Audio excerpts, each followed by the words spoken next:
The young man was standing in front of a medium-sized bowl on a long stand, on which lay a blue-colored stone. He walked closer and thought, so this is Dullahan's magic stone. He believed that there was no one who had ever experienced such a thing. The stone glowed with a pale, faint glow. Then the power of the glow began to increase and, after a while, the stone disappeared in the light of an incredibly bright flash. When the young man opened his eyes, he saw a female goddess standing in front of him with a staff in her hand. He admired her ethereal beauty and asked her, "Is this reincarnation?" She confirmed his hunch and said that the cause of his death was just pathetic. She pointed to the gacha's life slot machine that appeared next to her and stated that his new life will be determined using this slot machine. The young man didn't see anything good in such a situation. He turned to the lady goddess and said that he couldn't remember how he died at all. The goddess replied that this happens very often. In any case, they need to start determining his future life right away. The balls in the slot machine spun with extraordinary speed and finally a golden ball fell out, a super rare one. The young man took out a note hidden inside the detachable ball with an incomprehensible inscription.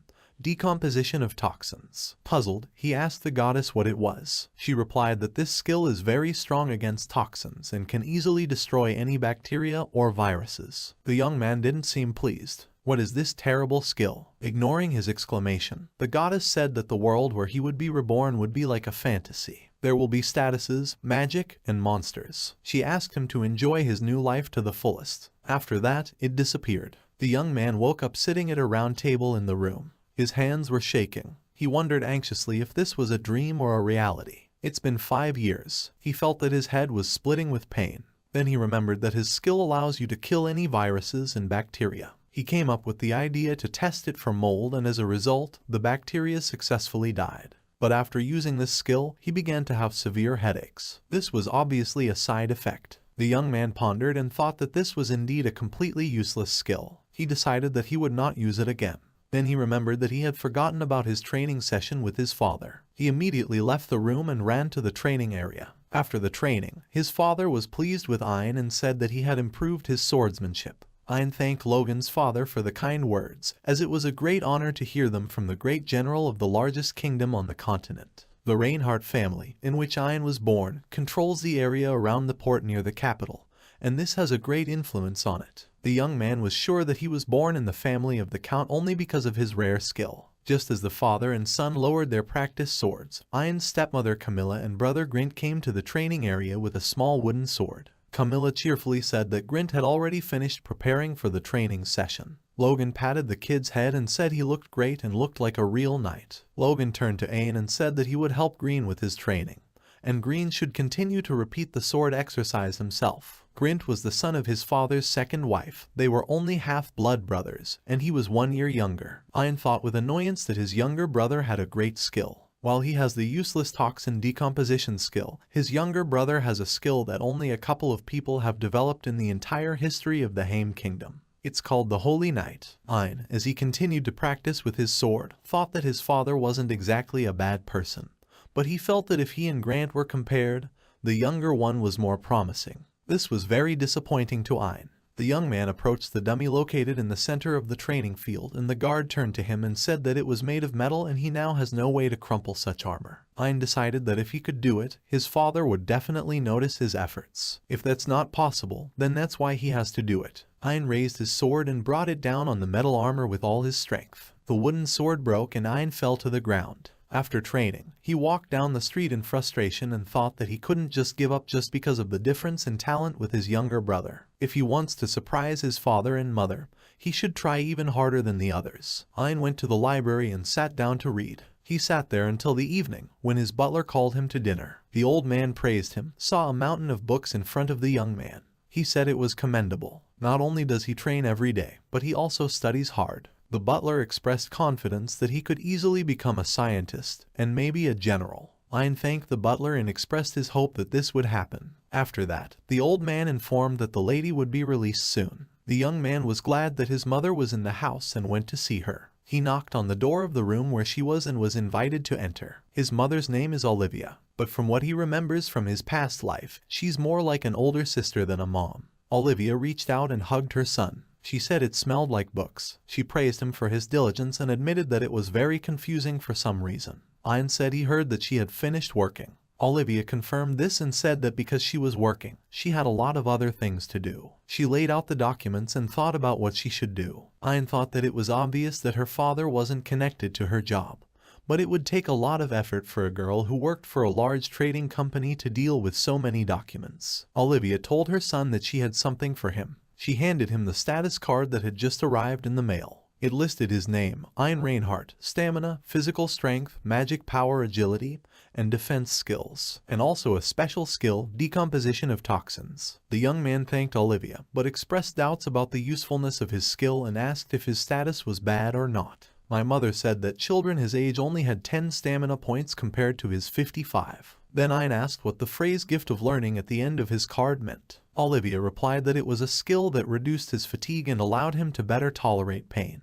After listening to this, the young man thought that his status wasn't too bad. Then Olivia said she had an errand from her grandmother. How about we go for a walk together? After all, they haven't done this for a long time. She wants them to buy the tea they usually drink from the merchant. Ayn asked if this wasn't something that servants should do, and why should his mother do it. Olivia replied that her grandmother thought she had good taste. She asked her son if he would mind keeping her company. The young man happily agreed and said that he would certainly go with her. When they arrived at the merchant's shop, Olivia asked him to show her some varieties of tea. While she was inspecting the samples presented, Ayn noticed a magic stone that was placed on the counter. The merchant asked the young man if he was interested in the stone. Ayn replied that he was a little interested in the stone. Magic stones are usually located in the bodies of monsters. Their magic is crystallized in stone. They have many uses, from being used in magical rituals to creating accessories. High-quality stones can contain a huge accumulation of magic that harms the body, but they are cheap cores that are used to create tools. The merchant handed the stone to Ayn and explained that nothing would happen to it, even if he touched it with his bare hands. He noticed that this stone smelled very sweet, like honey. For some reason, he thought that this stone might taste like candy. The young man even licked the stone and was surprised by it. He had never heard of magic stones being licked before. Even though he's only 5 years old in this world, he definitely hasn't heard of such a thing. He decided to try again while no one was looking at him. After trying it a second time, Ayn was quite sure that it was candy. When the merchant was free, the young man asked, feeling guilty for licking the stone, if he could buy it.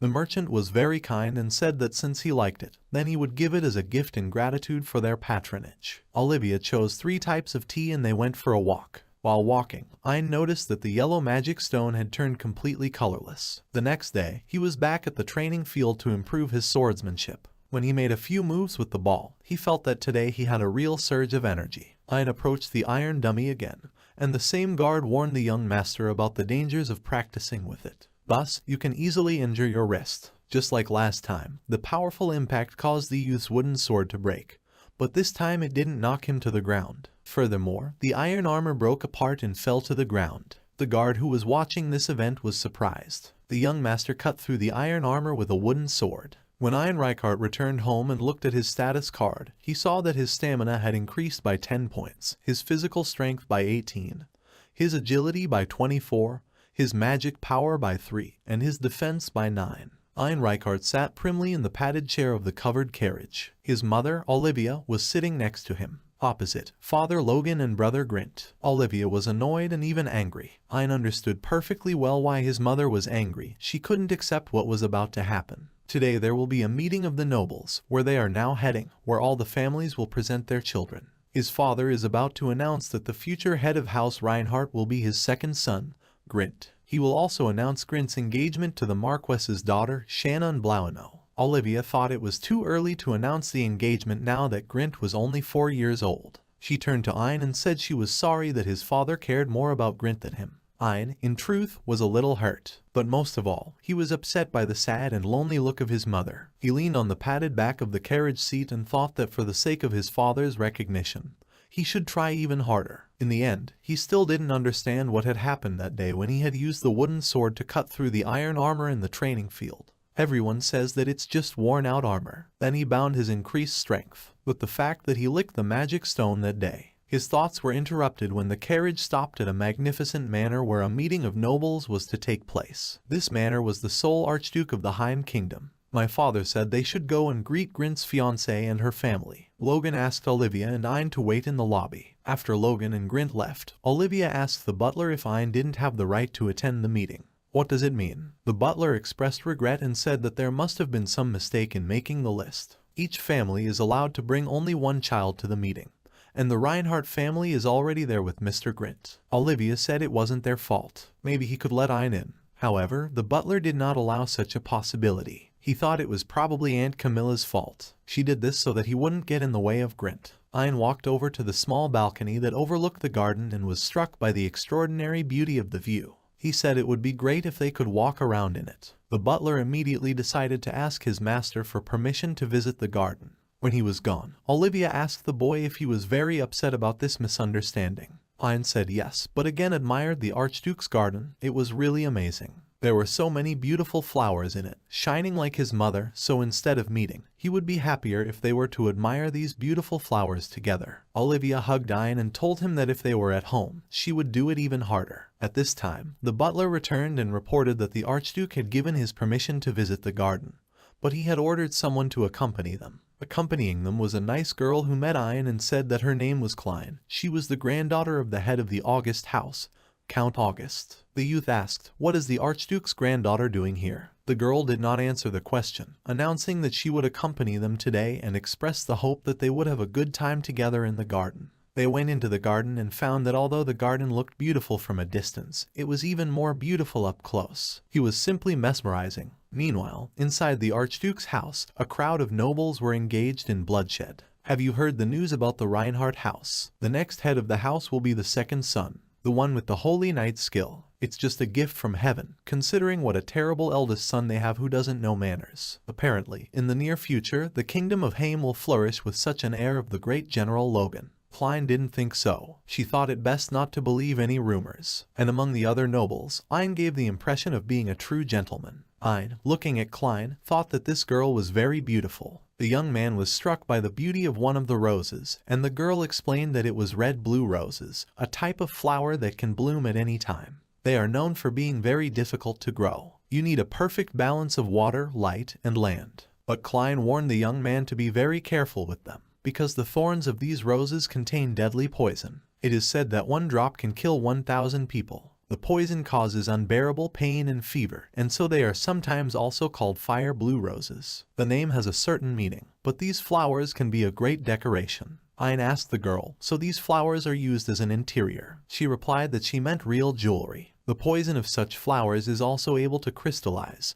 She had heard that if the poison is extracted from them, they will become a work of art in their own right and will be called star crystals. Rumor has it that such crystals look like the starry sky. They are also considered the best decoration in the world. They are very expensive and there are only 2 of them in their kingdom. Ein was surprised, because there are so many roses in the garden. Klein explained that the process of removing poison from flowers is very complex and the method itself is very expensive. She believes that the cost will be equal to half of the annual taxes from their territory. Then the thought occurred to him that he had the ability to decompose toxins. It is strong against poisons and is able to destroy any bacteria. If only there was no side effect. He thought it would be enough if he just fainted afterwards. Perhaps he was destined to use his skill. He turned to Lady Klein and asked if she would like to see this piece of jewelry. The girl replied that this is her dream. Ein wanted to believe that even someone like him was capable of something. So he touched the flower with the fingers of his hand and understood. At that moment, Klein screamed in horror at him not to touch those flowers. However, Ein had already pierced his finger with a thorn. He felt as if he was drinking soda and it was refreshing. He thought that using toxin decomposition was very pleasant. But why didn't he feel the kickback like last time? If that's the case, it's right. Just like the goddess said, his skill is strong against poisons. After a few seconds, instead of a prickly rose, he had a star crystal in his hands. He apologized to the girl for scaring her by using his skill. She reproachfully told him that even if he had a skill, he shouldn't be so careless. She had never heard of a person who could take a red and blue rose. He presented the star crystal to Lady Klein and said that it had fulfilled her dream. He asked her if she would accept it. And then I wondered if he'd just said a stupid platitude. Would she want to make fun of him for that? Klein asked the young man in disbelief, would he really just give it to her? Ein replied that he would be offended if she didn't accept the gift. Still, she accepted him with joy and thanked him profusely. He turned to her and asked for permission to take another flower for his mother. The girl allowed it. Ein did the same with the second flower as with the first and presented it to Olivia. After that, Klein escorted them to the hall and told them that she had to go. Mother and son thanked the girl for the fact that they were able to have a great evening. Ein personally went over to thank Lady Klein, but she warned him that there was no need to be so formal. If he continued to speak stiffly like that, he might not speak to her again. The young man nodded in understanding. At this time, all the families started to leave the Archduke's house, but Logan and his son were nowhere to be seen. Olivia asked a maid who was passing by if she knew where her husband, Count Reinhardt, was. She replied that Count Reinhardt had gone to a late-night party and therefore left a little earlier than the others. Olivia was a little upset that he hadn't even warned her, and Ein wondered if he was really that useless in his father's eyes. Then his mother asked him if he liked his father. He replied that he was grateful to him for raising him, but he can't forgive him for how badly he treats her. He thought for a while and said that, to be honest, he couldn't say that he liked his father. Suddenly Olivia smiled and said she was glad to hear him say that. She can't bear to watch him suffer anymore. She took his hand and told him to go with her. When Ein asked where they were going, the woman replied that they were going to the most beautiful place on earth, their home kingdom. Ein sighed and wondered what his mother was talking about. Ein Reichardt was a little surprised. What was his mother talking about? What kind of home kingdom is she talking about? Meanwhile, Olivia took the ring off her ring finger, and the young man asked his mother why she did it. The woman replied that she no longer needed it. Then she put the ring to her lips and said clearly,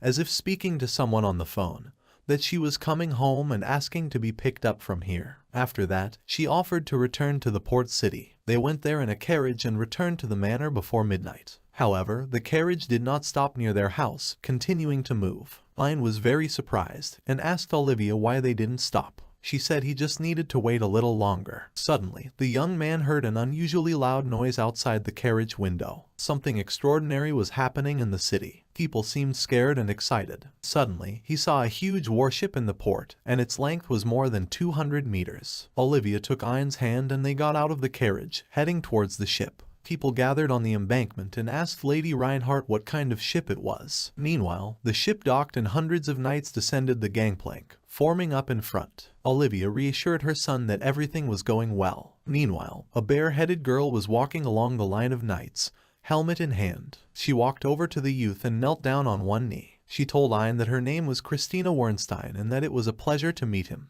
The boy noted that she is incredibly beautiful, so they are not enemies. Olivia smiled and said she hadn't seen Chris in a long time. The night girl replied that she was glad to see Lady Olivia again, and that she had come here immediately at her first summons. Her mission is to bring Princess Olivia back home. Ein was startled, and he asked his mother if she was a princess. The woman promised to tell him about it during their voyage. After that, they went up the ramp to the ship. At Duke Augustus' estate, Count Augustus sipped from a cup of coffee brought to him by his granddaughter, and said, so the 5-year-old child took care of the mistake that their family made. It seems that the eldest son of the Reinhardt family has an outstanding personality. Klein completely agreed with her grandfather and said that he managed to give her an incredible charm that he made out of a rose. The head of the family took a deep breath and thought. He asked why. Then, did they want to make the second son the next head? Do they want to break their promise? My granddaughter asked my grandfather what kind of promise it was. The count asked the girl to keep everything a secret, and he said that if you took a ship in a port city and went on a 2-day trip, you might come across a continent. Klein must know what kingdom is there. The girl confirmed that she was aware of this. This continent is called Ishtar, and the only kingdom on it is the United Nation of Ishtalik. This is a great kingdom to which they are losing in science, technology, and military power. The granddaughter looked her grandfather in the eye and asked him, but what does this have to do with it? Count Augustus replied that Lady Olivia was not just the heiress of a trading company. She was the representative of Ishtalika, but not a mere representative, but the daughter of Silvard von Ishtalik himself, the current king of Ishtalika. She is the second princess. Olivia von Ishtalika is the true identity of Mrs. Olivia. Klein smiled broadly and asked her grandfather, so Ein Reichardt is of royal blood. At this time, in the luxurious cabin of a huge ship, my son and mother were sitting on soft sofas. Olivia apologized to Ein for keeping something a secret from him. Ein asked his mother why a princess of such a great state would marry the head of the Reinhardt family. The woman was about to answer her son when Chris entered the cabin and addressed Lady Olivia. Princess Ishtalia whispered in Ein's ear that she couldn't answer his question just yet. Christina Verstein, meanwhile, asked the lady a question. She asked her, did she get the star crystal from the Reinhardt family? Olivia said that Ein had given it to her, and it was really very beautiful. Chris said she believed her, of course. This, obviously, explains how carefully she treats this gift. But offering a star crystal as a gift to the opposite sex means a marriage proposal. Ein clutched his head in horror. So that was why Klein had reacted so strongly to his gift back then. What should he do now? He didn't mean anything by it, of course. Although if it's Klein, why is he thinking about it? The young man was extremely confused. Olivia asked Chris when they would arrive in the capital. The girl replied that when they arrived at the port, they would change to a water train and they would be in the capital at about 11 o'clock in the morning. Ein wondered again if there were any trains in Ishtilik. Chris replied that it was called a water train, and that it moved by heating the water produced by the water magic stones. The young man realized that this train works thanks to the steam generated. He thought of the extraordinary development of this kingdom. Compared to the Haim kingdom, its development is on a completely different level. Chris Verstein was surprised by the young man's knowledge and asked him if he was well versed in the operation of a water train. Then apparently he was a good student. Ein replied that he had just read about it in a book. The boy thought that he had almost revealed his knowledge, which remained with him after rebirth. Christina said that there is still a little time before arriving in Ishtilika, and advised the mother and son to have a good rest. They soon arrived at the port. The new kingdom surprised Ein with many interesting things. It wasn't just the achievements of science and technology, it was the first time the young man had seen so many people. In addition, Ishtilika was a multicultural country, and therefore both people and other races coexist here. The new arrivals boarded a train and very soon arrived at their destination. Vice Captain Christina Wernstein of the Imperial Guard escorted them to the palace. Ein really liked Christina. Even though she was very formal, she looked really cool. She warned Mrs. Olivia and Mr. Ein to be careful and watch their feet. But at that moment she slipped and almost fell. Ein and Olivia pretended that nothing had happened. Did the princess ask Chris what her father knew about their return?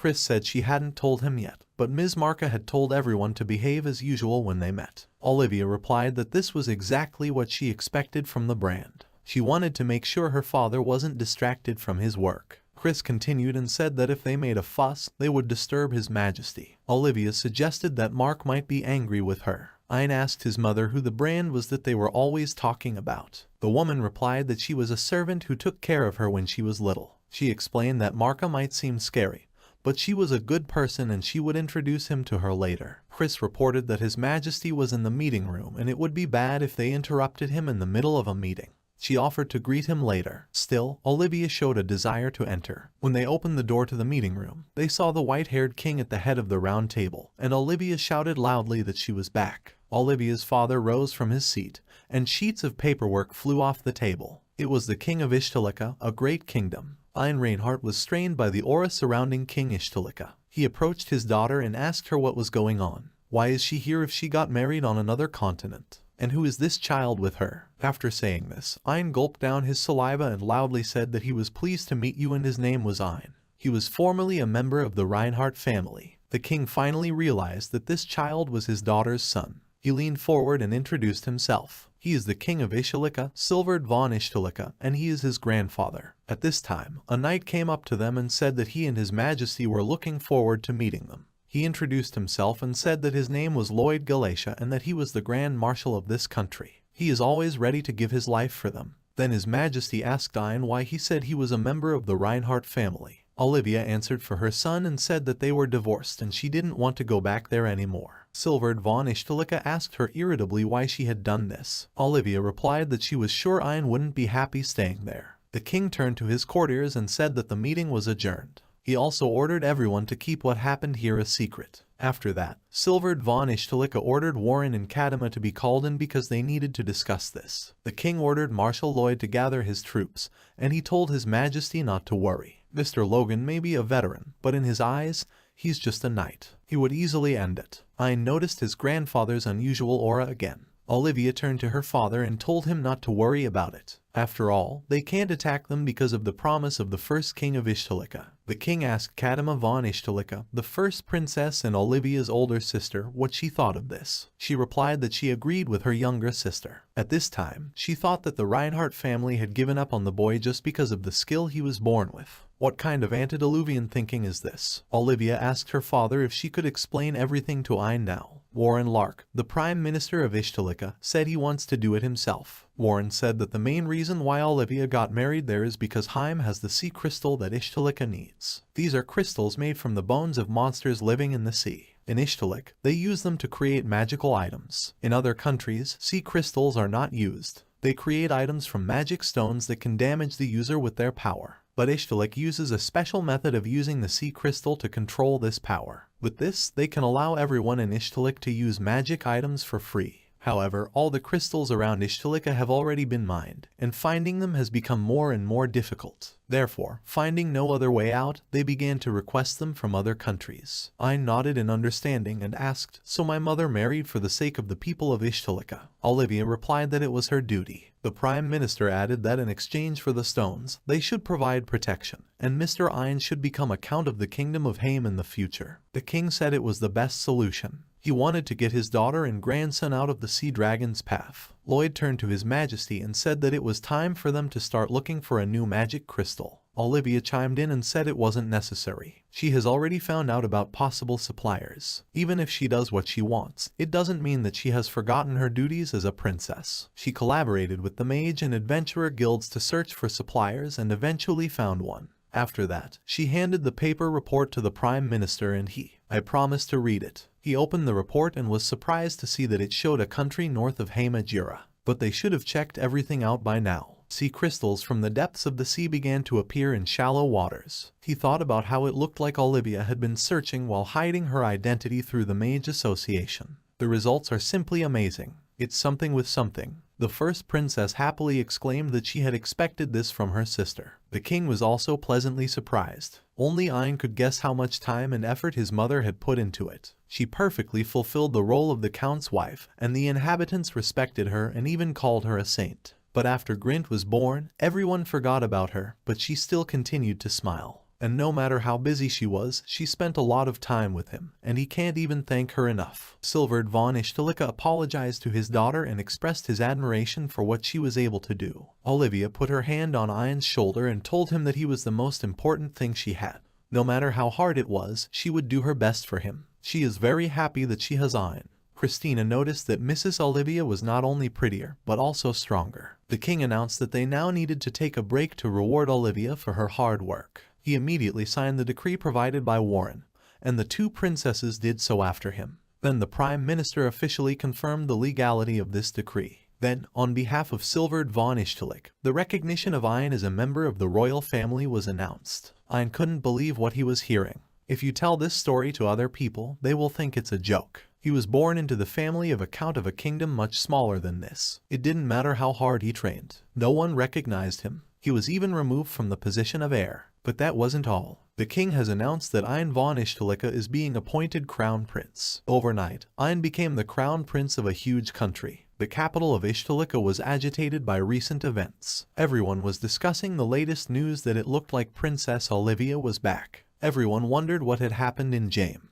It was speculated that her son had also returned with her. It was also speculated that he might be able to become the crown prince. I wonder what kind of person he is. While various rumors were circulating in the capital, Ein was already practicing with the sword under the guidance of Lloyd Galadius. Grand Marshal Ishtaliki said after the first training battle that it seems that the young man put a lot of effort into his training. Thanking the knight for the compliment, Ein said that he wasn't worthy yet anyway. Even now, his younger brother can easily beat him, even though he only started training recently. He did his best to be recognized by his father and others, but in the end, he gave up and fled to Ishtalika. How would anyone be able to recognize a good-for-nothing guy like him as the crown prince? He wishes he had a better skill. At this time, Lloyd noticed that the young man's clothes were torn. The knight took out a thread and, without touching the clothes, put a seam on the torn fabric. He said his skill is called sewing. Doesn't Ein think that he is absolutely unsuitable for a soldier like him? This skill is also quite embarrassing, but thanks to his efforts, he was able to become a Grand Marshal. So it doesn't matter how strong his innate skill is. Without his own efforts, he would have achieved nothing. The Marshal placed his hands on the young Crown Prince's shoulders and confidently said that with enough effort,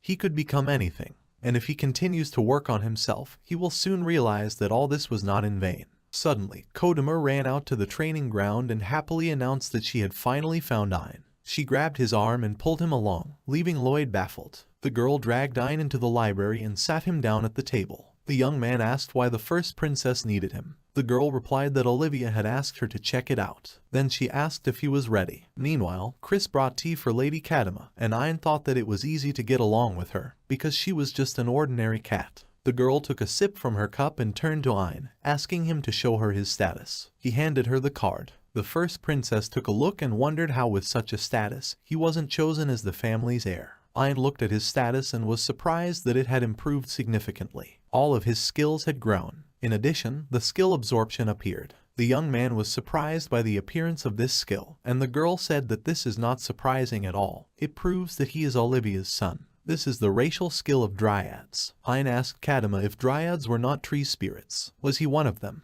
The girl chuckled and asked, didn't he know about this? She thinks he might try to turn into a plant, just like Olivia. In the tree of the royal family, you can find representatives of various races. They're dryads, like his mother, a man like his grandfather, and a cat like her, Kadima. And very often children are born with the genes of their long-standing ancestors. So until the baby is born, no one can be sure what race it will be. The royal family has a very strange bloodline. After that, Kadima looked up his status again and asked him if he knew about why his skills had increased recently. The young man replied that he had been training hard all this time, although this did not explain such a sharp jump. The princess smiled enigmatically and said that she thought it was because he had absorbed the energy from the magic stones. Ayn asked her why she thought that. She replied that monsters increase their strength by eating each other's magic stones, but humans can't use this method because it harms their bodies. But with the toxin decomposition skill, it might be possible. She asked if he had any thoughts on the matter. Ayn replied that he first saw the magic stones when he went shopping with his mother. The stone that he found in his possession was so appetizing that he accidentally licked it, but it was just a small stone.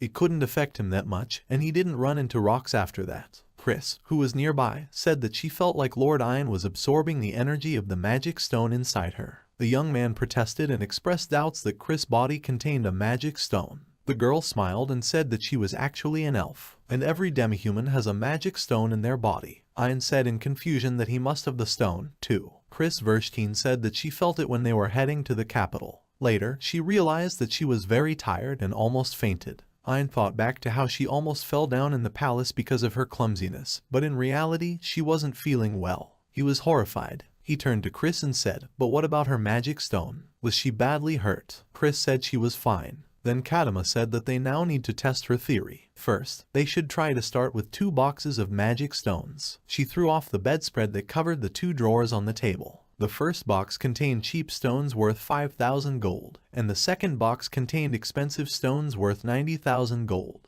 Ayn took one of the stones from the first box and said they would start with the cheap ones. He tasted it and soon got over it. The princess expressed surprise at how quickly he dealt with it. She noticed that the stones had lost their color. Kadima suggested that the young man try expensive stones. Ayn wondered what the stones tasted like. It turned out that the expensive stones tasted like walnuts, but he didn't like them. Chris wondered how a dryad could not like nuts. The first princess objected and said that Master can't randomly absorb energy from magic stones and allowed herself to explain everything. She said that you need to understand 2 things. The better the stone, the more it will raise its status. But each type of stone has a limited amount of energy that it can swallow to improve its status. Ayn said thoughtfully that it wasn't as simple as he thought. Kadima reassured the young man and told him that he had already absorbed enough stones. Ayn felt a bit foggy in his head and said that it looked like he got a new skill. The first princess expressed a hunch that it was because he had absorbed energy from a high-level monster stone. Chris asked the young master if he was feeling well. Ayn assured her that he was fine, but when he first used the decomposition of toxins,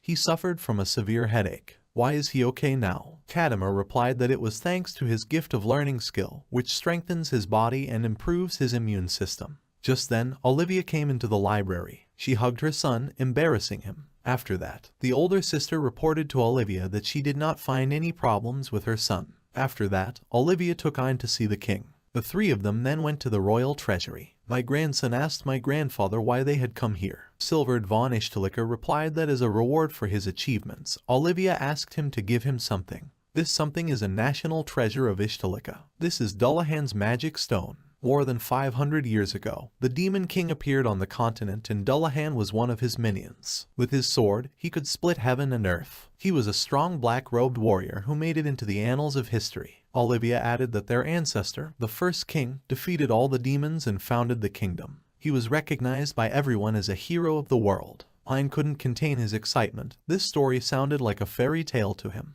His Majesty turned to Olivia and asked if she would change her mind. After all, this is still a national treasure. She replied that it may be called national, but, in fact, it is a treasure of their family. After that, Ein went up the steps to the pedestal, where the stone was placed in a bowl on a long stand. The mother advised her son not to come closer, because the magical energy of the stone could harm him. The stone glowed with a bright light. The king and Olivia saw the poison disappearing around Ein. So that's how powerful he is. The young man realized that this magic stone was different from other stones, and he felt a great power in it. Ein walked over to it and picked it up. His Majesty rushed towards his grandson, ordering Olivia to stay behind. And Ein felt that even without absorbing it, the energy was pouring into him by itself. The king shouted to the youth that he already had enough energy. He needs to stop this. After the incredible play of energy and light, Ein felt that his body was full of strength. He looked at his status and was stunned. Stamina, physical strength, agility, magic power, and defense have all taken on incredible values. And now he had 5 special skills: toxin decomposition, gift of learning, black night, absorption, and mist. It was deep evening in the Heim Kingdom. In Archduke August's manor, a single girl, Klein, was standing on the balcony, looking at the sky with stars appearing in it and thinking about meeting Ein. Klein sat at the table in her room and sighed sadly as she looked at the open box with the crystal that Ein had given her. How could you disappear immediately after being presented with such a lovely gift? It's not fair. Her sad thoughts were interrupted by a maidservant who came to check on the progress of her master's work. The girl replied that she had already done everything, and all the papers were on the cabinet. She can take them to him. The maid was surprised because she had heard that this job should take at least 1 week. Klein smiled and said that she just focused on her work and managed to get everything done in 2 days. She asked the woman to tell her father to give her a harder task next time. She promised to pass on her request to her father. She thought to herself that it still wasn't enough. It needs to get better. She thought that the next time she met Ein, she should be able to support him in a difficult time. Then the maid remembered the letter that the young lady had received from her master. Klein realized that this letter had come from her grandfather. What is it this time? Horse racing, dancing. She ordered the maid to just deliver it to her schedule. Here the woman related what Count Augustus had said when he had given her this sealed letter. He told her to prepare a letter for a character she knew. Klein was extremely excited. She reproached the maid for not saying so right away. This is much more important than some work. 1 minute she was frantically searching for a pen and paper. Then she ordered top-quality writing papers to be brought to her. Klein picked up the paper she had brought and couldn't decide what she should write to him, because she had never written a letter to a man before. The maid noticed that it was the first time she had ever seen the young lady so confused. She advised Klein to consult her host first. The girl thanked the maid for her advice and decided to follow it. She made her way out so quickly that the maid had to warn her not to be in such a hurry. The master wasn't going anywhere. Klein thought about Ina with excitement. If only he knew how much she needed to discuss with him.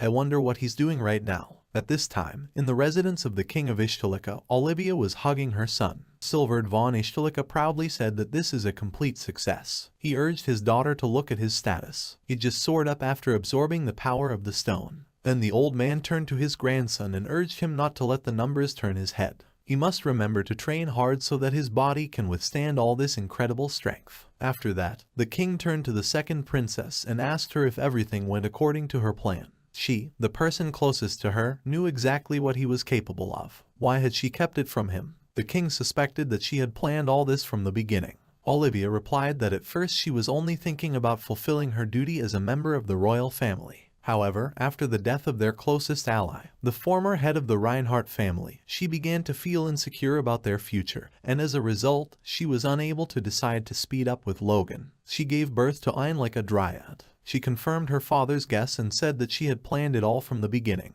Let him forgive her like a father. After that, Silverd asked his grandson to come out because he had something to discuss with Olivia. Ein joined Kadima and Warren Lark, who were sitting at a table on the huge balcony, drinking tea. The Prime Minister said it may have been a mistake on their part to send Olivia to Heim. The first princess replied that she had thought about it since she read about the first dryad in their royal line. Ein eagerly asked, "What is this acceleration?" Kadima, smiling slyly, replied that this is the usual conception of children. However, unlike other dryad races, conception is a more serious matter. A dryad can only have one partner in her entire life, with whom she must share her life energy. This is called acceleration. Ian asked, "Didn't Mom say that she didn't dare to do this? Then what about his birth?" Kadima replied that this was one of the characteristics of dryads. They all have one amazing ability. Just once in a lifetime, they can give birth to a child without a partner. Simply put, he's only Olivia's son. He doesn't have a father. He was born from her branch. Warren added that when the time came, as a member of the royal family, she should have a descendant. It was a difficult decision for Olivia to make. The first princess calmly said that dryads also had the skill of hypnosis, so it wasn't hard for her to trick hubby. He probably didn't notice anything.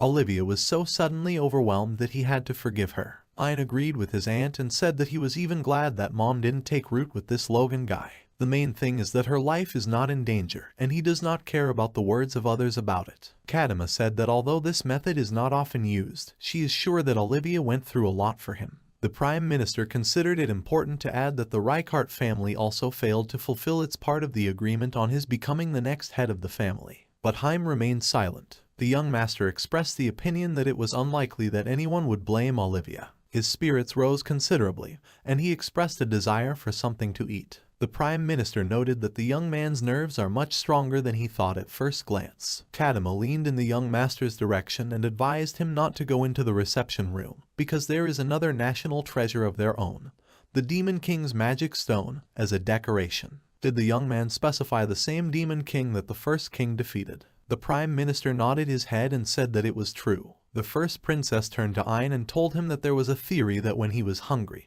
he could accidentally absorb the magical energy of the stones near you. Just like that time with Chris, so he can't even go near it. Ian remembered that when talking about the first king, his mother said that he was so strong that he was known as a hero. Lark confirmed these words and remarked that in their country they loved him not only for his strength, but for his big heart. He was a really strong man. The young master asked, "Does this mean that someone as strong as the first king will be famous in other kingdoms like Haim?" The Prime Minister said to forget about Jaime. This man will be known all over the world. Ian said with sadness in his voice that he had been thinking about this for a long time. My mother had sacrificed herself for him so many times, but he hadn't lived up to even a small fraction of her effort yet. Maybe it's because he became the crown prince, or because his status had increased dramatically as a result of that treasure. He still hadn't fully returned to reality, but he wants to show everyone, including the Reinhardt family, that he is worthy. He knows it won't be easy, but he wants to be as great a king as the first king was. This is probably funny to hear from a child. Warren Lark respectfully said it wasn't funny at all. He, for his part, wants to help him in this matter. Fencing lessons can be left to Chris and Lloyd, but how about he teach him the rest? The young crown prince happily exclaimed that he was glad that the Prime Minister would take care of him. Kadima immediately chimed in and said that then she would be responsible for testing his power and studying it. When the young men had left, old Prime Minister Lark sighed heavily and muttered that Mr. Ian looked so much like him. Ian continued his daily training.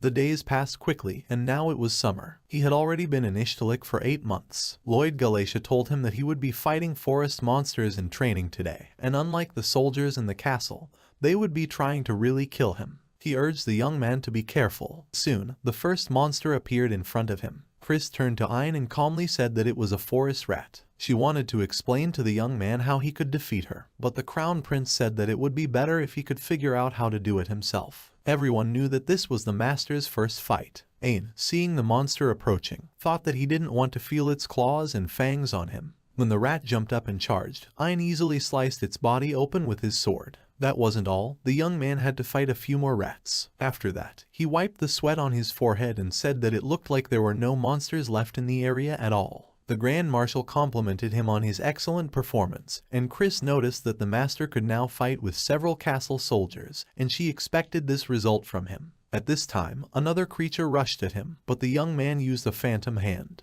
This was Dullahan's real strength. This is the Black Knight skill that he learned in these 8 months. He can now set this arm's length and strength with an infusion of energy. With Kadima's special equipment, you can absorb energy from the stone, even if the creature is still alive. He called it the Black Chain of Doom. Lloyd thought respectfully of the young master, that he had created something very dangerous and serious. He's already afraid of Ain with that chain of his. He can't wait for his future growth. As he and Chris and Lloyd rode in the carriage through the city, Ain noticed a store located in the corner of the building. He asked the girl about it. Chris replied that it was a well-known magic stone shop called Magali's. All the stones in the castle were bought here. The Grand Marshal suggested that we go to this store. Ein and Chris left the carriage and went inside the store, while Lloyd stayed outside, warning the young man that he was forbidden to lick rocks in the establishment. Behind the counter, they saw a strange guy smoking a long pipe. He greeted them warmly and even winked at Ein. Of course, the seller in such a store cannot be ordinary. The owner of the magic stone shop that Ein entered looked like a lady in extreme suspenders. The young man turned to Chris and told her that he wanted to visit a magic stone shop, not a shop for people with specific preferences. The girl replied that it was true that the shop owner had specific tastes, but it was the most famous magic stone shop. Besides, she noticed that he had nothing to worry about. The man was very kind. This guy in women's clothing turned to Ein and said that he already thought that he had come to play a joke on him. Ein excused himself, and Chris greeted Miloika-san warmly. He recognized the girl and asked if she was really looking after this kid today. Chris Verstein confirmed his hunch and asked him to stop there. The salesman was understanding and asked, so they came for magic stones. Ein replied that they really came here because he wanted to look at the magic stones. Miloika expressed his admiration that the young man is interested in such a wonderful hobby at such a young age and expressed hope that they will become friends with him. He invited the guests to look around, but asked them not to touch the magic stones and crystals of the sea because they might harm them. Ein was happy to feel that thanks to his poison absorption training, he could only smell faint scents, even though he was surrounded by magic stones. Previously, even the cheapest magic stone had such an enticing smell that it gave him a headache. The young man went to one of the stones, worth 45,000 gold, and the extravagant seller praised him for choosing it. He told him that Ein was quite sensitive. This is the magic stone of the white wyvern, a monster whose meat is usually used to make top-grade steak. Ein felt an overwhelming urge to eat the stone. Miloika, given his familiarity with Chris, expressed a desire to sell the stone to the young man for only 30,000.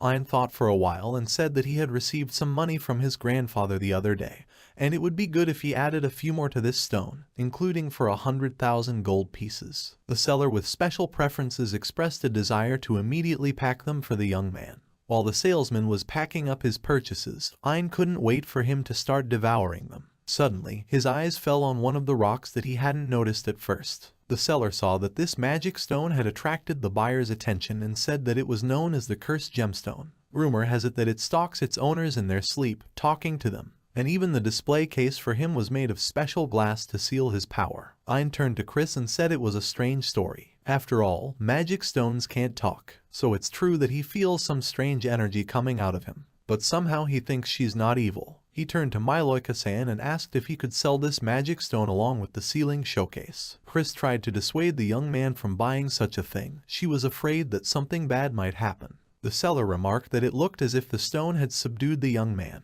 But the young crown prince replied that it wasn't, he just wanted to buy it. The seller finally agreed to sell it along with the display case and asked for 300,000 gold pieces for it. To Chris' horror, the young man laid out the money. While accepting the payment, Miloika-san said that if anything bad happened, he would just let him return it back. He also asked Chris if it suited her. She realized that in that case, there was nothing she could do about it. She also thought that His Majesty would approve of it, since Miloika-san was the one who sealed this stone. When the young crown prince went to see the rest of the magic stones, Miloika-san said that this guy is a very brave person. Chris replied that she didn't understand what he meant. Then she asked Miloika-san to keep everything that happened here a secret. He replied that of course he wouldn't tell anyone about it. After that, the customer left the store. Ein was pleased to think that his first visit to the magic stone shop was simply gorgeous. When they got home, Ein collapsed on his bed and decided that he could finally get some rest. Suddenly, there was a knock on his door, and a girl came in with a smile on her lips. It was Marka-san, the maid who had come to help him change. The young man was confused and said that he could easily change his clothes, but the girl said that she is Olivia's personal servant, and therefore, her duties also include taking care of her son. Ein was forced to agree and asked, doesn't Mark-san have other more important responsibilities? The girl replied that he should not worry about it. After she helped him change, the maid informed him that she had something to pass on to him. With that, she handed him a letter which, however, did not contain any information about who sent it. The stamp explained that this letter was sent by an aristocrat from Jame via the Euro Kingdom. Because of what happened to him and Olivia's son, Ishtalika severed all her ties with the Hame Kingdom. Therefore, this email was sent via another country. The girl added that she did not consider this letter to be something important, since it came from Kanma, so if he doesn't know who might have sent it, then she should get rid of him immediately. Ayn thought that it was hard to imagine that they would go to so much trouble just to insult him. A letter from the high aristocracy. Suddenly it dawned on him, and he eagerly opened the envelope. This letter was from little Klein. She wrote how that night she remembered the very day when he had given her a beautiful piece of jewelry that even the most expensive of jewels paled in comparison. Ever since he had given her this beautiful gift, she had not once forgotten his promise. Ever since that day, she had always treasured the flower that he had given her. She apologized for not being able to write her real name here, but if the Ishtalikas greeted her good-naturedly, she would be happy to tell them her name the next time they met. Ayn guessed with some excitement that Klein was heading for Ishtalika. The girl who made his heart flutter is heading towards him. Reinhardt held Klein's letter in his hands with excitement and couldn't believe that she was heading to Ishtalika. Marka asked the young man if he intended to answer the letter. The young man replied that of course he was going to answer the letter. After all, she treated him and his mother well, but wouldn't it be difficult for her to get to Ishtalika from Kanma? The maid replied that it was possible. Besides, this girl seems to be on good terms with Olivia. The young man agreed with her and said that he thought Warren would have said the same thing he did. Ayn really wanted to meet Klein soon. Time also continued to fly by unnoticed by Ayn. He didn't even notice that summer had passed and autumn had arrived. During all this time, the wind picked up, gradually getting cooler, but he did not stop classes and training. His swordsmanship skills increased each time, and he was already able to defeat some knights. His teachers were pleased with him, and Ayn was immensely grateful to Lloyd and Chris for teaching him how to fence. The Grand Marshal summoned the soldiers who were supposed to protect the prince and ordered them to train, run until the sun went down, once around the city walls. The young man asked Lloyd not to be so strict with the soldiers, because he won against the knights because of his ability to become stronger by absorbing magic stones. The marshal replied that one of Ayn's abilities, the gift of learning, allows the wearer to strengthen based on how much effort they put into training, and it was only through this skill that they were able to deal with the former decomposition of toxins. This means that he became stronger due to his own efforts, not his skills. After that, he suggested that the young man fight with him at any time when Ayn was ready for it. Ayn made the decision to start the fight right now. The people outside the castle were terrified, thinking that an earthquake had occurred. They saw smoke coming from the castle, but it was the effects of the marshal and the prince clashing. Lloyd Galatia was pleased that the young man was able to dodge his monstrous attack. He said to Ayn that he was slowly but surely closing the gap between himself and the first king. Ayn sat on the ground and shivered. Chris brought him some water, and he drank it greedily. The young man thanked the girl, but said that it would be better if she didn't approach him right now, because he was so exhausted that he could unconsciously absorb some of Chris Sand's magic stone again. The marshal suggested that we finish our training for today. He turned to Olivia and said that he thought that with the current level of strength, Ayn would be fine. The second princess didn't understand what he was talking about. She turned to her son and said that this winter he will be 7 years old, and therefore she believes that the best time to start his training is to go to the academy. Chris had advised her, there is a royal academy in the capital, where her father, the king, is the head of the board of directors, and, since it is located in the capital, they can easily get there by water transport. So, Ayn won't be in any danger, it's perfectly safe. Ayn cautiously thought that studying at the academy as a crown prince wasn't easy. Just thinking about it made him nervous. Chris turned to him and invited him to take a little walk. They came out on the picturesque seashore. Ayn had no idea that there was such a beautiful beach behind the castle. Chris explained that this beach is used as one of the escape routes, so it is closed to the public. She told him that she would take the entrance exam tomorrow. What field of study is he going to choose? The young man replied that he wanted to choose fencing. The girl noticed that this is not the best choice in her opinion, but she is sure that she will easily win. After all, he had defeated the knight. Ayn hoped so too, because his teachers were Lloyd and Chris. But something's bothering him. Will Chris and Lloyd win if they come face to face with his father Logus? Chris seemed to have been waiting for this question and decided to show the young crown prince something. She said that now she would throw her sword on the ground and please let him not lose sight of her until the sword touched the ground. She let go of the sword and disappeared. The young man asked in surprise, "Where is she?" The girl took him by the shoulder and said that she shifted when the sword touched the ground. She's sure Logus wouldn't have been able to follow her movements any more than he could, so she thinks he knows exactly what that means. As for Lloyd, he can hit Logus on the head during battle. Ayn sat down on the sand and thought that it was good that he decided to become stronger than the first king.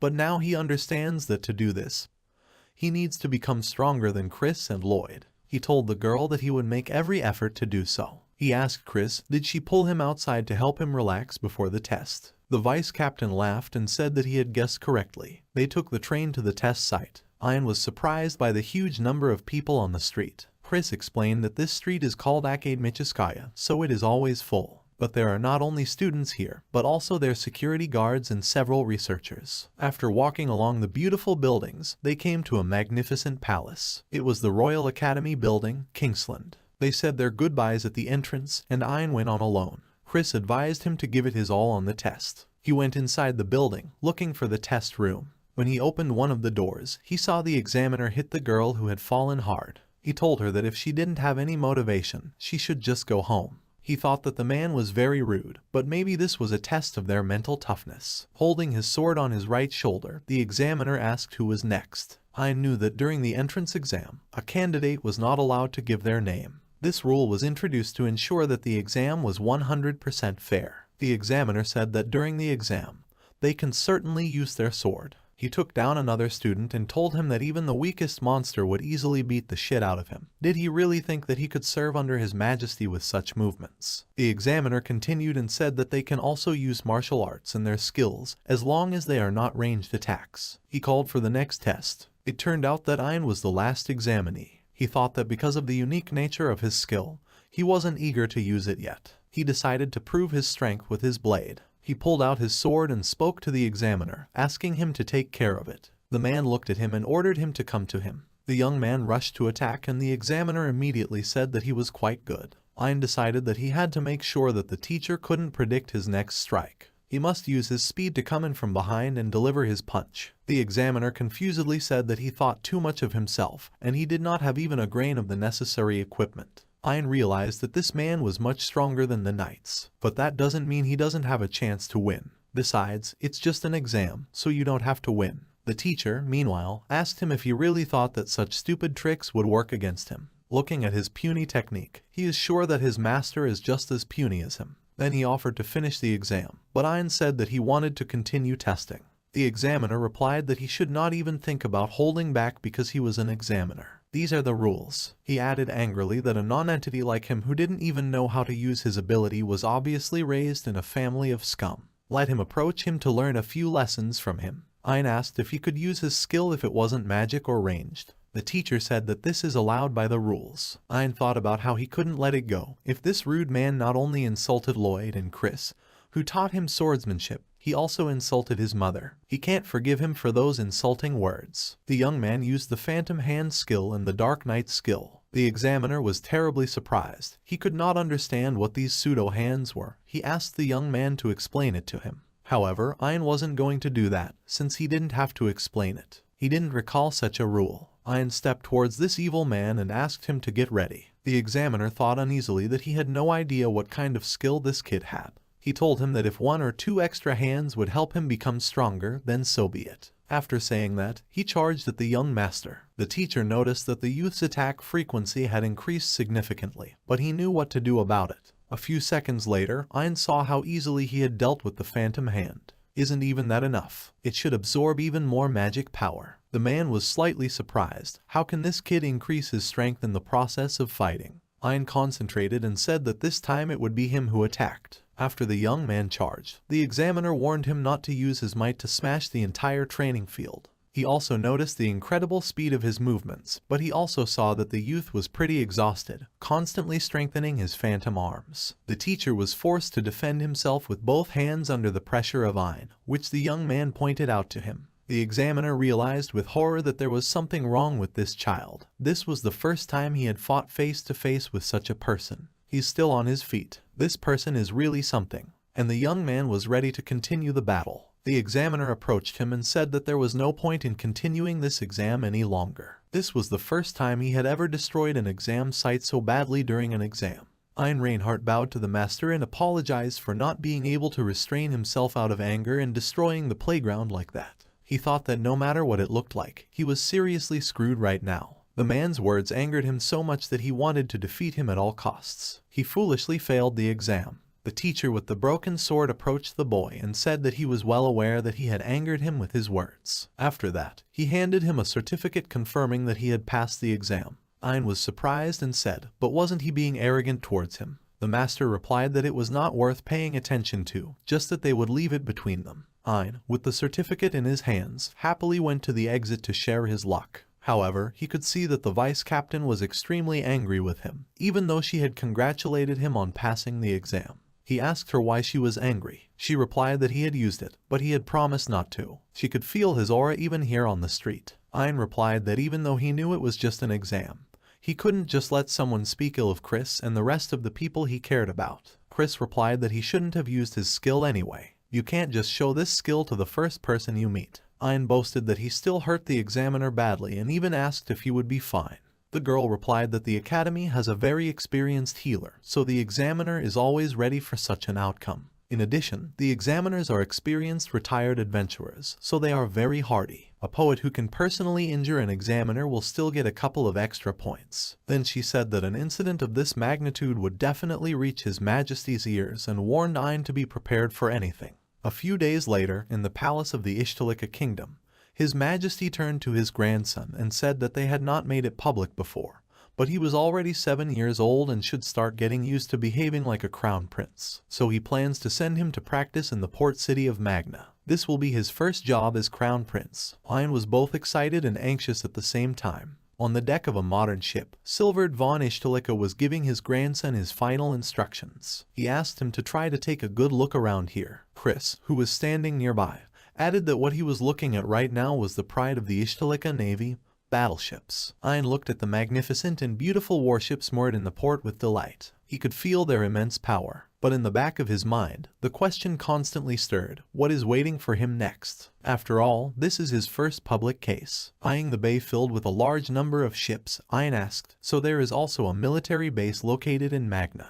Chris replied that she was responsible for protecting their borders. The port city of Magna is one of the 3 largest cities in Ishtalika. Usually in the morning, the shops are crowded with fishermen selling their catch, and one of the military bases is literally within walking distance from them. Ein's first job today was simply to monitor the ships and the condition of the city itself. He was supposed to oversee the first shipment of magic stones to the port, which arrived from Europe according to the contract signed by his mother. The dockworkers were just unloading one of the containers of magic stones with a crane. Chris drew her sword and said to Ein that she wanted to show him a couple of raw sea magic stones. She deftly opened one of the boxes filled with sea magic stones. The young man picked up one of them and said that they actually resemble rock salt. Grandpa laughed and pointed out that he was right. Then he said that this was the end of his public work. Ein stated that it really was an interesting and informative experience. He thanked His Majesty from the bottom of his heart for the opportunity. The king of Ishtaliki thought for a moment and said that they had a little more time and his grandson could go and look around for a while. Ein decided to find a souvenir for his mother. She was very upset that she couldn't come here with them. The young man remembered that his mother decided not to go after reading the letter sent to her by her grandfather. I wonder what it said. The grandfather asked his grandson to wait for him and Chris while they finished their business at the port,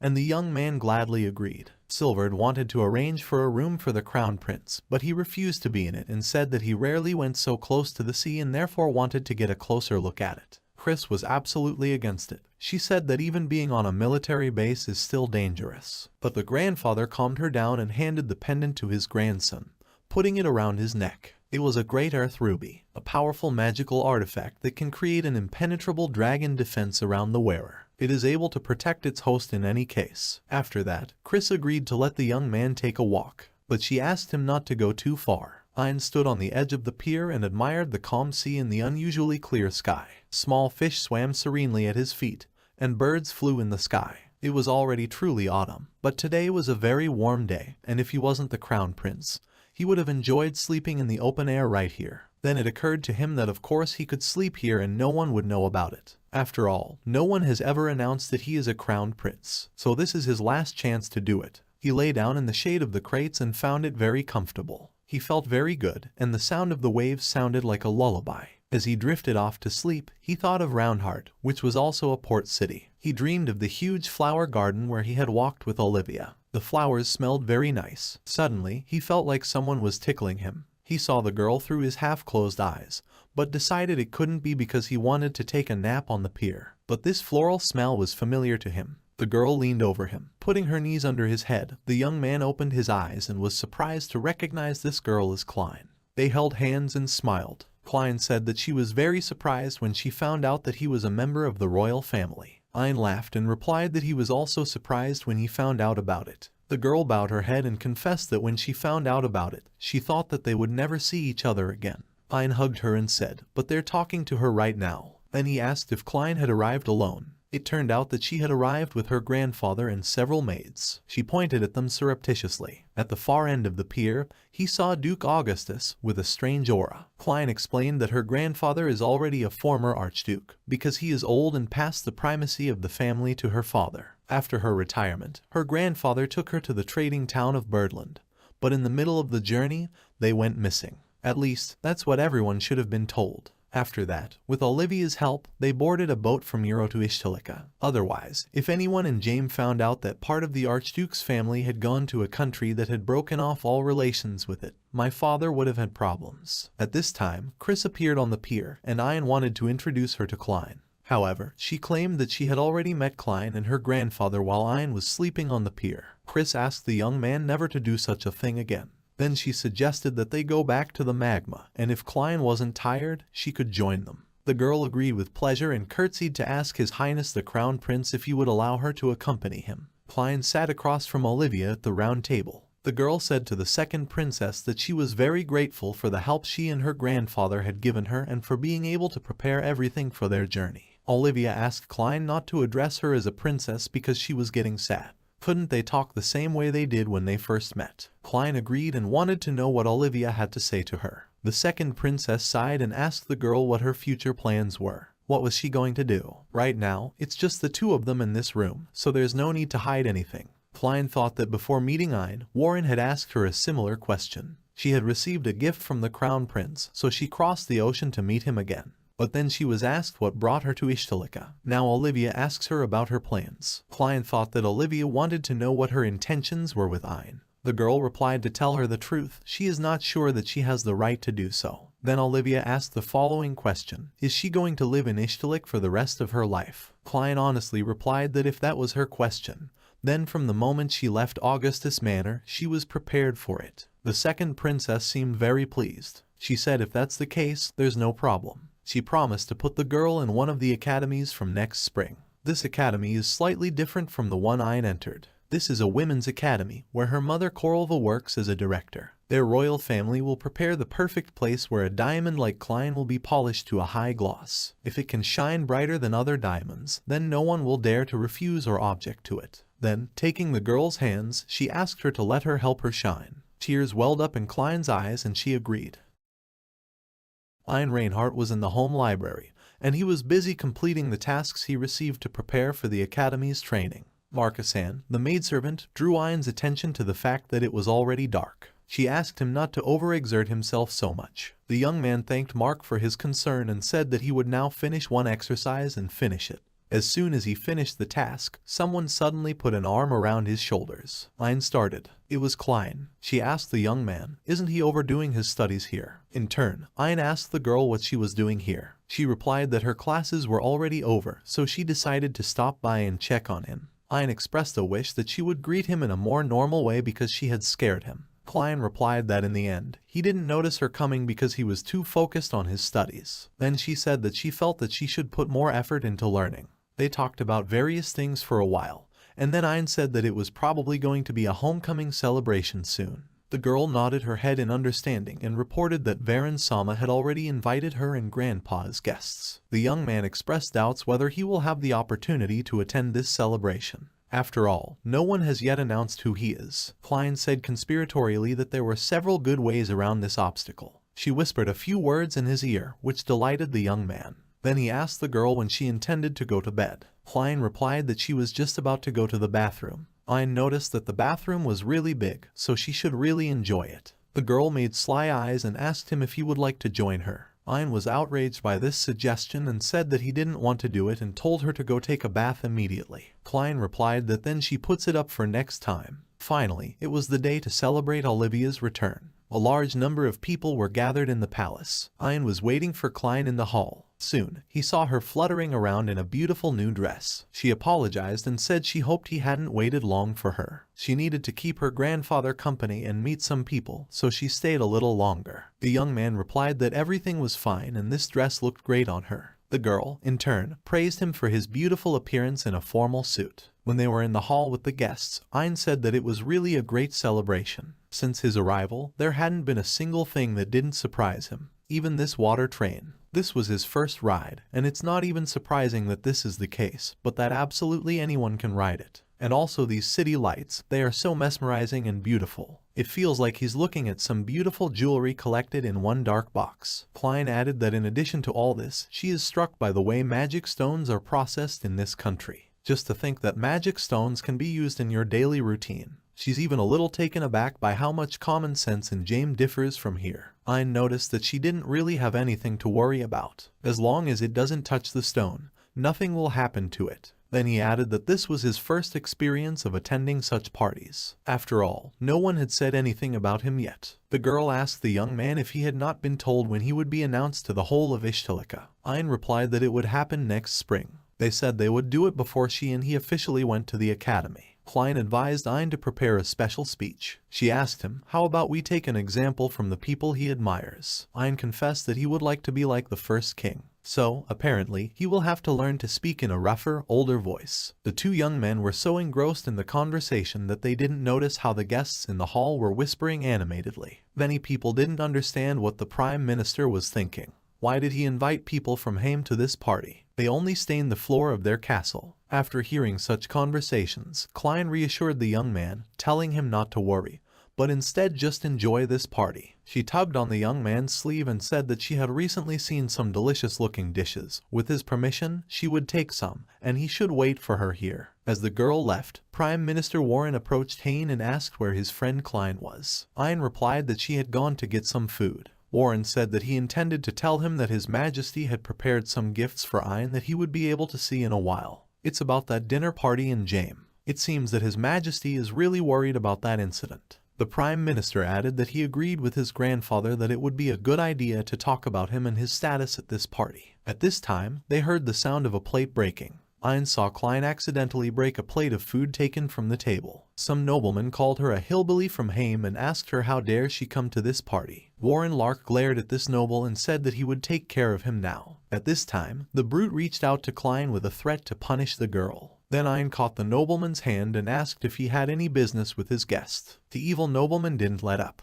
He accused the youth of interrupting him. Ein asked him, wasn't she personally invited by the Prime Minister? He replied that he didn't know whose child he was, but there was a line he definitely shouldn't cross. But if he really likes and thinks about Ishtilik, then it's normal for them to hate Haim. Ein recalled the situation when he and his mother didn't have a place in the palace. Everything was repeated exactly. Ein stepped forward, covering Klein with his body, and told the nobleman that if he felt dislike or annoyance about Haim, then let him voice all his complaints right now and he would definitely listen to them. Is he displeased with the crown prince who was stripped of his status because of James? The man replied that he didn't have any grievances or complaints towards the crown prince, and the young man stated that he also had no intentions of blaming him for it. Ein thought about how the trouble in the past was because he was weak. He was a burden to his mother. He was an order of magnitude weaker than his younger brother and was abandoned by his own father, and as a result, deprived of his own inheritance. So it's normal for them to despise someone like him. However, in the end, he met Klein and got the opportunity to prove to himself that he was worth something.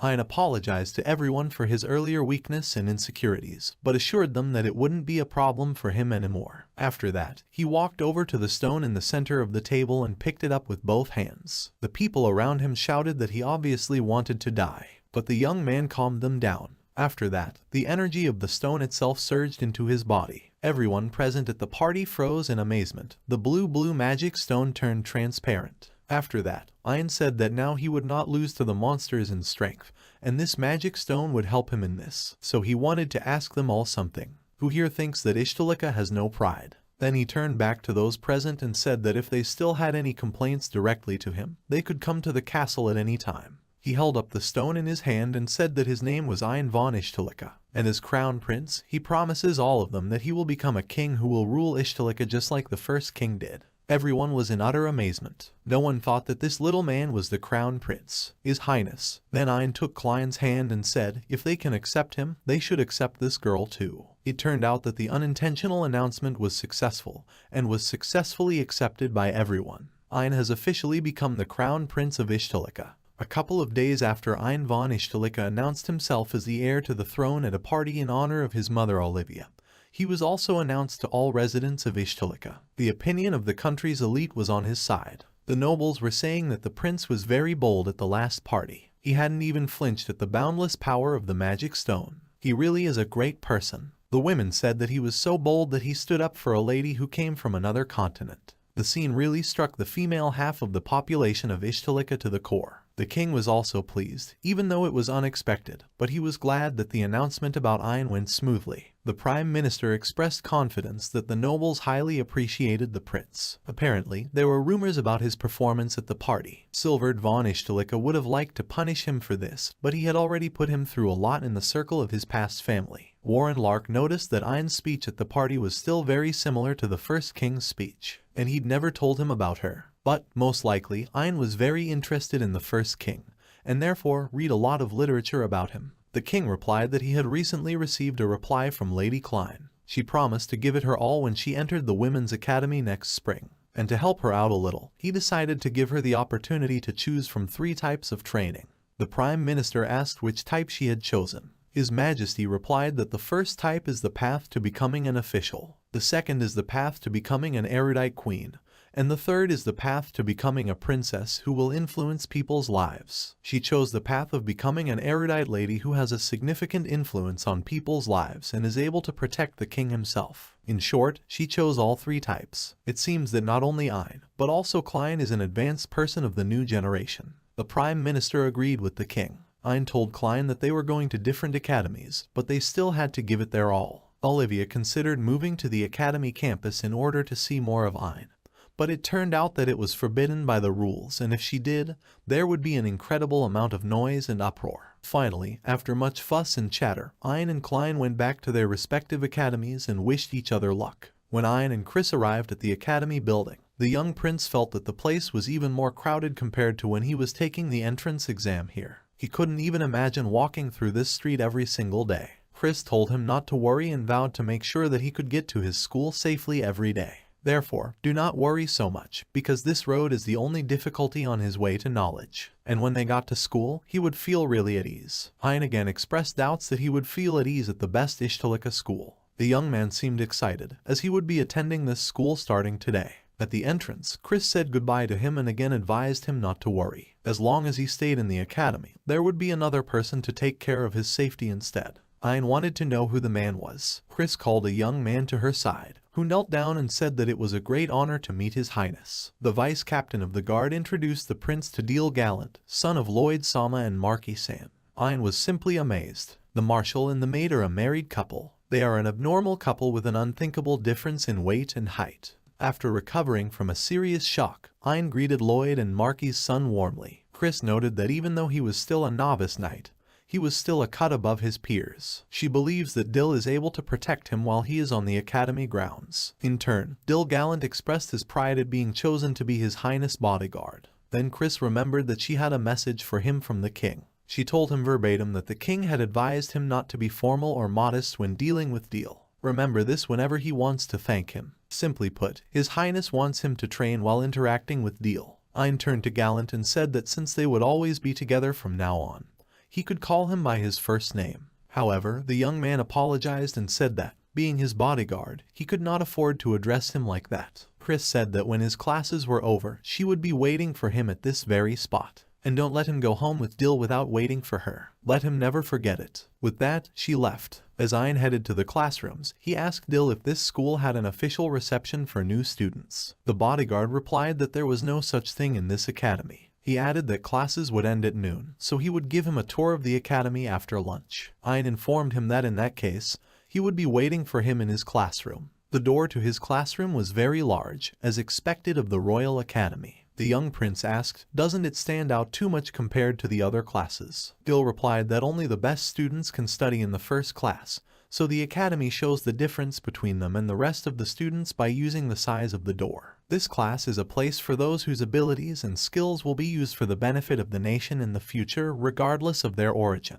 This is what the Kingsland Academy really is, putting the students' skills and abilities above everything else. After hearing these words, Ein said that then he would have to try his best. After that, they broke up. He was surprised to find that there was no handle on this door. How could he open this door? Just as he was thinking that, the doors opened. He wondered if they had installed an automatic mechanism for the classroom door. There were already students in the classroom, no more than a dozen students. It turns out that all of them are already assembled. Ein thought that since there were only a few students here, if he couldn't get along with any of them, it would be over. Then the teacher entered the room and announced that he was glad to have all the students in their seats. Otherwise, it would be very troublesome if someone missed the very first day of training at the academy. The teacher said his name was Rook. He teaches magic engineering at the academy, and as of today, he is also their homeroom teacher. In fact, their class teacher should have been another teacher. However, due to certain events, he was forced to retire. But they shouldn't take that into their heads. This is a special class, so it only expects one thing from them. This will only show the best of the best results. After that, he announced that everyone was dismissed. Then, remembering something, he said that as long as their results were satisfactory, they might not attend classes. However, they will still need to take tests every 6 months. If they need anything, they should simply contact their teachers or other staff. They can also freely use all the equipment located on the territory of the academy. Ein was slightly surprised and asked, "Is it even normal that they are given so much freedom?" A man who looked like a cat approached him and said that his name was Roland, and he was happy to meet Ein. He reported that he passed the magic engineer tests during his admission.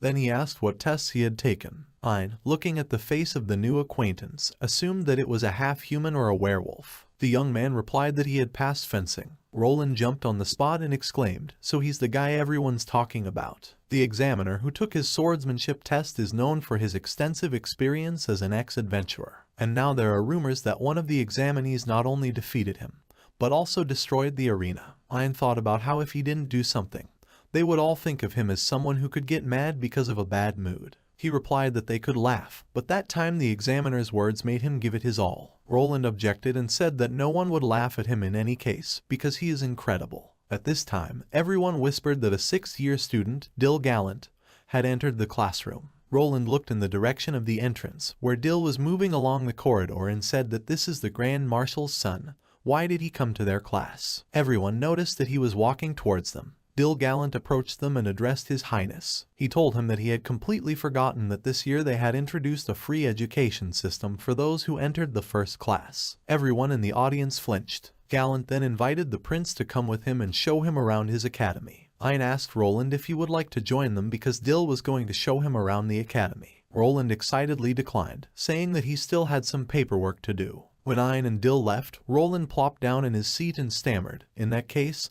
this guy is the crown prince." At the end of the tour, Dill Gallant said that he showed him all the most necessary and important places in the academy that he needed to know about. Ein thanked him and said that this place was just full of interesting places, so they were also the size of a royal castle. Then the young man asked Dill what would happen to his knowledge and training if he had to accompany him to the academy all the time. Dill replied that he would sometimes not be able to accompany the prince, however, he would do everything possible to minimize this time. Ein said it wasn't worth it, because he couldn't ignore his study schedule and his free time. The young bodyguard asked the prince not to pay attention to these details, because his protection is in the first place. Ein thought respectfully that the man was very stubborn. To lighten the mood, Ein asked Dill what kind of girls he liked. Does he prefer girls with long hair? What about their characters? Does he prefer soft and kind girls? While asking these questions, the prince thought that discussing girls is the easiest way to get close to a guy. He was sure that with this, he would be able to get close to even a stubborn person like Dill. But then he noticed the very dark look on his bodyguard's face. "What's wrong with him?" Dill asked the crown prince why he was asking this. The young man replied that he should know at least something about the person who will be next to him most of his free time.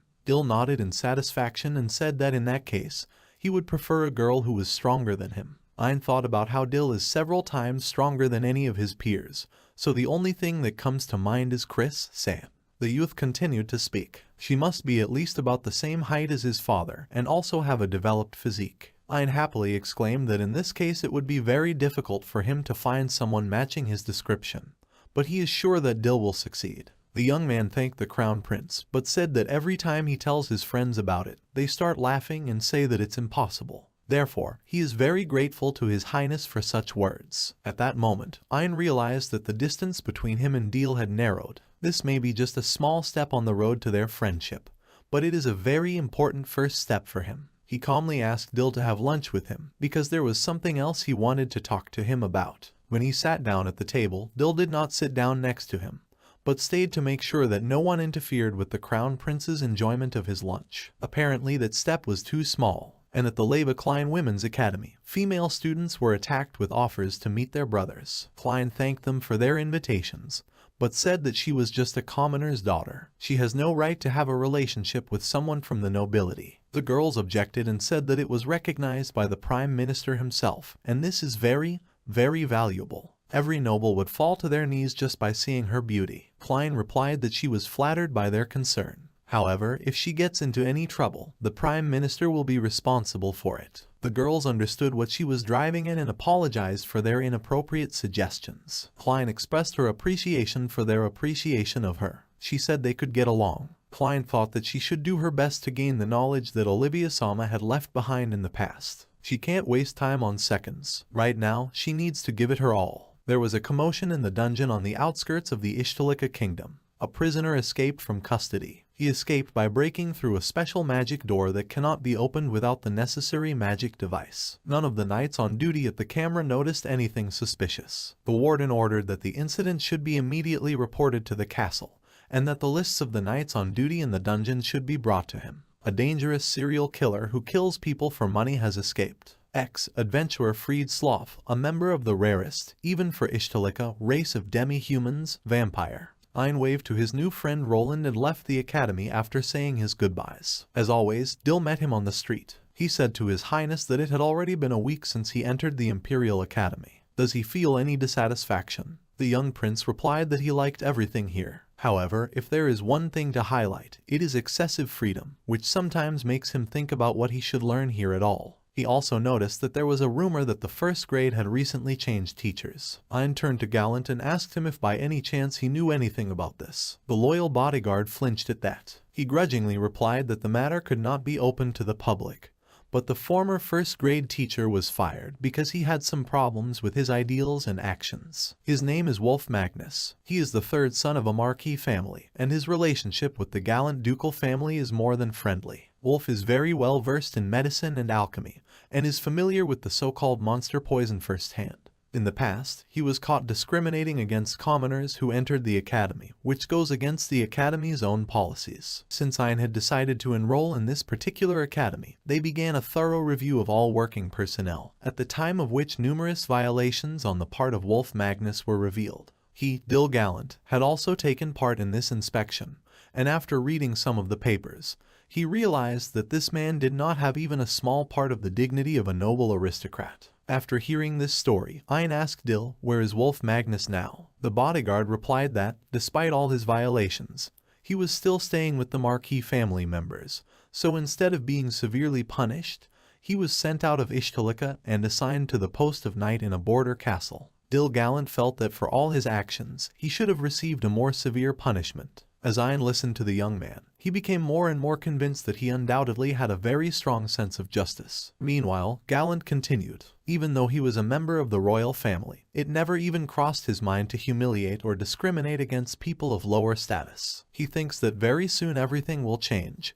and no one will humiliate anyone. Ein noticed that he too had never seen the difference between common people and members of noble families. For him, they were always equal. Dill emphasized that these are His Highness' wonderful thoughts. Ein suggested that Dill omit all formalities when communicating with him, but the young man insisted that he could not afford it, since he was his bodyguard. Just then, they arrived at the place where Chris was waiting for them. The bodyguard bowed and left. After a minute, Chris apologized to Ein and told him that she had something to do with the patrolman, and it required her to leave the young man for a moment. She left him alone and promised to come back quickly, telling him not to go anywhere. Ein stood on the sidewalk and thought that this city was really crowded. He'd never seen so many people in one place before. Suddenly, he heard a commotion outside a small shop window. In the midst of the noisy crowd, he saw girls in uniforms similar to the one Klein was wearing. The prince realized that they were students of the Academy of Noble Maidens. 3 burly men molested 2 girls, offering them the services of bodyguards. One of the girls said that they do not need such services. The big man began to threaten her in public. Ayn couldn't help but interject. He stood between the girls and the bullies and said to them, "Can't they see that they've scared the girls a lot?" He invited them to stop. The leader of the trio advised the young man to just go on. Didn't his mother teach him to mind his own business? Does he want to make himself look like a prince to these little girls? Then the biggest bully threw himself at the young man with his fists, saying that he would teach him a lesson so that in the future he would think 3 times before meddling in the affairs of adults. However, Ayn easily parried the big man's blow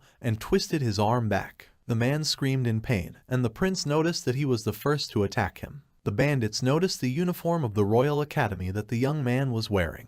They decided that it was just a child, and if they all attacked it together, they would simply crush it. Ayn tried to calm the bullies down, but they mistook his politeness for weakness. They told him that even if he knelt before them and begged for mercy, it would not help him. Ayn advised the stupid bandits not to move and stand still. However, they didn't listen to him and charged at the young man here, after which the 3 of them instantly sprawled on the sidewalk without moving.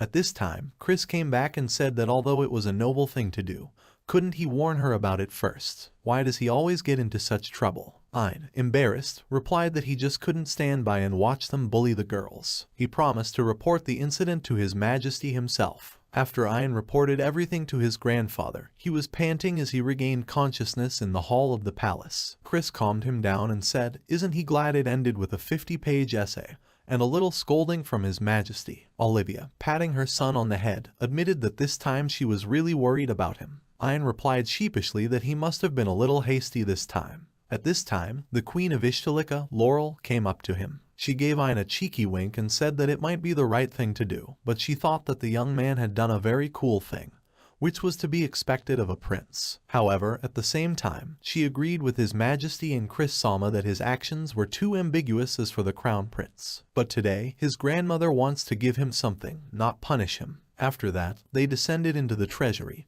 and Laurel led him to a magnificent artifact, a pitch-black, expensive and exquisite dagger. The queen said to the youth, "Wouldn't this be a perfect addition to the Dullahan magic stone that he had absorbed?" "It's perfect for the Black Knights." Ayn asked, "Isn't it normal that not only did he absorb a national-level magic stone, but he should also receive this unimaginable gift?" Laurel replied that he is the crown prince, so isn't it normal to use everything that the state has accumulated to strengthen it? Ayn took the dagger in his hands and felt as if its steel had merged with his hand, and he had become a true extension of it. The queen asked him what he thought of it. The young man was delighted. He thanked his grandmother for such an incredible gift. Later, when he was sitting on the soft sofa in his room next to Klein, she said that this dagger was perfect for him. At this time, the first Princess Kadima came up to them. She apologized for interrupting the conversation and asked me to listen to her and then discuss the gift. She was referring to that cursed magic stone that Ayn had bought at the magic stone shop. The crown prince asked briskly, was there anything she could find out about him? Kadima replied that, to be honest, she couldn't even study it properly. She asked Ayn for his ideas about this. He suggested that some information might be found in the library of Kingsland's Royal Academy, which has far more books than the castle. The first princess replied that she had actually read all the books about magic stones that were kept here for a long time,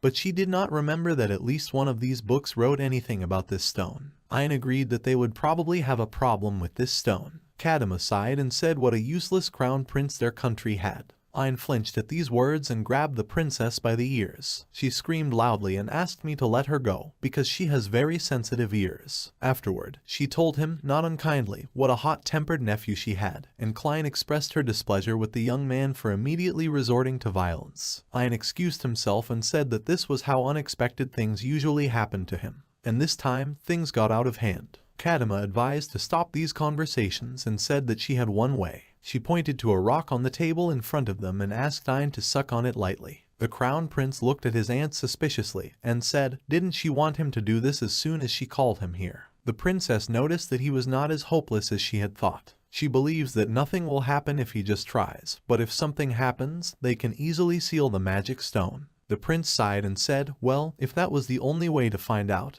he was ready. After all, he was the one who had brought this cursed stone to the palace, so he should at least try it. After that, he asked Klein to move to a safe place. Kadima happily announced that she was then removing the Majolica ceiling glass. When the princess removed the upper window, nothing happened. Then she asked Ein to take the stone in his hands. The young man took it and felt a strong pulsation inside the stone. Suddenly, a voice rang out, announcing that he had finally found it. The girls were startled by this strange voice, and Kadima ordered the prince to quickly return the magic stone under the protective glass. But as soon as the young man tried to return the stone to its place, his phantom hands were activated, and for at once, no one understood what was going on. Klein shouted to Ein that he didn't need to activate the phantom hands.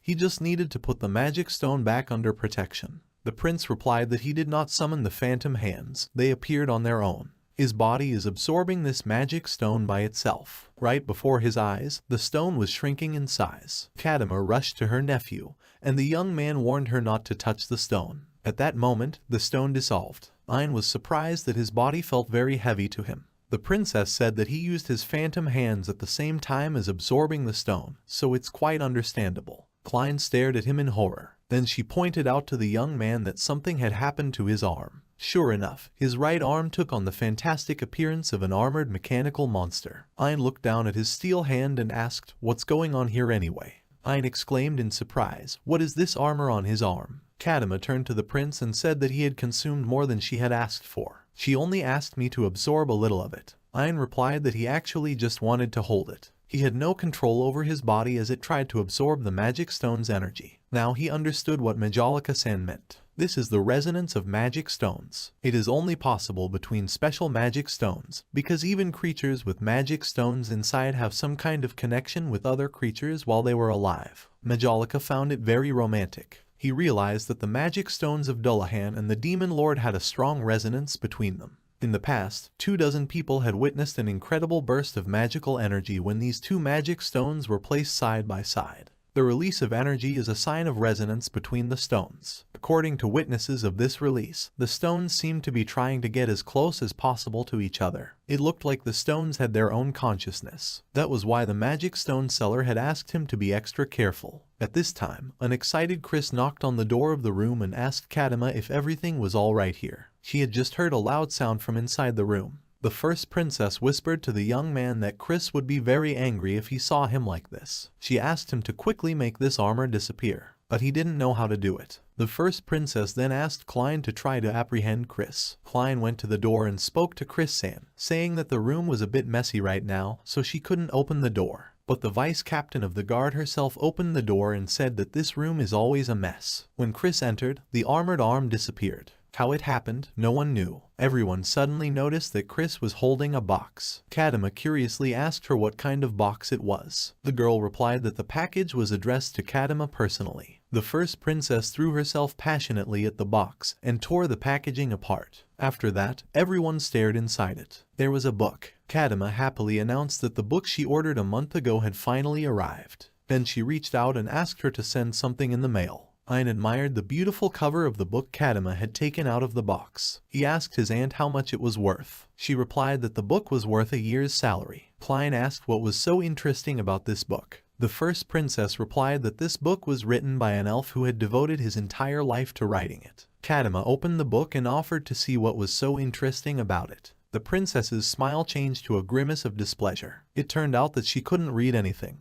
The book was written in the ancient Elvish language, which is very, very difficult to translate. Consequently, only a few of the living elves can speak it. Ein suggested that Chris-san was an elf, and maybe she could read the ancient Elven language. Kadima replied in frustration that Chris had lived in the capital for a long time, so it was impossible. She needs to find someone who can transfer her. Suddenly, Klein drew Ein's attention to a picture that was in the book. There was a portrait of a man there, and Ein guessed that it might be Dullahan himself. He looked like a man. Klein noticed that Ein bore an extraordinary resemblance to this portrait. Kadima was terribly agitated and upset. She said that she did not want to look only at pictures. She needed to understand what was written here. She was determined to leave. Ein and Klein followed her out. As the first princess was leaving the room, she asked Chris to look after the package. The girl noticed that Kadima had left the book from the package on the table. She was surprised at this carelessness, because this book is very expensive. Chris wondered what was particularly interesting about this book. She said the name first. Biography of the Demon Lord and His Minions. She looked around and opened the first page, which had a portrait of a beautiful girl on it. Then she remembered the package. In the first class of the academy, students were given leaflets on which the tasks of the district academic competition were recorded. It was an annual event that was held to build relationships between academies in the area. Public speaking, fencing, magic. There were a lot of contests here. Ein asked Roland which of these competitions would their class participate in. However, his companion replied that they weren't participating because their Royal Academy, or rather the first and second grades, had too big differences in abilities compared to other classes of their age. Therefore, only third grade students will take part in it. Hay asked in surprise, why was he so casual about it? Now he understood why they had only been told about the contest a week before it started. The prince decided that since homeroom was over, he would go to the training ground. There, he found Instructor Kaiser, whom he asked to take care of him today. The swordsmanship instructor was exactly the same examiner that Ein had fought in the entrance exams. He looked the young man in the eye and told him that he had come here after all. Is he also going to fight the bison on the summoning platform today? Doesn't he realize that this isn't normal at his age? Ein's examiner in the past turned out to be a swordsmanship instructor. He was slightly uncomfortable, but after a few training sessions, the feeling passed. A bison appeared in the arena and the instructor warned that although there was nothing to worry about, because the monsters on the summoning platform could not kill it, but its attacks could still knock it down. Therefore, if he suddenly gets hurt, everything will be solely on his conscience. The youth nodded his head and replied that he had already defeated the red bison several times before, so this time he wanted to check something out. As the buffalo charged furiously, the prince threw his sword aside. When the beast approached the young man, he managed to throw the monster to the ground. Instructor Kaiser was very angry. What sane person would come up with the idea of taking on a red bison? He called the young man an idiot, to which Ein replied that there are times when someone needs to stop a strong monster with their bare hands. The instructor asked if it would not be wiser to dodge him rather than try your luck and try your strength against him. In an outdoor cafe, while sitting at a table waiting for an order, Ein told Chris that today's training session was very tiring for him. The girl praised him for his good work. Then the prince expressed regret that he probably would not be able to take part in the inter-academic competition. Chris turned to His Highness and asked if he would like to cheer on Dill, who was going to fight the winner of the fencing competition. Ein gladly volunteered to cheer for him. Just then, Klein entered the cafe. She pouted resentfully and sat down at the table behind them. Chris noticed that Klein's Sama seemed offended. The girl ended up sitting at the same table with the female students that the prince had recently rescued near this place. The girls asked Klein if she could tell them a little bit about the crown prince, since she often visits the castle. Klein replied that he might seem like a problem maker at first glance, but he's one of the few people who always cares about others. He's also very brave. She can't tell you how happy she is to be able to stand on the same side as him. The girls were delighted. They thought he was really noble. Then they asked Klein what he usually does on weekends. Chris suggested that the prince stop Klein if she was embarrassing him with her words, but Ein replied that he would just put up with it a little longer. Klein continued and said that the crown prince gets along well with the first princess. The other day they even. At this time, Ein broke down and asked her not to talk about it. The girls recognized the prince and began to thank him for the day when he saved them from bullies. The prince felt uneasy and replied that he had done almost nothing back then. Then he turned to Klein and asked if she would come to the castle today. She responded positively and said that she was just coming back from school. Ein held out his hand and asked her to return to the castle together. The girls from the Noble Maid Academy were stunned. Ein and Dill Gallant were admiring the academy arena. The prince said that together with the square, it seems to be the size of a small castle. The bodyguard approached His Highness and said that he had to leave him temporarily to prepare for his performance at the competition. Ein assured him that he would cheer for him at the fencing performances. Dill thanked the prince for his support. Then he asked Dill if he was a little worried. Gallant once again apologized to the crown prince for showing him his weakness. Isle calmed him down and said that he would just feel better knowing that he was as nervous as he was. Then he asked him again to call him by his first name, not by his title. However, the young man was unwavering. He said that this is completely unacceptable behavior for an ordinary bodyguard. Ein replied that he was trying to persuade him another time. When Dill left, Chris came up to the young prince and said that she didn't think that Dill would ever go along with emotions. He confessed faster than she thought. He seems completely calm now. However, Ein noticed that he never addressed him by his first name. Chris volunteered to escort His Highness to her seat at the stadium. She informed him that His Majesty and Mrs. Klein were waiting for him. Ian replied that he still needed to go to his classroom, because he had forgotten the pen that his grandfather had given him, and it was very dear to him. The vice captain of the guard still insisted on an escort, because there was still a long time before Deal's performance. But the young man rejected her offer and said that he would return immediately. After that, he quickly went to the academy. He was thinking that this place is so big that it looks like a giant. Along the way, he heard several scents that blended into one. When he entered his classroom, he saw Roland in the hands of a man. Ian asked, "Isn't it the day off for the academy students?" Roland replied that he had simply left something behind and asked the person holding him what he intended to do with him. He replied that he didn't need it, so he would let it go. However, he must not forget that he is as good as a bounty on someone's head, so he can do whatever he wants with it. Then he told Roland that he was a vampire and hadn't drunk anyone's blood in weeks. You can't think of a more unpleasant and irritating effect of hunger. He can drink some of his blood. However, he is now so hungry that he can drink all his blood without a trace. After saying that, he grabbed Roland by the neck and lifted him into the air. Ian took a deep breath and said that's why he thought something was wrong in the academy. He turned to the vampire and ordered him to release his friend. The bandit snarled that what he hated most in the world was being annoyed by something, and this kid infuriates him more than anything else in the world. The young prince calmly suggested that the bandit surrender and then nothing would annoy him. However, the vampire replied that he wasn't going back to prison. Then Ian pulled a black dagger from his belt and said that he would stop him himself. In the first few seconds of the fight, the vampire realized that this was not an ordinary boy.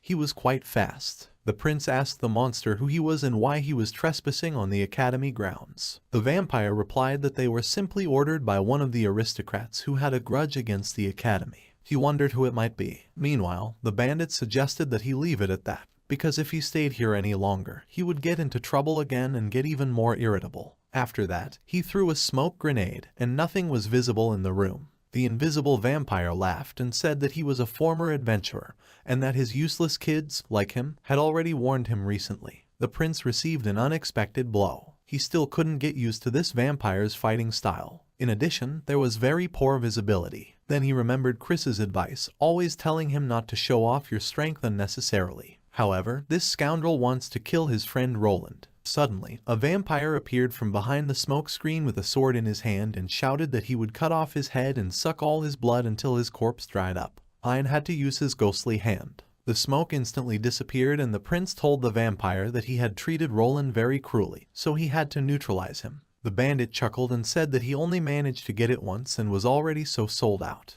How dare he underestimate him at all? Instead of answering, Ian used his second phantom arm, which surprised the vampire, who was soon immobilized. The young man rushed to his friend and brought him to his senses. Roland asked the young man in fright, "Where is this scary monster?" Ian calmed him down as best he could, and thought that his friend hadn't seen anything because he'd lost consciousness. "That's good." Roland asked why he had attacked them in the first place. Did he have any reasons? The young prince replied that he had said something to him before he passed out. Then he remembered what Dill Gallant had said about a teacher who'd been fired for unacceptable ideals. Combining this with the vampire's comment about an aristocrat hating their academy, the young man came to understand who ordered this crime. Then he remembered the strange smells he'd seen at the street cafe. Suddenly it dawned on him. He ordered Roland to hurry to the main gate and tell Chris to come to the street cafe immediately. After that, he quickly walked towards the establishment. Ian saw Wolf Magnus, a former professor, sitting at one of the tables. He asked him if a person who was dismissed from the academy had the right to rest gracefully on the cafe grounds. Magnus got up from his seat and said that he didn't think His Highness the Crown Prince knew about him.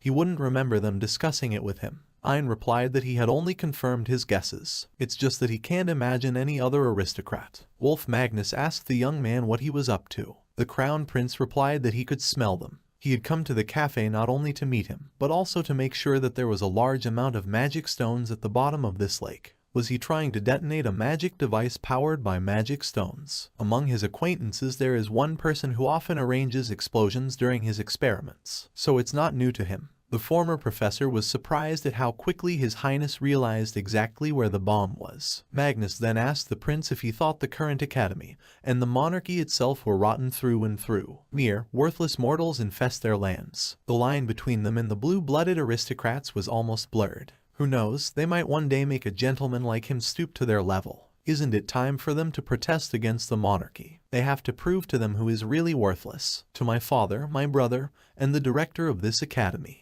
We need to prove it to all of them. Finally, he must teach a lesson to the son of the Glacier family, who put him in prison, such a lesson that he will remember it for the rest of his worthless life. The young prince asked Wolf if he and Deal had a mutual dislike, but he loves Ishtalika and this academy. That's why he won't let it go so easily. With that, he bared his black dagger. The former professor replied wearily that he was very sorry that he could not get his approval. However, he spent a fair amount of resources on this bomb. The power of its explosion is directly proportional to the quality of magic stones. He asked the prince what he thought would happen if the best quality magic stones were placed in such a bomb. Wolf Magnus answered his own question. The bomb will tear the academy into small pieces, and the reaction in the magic device is already triggered, and no one will be able to stop it. Today, it will wipe out everything here from the face of this earth and start a new Ishtalika. This is a revolution, Your Highness. Wolf Magnus looked like a madman. His eyes were burning, and he shouted in the young prince's face that it was in his hands that Ishtalika would be reborn in a true and righteous form. Holding the famous black dagger tightly in his hands, Ein told Wolf that he was deeply mistaken, and if he continued to stand where he was, he himself would be caught in the shockwave of the explosion. Was he in a hurry to die? Wolf Magnus chuckled and said that there were magic gems on his clothes that would protect him from any explosion. From this spectator's seat, he will observe the moment in which Ishtalika is transformed. The young prince rushed to the terrorist and cut the magic gems on his clothes, which rolled on the ground. Now the former professor had nothing to defend himself with. After that, Wolf Magnus tried to escape, claiming that he still had a whole bunch of unfinished business. However, his wish did not come true. The prince had enough strength to twist the old man and lay him on the ground. After that, he tied him tightly to a chair and, taking off his outer clothes, threw himself into the lake. At the bottom, he saw a large container containing a bomb. It was very large. Ein realized that he couldn't disarm her. Then he thought that since it was powered by magic stones, with his skill he could absorb them. When he tasted them, they tasted really bad. Individually, they might have been delicious, but collectively, they were simply disgusting. After he managed to absorb the rocks, he climbed up and lay exhausted on the floor of the street cafe. Just then, Chris and the patrolman arrived. She anxiously asked the youth if he was injured. Ein replied that he was fine, but he seemed to have eaten a little too much. Wolf Magnus was arrested by the patrolman, bound, and the former professor couldn't believe that the prince had defused the bomb so easily. Because of his nervous breakdown, he could not say anything, but only giggled disgustedly as the soldiers led him away. Chris asked Ein to tell her more about what had happened here. The young prince said that this man had planted a bomb at the bottom of the lake and was going to set off an explosion. Ein reflected that no matter how powerful the bomb was, Wolf wouldn't have been able to achieve his goals by installing it in the academy. To actually stage a coup, he would need to get rid of the big shots of this country. And today, a huge number of people gather in Akengorodok, including these notable people. It suddenly occurred to him that this bomb was obviously not the only one. At that moment, he heard the soft voice of Wolf Magnus telling him that they were a little late. Chris grabbed the former professor by the throat and ordered him to name the location of the second bomb.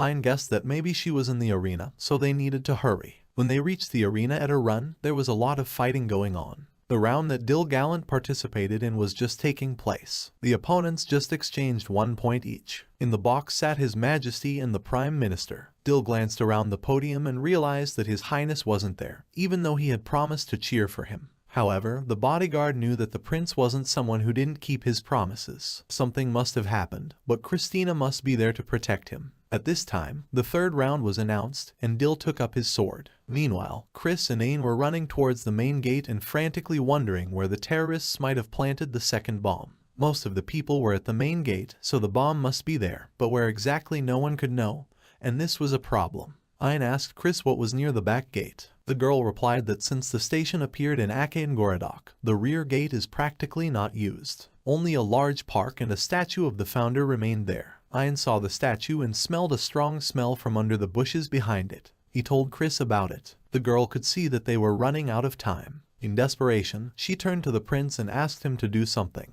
The young man rushed forward with all his might. The battle continued in the arena, and Dill's opponent felt that Gallant could not fight at full strength because he was distracted by something. Dill kept looking back at the podium, looking for the prince. Suddenly, he heard his name called out in Ein's young and clear voice. Out of the corner of his eye, Dill saw the crown prince on the podium with Chris, and he swung his sword and defeated the opponent. It was immediately announced that the victory was awarded to Dill Glacier. The round was up to him. Isle was quick to congratulate his bodyguard on his brilliant victory, although he had every right to congratulate himself because he prevented a coup d'etat. As a reward for taking care of Wolf Magnus, Grandfather Silverd allowed him to take a short walk. Taking Chris and Klein with him, the young prince went shopping in the castle town. After visiting a number of expensive stores, Ein asked the girls, is it okay that they bought so many outfits? Klein noticed that they all looked very good on him, but he said that wasn't what bothered him. He's worried about how much money they spent. It was much more than he had expected. Chris confidently stated that the crown prince wasn't supposed to wear cheap clothes. The wind from the sea was getting stronger and it was very cold.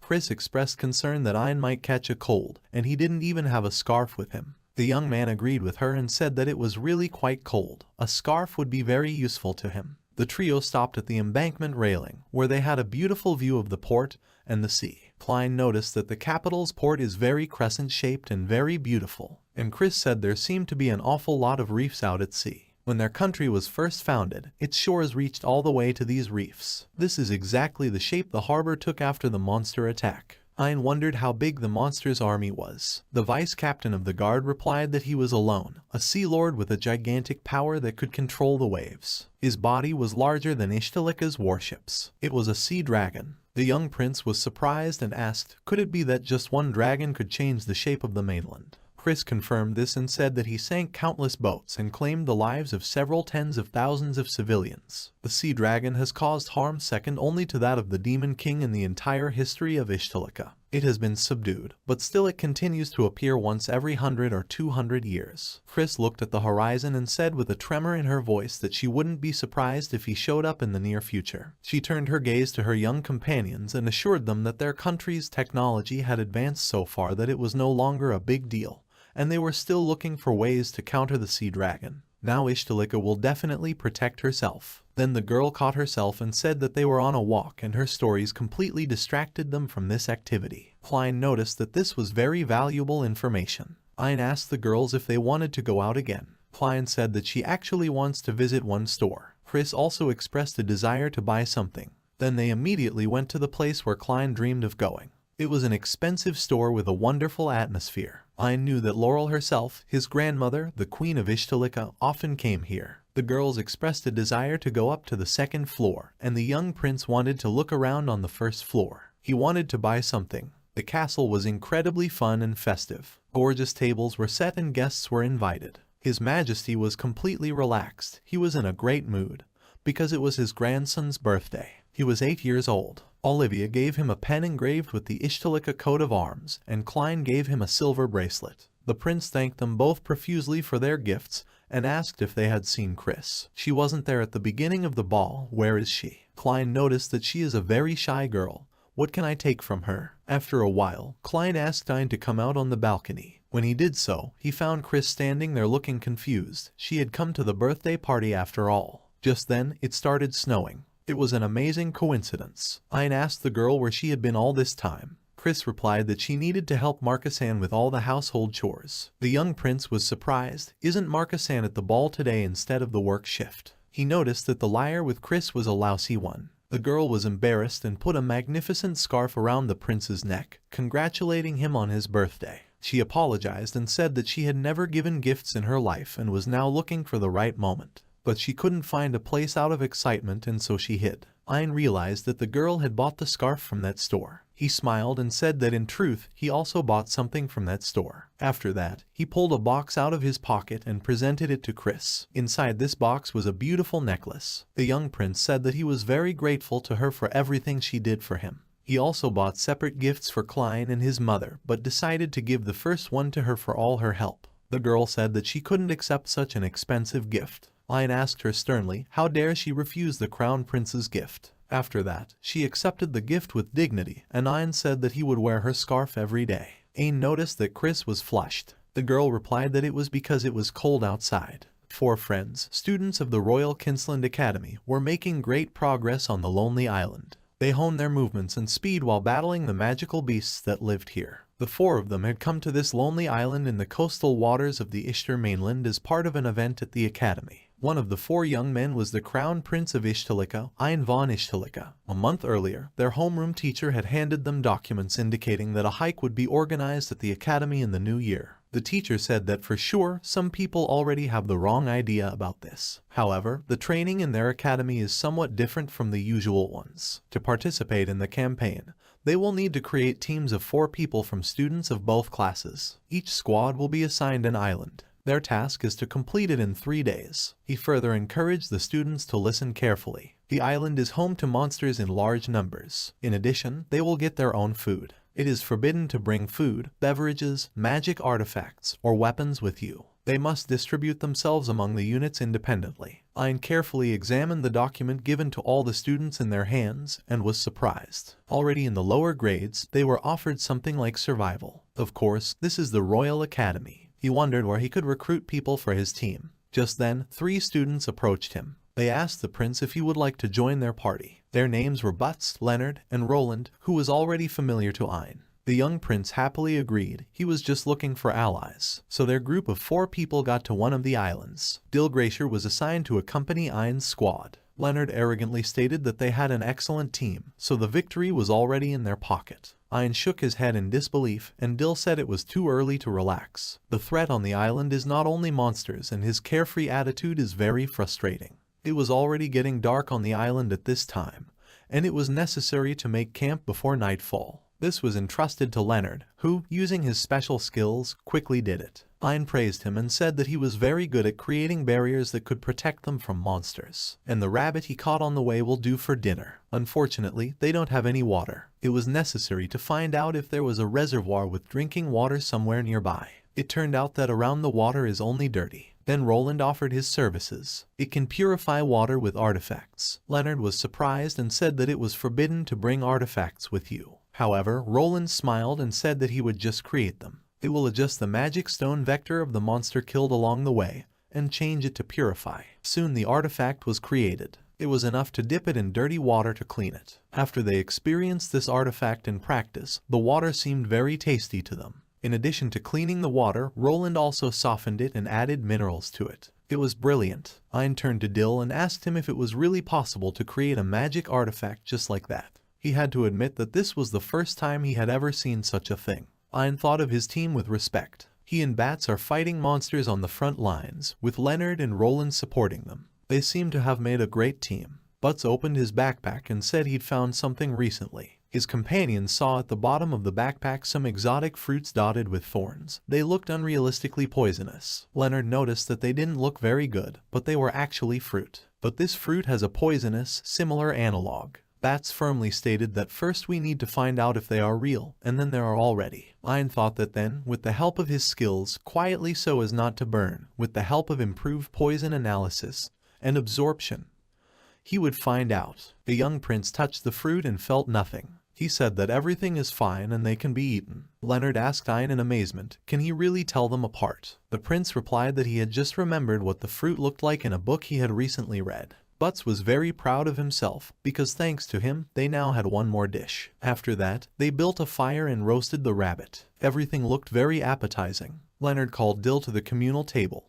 but Dill declined, saying that he had his own food and advised them not to bother about him. Ein said it would be a pity if they didn't eat everything and he didn't help them. Dilgracier didn't refuse any more and agreed to share the meal with them. Then he expressed a desire to add something to the general meal. He took out some tea leaves from his backpack. However, Leonard reminded the guide that it was against the rules of the hike. Dill agreed with him, but said it was almost a tradition and the academy was turning a blind eye to it. Everyone realized that they would not be punished if they relaxed a little and tasted tea. When dinner was in full swing, Butz turned to Leonard and said that he had heard that he had a fiancée. Who is she? With this question, he extremely embarrassed his comrade, and it cost him a lot of effort to get out of this situation. After a hearty meal, all the expedition members fell asleep. In the morning, the island was covered with a thick fog. You had to be very careful not to get lost. The party marched in a column, and they soon felt the fog grow even thicker. You couldn't even see your feet. Butz asked Roland if he had any artifact to dispel the fog.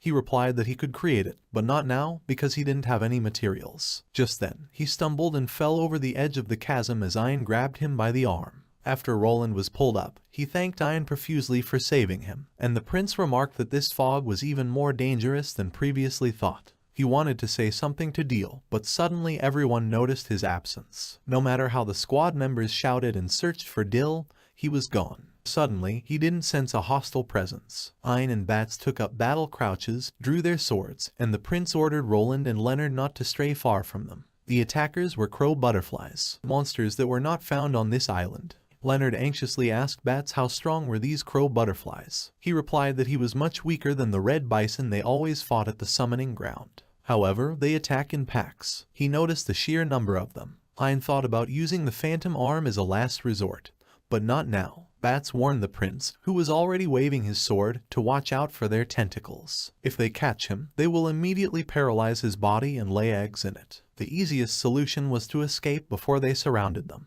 With incredible effort, they broke away from the pursuit, and tired, they sat down in the clearing. Bats told Ian that shouting in such a situation is tantamount to suicide. Their cries attracted the attention of these crow butterflies. The prince apologized and explained his action as concern for the fate of Dill. He just couldn't control himself. Roland expressed the hope that everything will be fine with him, because he is the strongest fighter in Akane Gorodok. Leonard said thoughtfully that there were dangerous monsters on the island that shouldn't be here. This is just an extraordinary situation. Roland asked Ian, by any chance, if Christina-sama was secretly protecting him. The young man said he didn't think so. He had heard that today she had gone to the capital with her mother on business. Bats suggested moving on. In the fog begins the territory of crow butterflies. It's dangerous to stay here, too. They were already halfway across the island, and there must be adults at their destination. Ian said that they needed to get as far as possible today. Now they will rest a little and continue their journey. After walking a considerable distance, they decided to set up camp.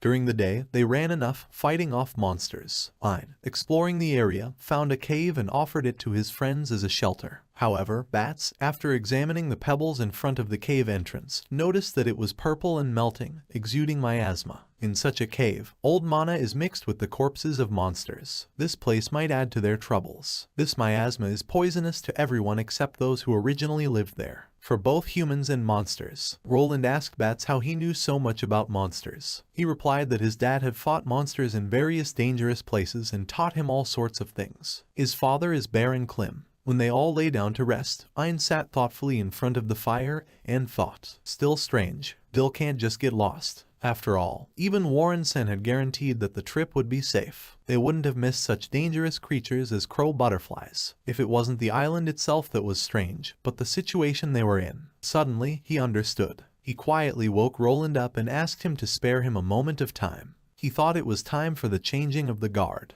But the prince asked him if he remembered a magical artifact that could hold water. It can absorb something other than water, like miasma or something, right? Roland rubbed his eyes and said that he had the opportunity. Ian asked him for an artifact, and he immediately handed him the stone. After that, Ian wished Roland a good night. He now had a plan. In the morning, the crow butterflies attacked Ian's squad again. While fighting off the clingy monsters, he asked Leonard if his barrier could protect him from poisons. He replied that only for 20 or 30 minutes. Ian happily replied that he had calmed him down. After that, he ordered Leonardo to deploy the barrier. Bats asked the prince what he was up to which the prince replied that something had occurred to him yesterday after talking to him. At that moment, the tentacles of one of the monsters wrapped around Bats and he fell to the ground with numb limbs. Fortunately, at this moment, Leonard finished putting up a barrier that the monsters couldn't penetrate. They all thanked him profusely, and the prince suggested that they rest and drink some water while he subdued the crow butterflies. He took the artifact he received from Roland with him and rushed over the barrier. It was as if Ian was teasing the crow butterflies, suggesting that they attack him. He lured them to a field of miasma and the monsters almost all died after being exposed to it. His companions were surprised that he wasn't affected by the miasma at all. Ian admitted that he has the poison resistance skill, so he's resistant to miasma and all that. Leonard went to His Highness and asked him not to do such terrible things again,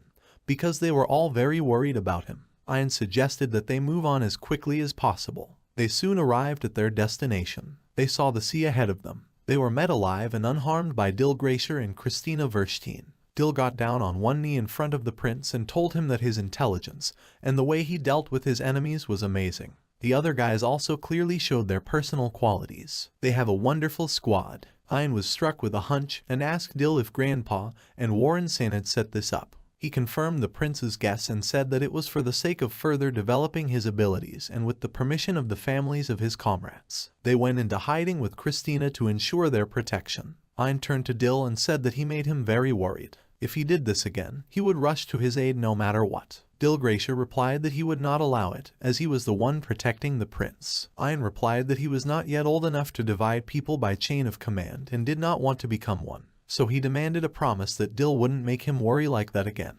Dill Gracia looked apologetic and said that he didn't think he would give him so much trouble. He humbly apologizes for this, and the prince replied that it was good that he understood, and since he made him worry, let him call him by his first name now. Dill had to agree to that. Ein's mood rose considerably, because he thought that his ploy wouldn't work this time either. Dill Gracia called the prince by name and expressed his desire to continue serving him. Chris was also pleased. She declared the campaign completed and offered to return home to the capital. As they stood together on the deck of the great ship, the prince asked her if she had been watching him from the forest all this time. She confirmed his guess and said that she was hiding with the help of a magical artifact. She was very frightened when she caught his eyes on her. The young man explained that he had caught a familiar scent among the crow butterfly magic stones. Suddenly, Chris was startled and asked Ein to go back to the cabin. A monster is discovered from the open sea. The kraken could already be seen on the horizon, but something was wrong with it. Chris ordered the cannons to be prepared to shoot at the monster. It was simply monstrous in size. However, something had left a through hole in the monster that was much larger than their ship with a single blow. Healthy fins the size of an individual creature. Sharp and long fangs, capable of breaking a small boat with a single bite. It created a huge whirlpool in the sea, and dragged caught prey into its center, not giving them a chance to escape. It was none other than the sea dragon that Chris had told me about not too long ago. While the sea dragon was busy with the cracker, they needed to get out of here immediately. Fortunately, the sea dragon didn't try to chase the ship, but news of it reached all the way to the capital. However, even after a few months had passed, he didn't show up again. It's been 1.5 years since the sea dragon showed up in the coastal waters of Ishtilika. Nothing particularly important happened during this time, and Ein just continued to study and train as a routine. The prince was 9 years old, and he safely entered the 3rd grade. As always, Chris met him on the way out of the academy. She said that when they got back to the castle, he would have swordplay lessons and art classes waiting for him again. Warren herself. Ein suggested that the girl stop by for lunch on the way, but she refused. They stopped on the way, and Chris carefully adjusted his twisted tie. At this time, 2 knights came up to them and whispered something in the girl's ear. She told them that she was going there immediately. Chris apologized to the prince and said that she had urgent business to attend to, and these guards would escort him to the castle. She asked him not to go anywhere on the way. Ein anxiously thought about what could have happened so serious. He asked the knights to tell him about it. They reluctantly reported that a national disaster-level monster had appeared, and Christina Sama went to deal with it. When Ein arrived at the castle, he immediately asked the guards where His Majesty was. He was informed that the king was in the Great Broadcasting Hall. As the young man went there, he noticed that there weren't many knights in the castle, and that everyone's faces were sad. Is it really that bad? The young prince entered the hall and loudly informed His Majesty that he was back. The grandfather asked to continue the meeting without him and went out into the hall with his grandson. Ein asked me to explain what was going on. Silverd von Ishtilika reported that a sea dragon had appeared in the waters of the port city of Magna. The prince asked why the measures against him had not been strengthened. After all, 3 whole years had passed. Why such a panic? His Majesty replied that the situation had taken an extraordinary turn. 2 sea dragons appeared. They can't predict how much damage they might do this time. But if they don't at least act, Magna could end up at the bottom of the sea. Therefore, the high command was handed over to Chris. Ein wondered, since the situation was so serious, why was it just Chris? You need to fight with all the castle symbols. Grandpa replied that they had already sent all the military power they could. The strongest equipment, as well as the entire fleet of the royal family, 90% of the castle knights, and even requested the help of adventurers. In such an emergency situation, only Lloyd and a few other knights are left to guard the castle and the capital. Apart from Chris, they have no one else to entrust this matter to. Ein couldn't agree with that. He thought there must be another way out. He could still see the terrifying figure of the sea dragon. His legs felt weak every time he thought about it. Of course, Grandpa didn't say anything wrong. He straightened up and addressed His Majesty. Ein stated that he would go to Magna and fight the sea dragon. Grandpa called him a dumbass and asked him what he could do on his own. Lloyd Galatia supported the king and said that he is the crown prince and his body belongs not only to him. Ian replied that he was fully aware of this, and he thought that as the founder of the clan, he would do the same. He can't just stay silent and wait. Olivia also tried to talk him out of this dangerous matter, but the young prince insisted on being sent to where Chris-san is now. The king of Ishtalika realized that it was useless to dissuade his grandson, and he quietly ordered Lloyd to do something. He struck the young prince, knocking him unconscious, and carried him to Cad. Olivia yelled at her father because she didn't ask him to use violence. His Majesty summoned Mark's maid and asked her to take Olivia to her chambers. In addition, the king ordered that Ian should not be allowed out of the room until he gave permission to do so. There's no way the crown prince can go to Magna. Crown Prince Ian von Ishtalika was locked in the first princess room. Ian was arrested. In vain he pounded on the door with his fist and demanded to open it. He could have broken down the door in no time if he summoned his phantom hand.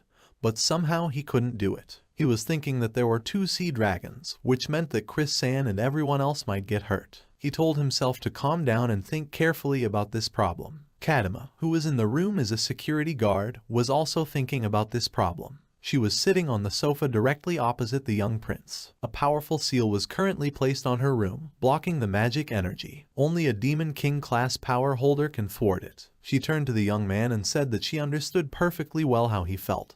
But while she was protecting him, she needed to pray for Chris's health. Ian knew that he was powerless right now. He prayed to the Lord to grant him the power to save Chris-san. A voice ordered him to take a good look around. He couldn't make out what that voice was. Is this a goddess? The voice repeated it to give him a good look around. Ian glanced around the room and saw the stone under the protective glass cover. He begged Kadima's forgiveness, removed his protective hood, and picked up the cursed stone. Instantly, a phantom hand came out of it, and the first princess was very surprised, because this could not be because the room was sealed. Truly, this stone is very suspicious. The girl wanted to go to the prince, but she couldn't move. Her whole body seemed to turn to stone. Kadima was surprised to see that the prince had absorbed all the energy of the stone. After that, Ian put out his hand and broke the seal. This meant only one thing: the prince had gained a huge amount of power. He opened the door despite the first princess' loud protests. When Ian left the room, he found Crone standing outside the door. She greeted him and asked him if he would go there even if she asked him not to. The young man nodded and promised to come back. The girl kissed him and said it was a blessing from the goddess. Then she wished him luck. Lloyd Galatia and his knights blocked his way out of the castle. He asked the prince where he was going. Ian replied that he wanted to take a short walk to the port. The Grand Marshal declared that the prince was a treasure of their nation and he would not allow him to leave the castle, to which the young master replied that he would leave anyway. Lloyd tried to stop the young man, but the powerful magic immobilized the knight. His warriors were also unable to move after being affected by this huge power of magic. The marshal resigned himself to the inevitable, telling the young man that the prince was going there to do what he saw fit. He asked the prince not to forget all the responsibility placed on his shoulders. After Ian left, Lloyd and his men were able to move as well. The Grand Marshal smiled and said that this guy is a very outstanding person. Ian finally left the castle, but he couldn't get very far on his own 2 feet. He thought about finding a horse, and to his delight, he saw Dill leading a horse. A loyal bodyguard has expressed a desire to accompany his master. The 2 of them mounted their horse and set off towards the port. Dill explained his action by saying that of course he was serving for the good of Ishtalika, but above all, he had sworn to serve the crown prince personally. He would be overjoyed if the prince took him into his service. Dill informed the prince that he could take him to White Rose Station, but then he would have to take a water train to Magna. Otherwise they would waste a lot of time. The young man asked if they would let him take the train. The young man replied that it would be difficult because His Majesty had ordered that he not be allowed to enter Magna. Dill added that there is only one way. It is an order from the royal family, an absolute right held only by members of the king's family. He, as the crown prince, can issue an order that overrides His Majesty's usual order. However, due to the fact that it has a high legal force, its application will be submitted for consideration later. If he is deemed inappropriate in the process, in the worst-case scenario, he will be excluded from the royal family. I hate to admit it, but he thinks it's a good idea. Ian agreed with his bodyguard and said that then there was nothing else to do but take the water train.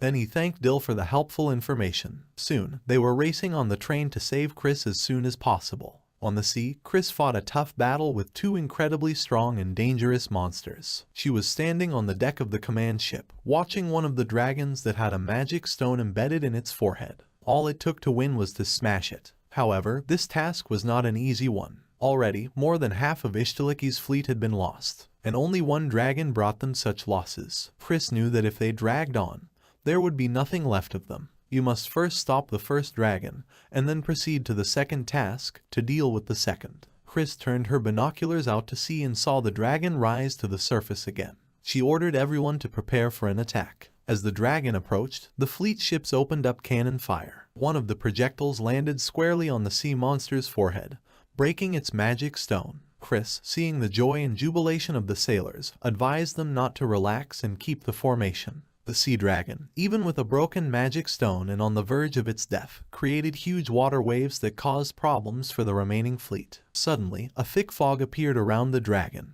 In addition, there was still one dragon left. Suddenly, she saw the crown prince on the deck of the ship, who told her with a smile that he wanted to hear her voice one last time. Ein said that he had restricted his field of vision with the thick fog skill. Ein was confused. Why did he come here? She ordered him to return to the capital immediately. But the prince said that he was issuing a royal decree in the name of Ein von Ishtalik. He will fight the sea dragon, and she must support the rear. Chris asked him if he even knew what the royal decree was for. The young man turned to her and said that she had no right to contradict the crown prince's order. He ordered her to do as she was told. Then he announced that he was leaving the ship to Deal's management. At this time, it was reported that the dragon was approaching. Ein took a step forward and shouted to the sea monster that from now on, he would fight him. Phantom hands appeared around Ein, pouncing on the sea dragon's face and restricting its movements. Training with Red Bison together with instructor Kaiser was not in vain.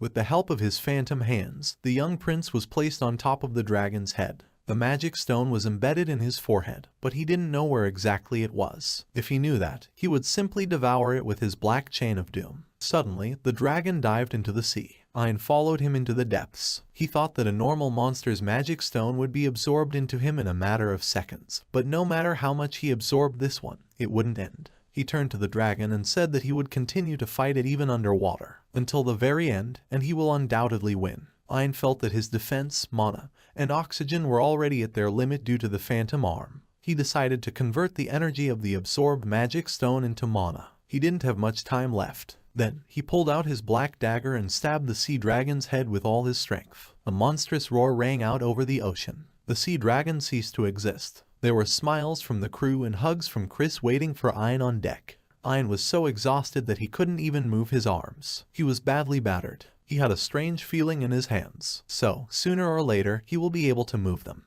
Dill noticed that the prince wasn't a healer. How could he be so carefree about his wounds? Ein replied that he got off lightly. He was lucky to be back alive at all. Chris told the prince that it was not a small matter. Let him look at his chest. The young man glanced at the earthen ruby he had received from Warren. Only a small piece of it remained. It's broken. Chris added that this stone responds to threats to life and protects its wearer. It turns out that the stone was activated because Ein was on the verge of death. Christina took the crown prince's hand and tearfully asked him never to do that again.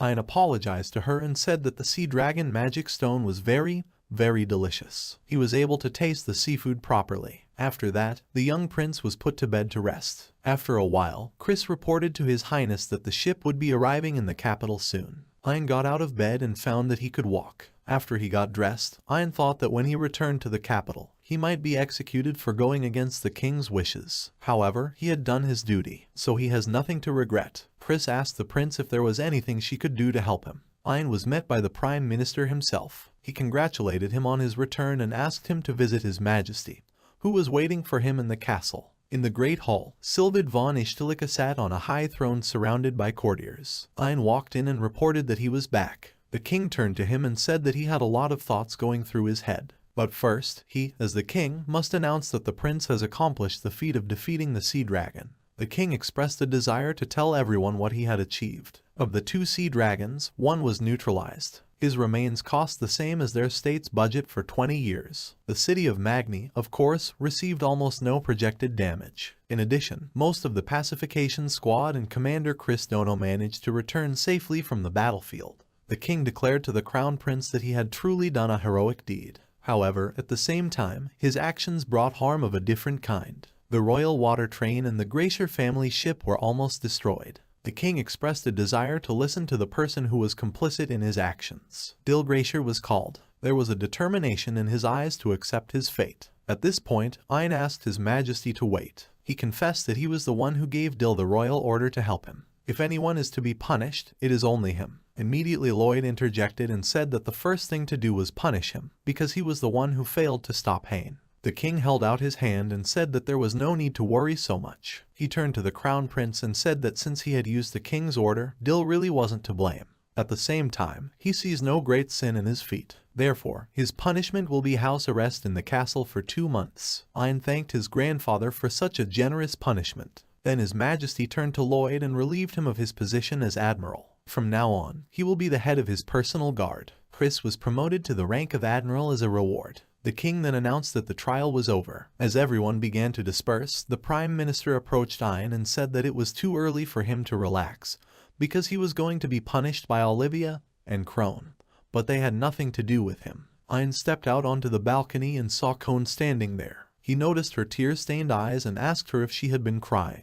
The girl asked him if he had finished talking to His Majesty. Then she said that she didn't cry at all, but believed that he would keep his promise and come back. After that, she punched him lightly in the chest and said that he was a fool. He apologized to her, and she asked if he'd seen Olivia yet. The young man replied that he was just about to go to her. The girl asked him to go there immediately, because there was trouble. Ein went to the door that led to his mother's chambers, opened the door a crack, and said that he had returned safely. Inside the room, he saw huge tree branches and roots that entangled everything. Among these roots, Ein saw his mother, who was very happy that her son had returned. She told him that she was so worried about him that she made a mess. She is very ashamed in front of him. Let him not look there. Ein asked her, are these the characteristics of dryads? Olivia told her son that he had done his best. You don't need to worry about anything anymore, and you don't need to be afraid of anything. He has completed his mission, but in the end, he is only a boy. There's no one else here. The woman hugged Ein to her with great tenderness. Kadima von Ishtalika took Ein's hand and told him how reckless and unruly the prince was. Sometimes he loses his senses, sometimes he consumes the cursed stone when he is told not to. The young man replied that he was very sorry. The first princess let go of his hand and asked him how he felt now. Ein replied that she was moving normally now. At least he can eat now without anyone's help. Chris turned to the prince and told him not to push himself too hard. She will take care of him until he is completely recovered. Kadima chuckled and asked the young prince to show her his status card. She was wondering how she had changed after absorbing the cursed stone and the sea dragon stone. Ein also expressed a desire to see it, because he completely forgot to check it out. They saw that the prince's status had changed significantly. Ein von Ishtalika's named profession had 4,055 health points, 473 attack points, 395 agility points, 7,367 mana points, and 952 defense points. In addition, he now possessed 7 skills: Dark Night, Great Dark Magic, Sea Current, Thick Fog, Toxicity Analysis, Absorption, Gift of Learning. Chris was delighted. These are the numbers. Kadima said with a smile that this was to be expected, since he had absorbed 2 national relics and the prince's development was proceeding at an abnormal pace. Ein, looking at his status card, simply said that he would like to increase his stats even more. Then he asked the first princess what kind of profession is called. She said it was one of the demon professions. Then she asked him ironically when he had given up his humanity. About the status of the prince, she is already silent. The youth asked, is Sea Current a sea dragon skill? So he got the Great Dark Magic from the Cursed Stone. Kadima explained that this is a skill that was once possessed by the strongest wizard living in this world, the demon Vich. Ein asked if the magic stone belonged to Vich. Chris confirmed that Vich's skill was called Dark Magic, and the Great Dark Magic must have belonged to the Elder Lich. The first princess was surprised to ask Chris how she knew all this. The girl replied that it was written in the book that the princess received in the mail. The ancient elven texts in this book seemed familiar to her, and she casually glanced at them. Kadima almost exploded with rage. Why didn't she say earlier that she understood the elven texts? Had the elven expert been right under her nose? Chris sheepishly apologized to the princess. Kadima quickly grabbed the book and handed it to the new admiral. She asked the girl to read what was written in this book about the senior lich. Chris opened the book and said that this demon was a senior lich. Then she quoted, together with her husband, she supported the Demon King and made a great contribution to the development of his lands. Ein exclaimed in excitement, so the Elder Lich, whose stone he had devoured, and Dullahan were consorts. Kadima agreed with his guess and said that she had been preoccupied with one thing for a long time.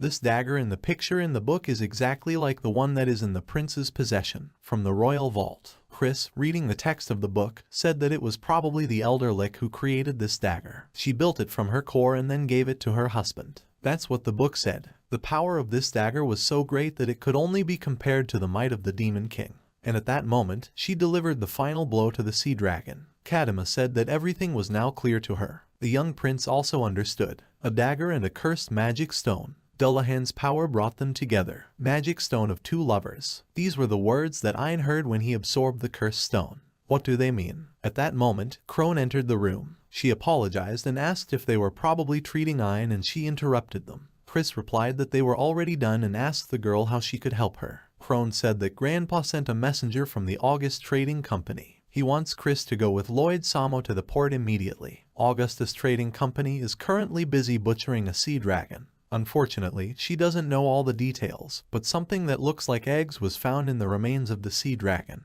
Lloyd, Chris, and the Crown Prince arrived at the port as quickly as they could. Lloyd apologized to Graf Dono for the inconvenience of waiting for them and asked if the dragon egg story was true. The messenger replied that he was in doubt and wanted to ask him to find out what it was. He led them to the place where the two eggs found in the dragon's remains were. As soon as they all reached them, the shells on them began to move. Chris ordered the knights around her to draw their weapons and asked the prince to stay away from these eggs. When the eggshells fell to the deck, everyone saw two baby dragons that had hatched from two eggs. They squeaked defenselessly and slid awkwardly across the deck. Ein asked Chris if they were going to kill them. The girl replied, which goes without saying. Why should they let them live? Lloyd had already unsheathed his sword. The young prince noticed that this was all wrong somehow. He asked Lloyd to wait and then went to the kids. Chris had warned him. Although they are small, they are still sea dragons. Meanwhile, Ein crouched down in front of the dragons, and they clung to him with their small bodies. To the surprised people around him,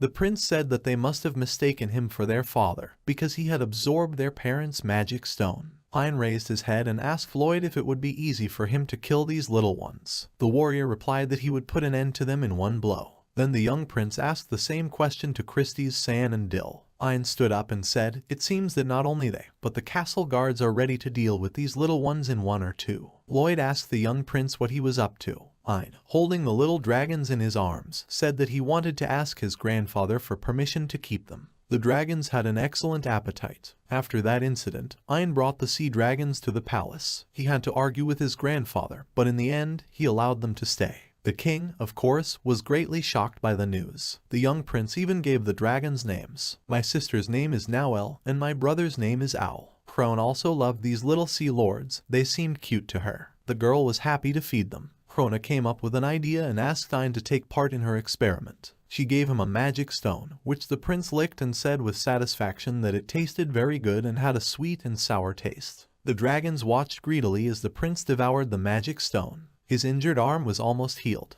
He started practicing his swordsmanship, and everything was going great. Olivia expressed a desire to brush his hair, but the prince replied that he could do it himself. However, the mother insisted on it and said that she was doing it because she wanted to. The king came into the room and said that even a hero who defeated a sea dragon couldn't beat Olivia. Then he turned to his grandson and said that his house arrest would soon end. On this occasion, he would like to entrust him with one case. He wants to ask him to visit Euro as the representative of the king of Ishtalika. He asked the prince if he remembered the trade deal with Euro. Olivia brought back some sea crystals from there. Sea crystals are essential for the operation of magical artifacts, so Euro is currently their most valuable partner. If he went there in person, the visit would be too much news for both their kingdom and Euro. The grandson interrupted his grandfather and said that's why he wants the crown prince to do it. His Majesty reassured Ein and said that Warren would help him with the trade negotiations and other small matters. As his guard, he plans to introduce almost the entire guard, led by Chris and Deal. The prince protested that he was relieved to have so many men with him,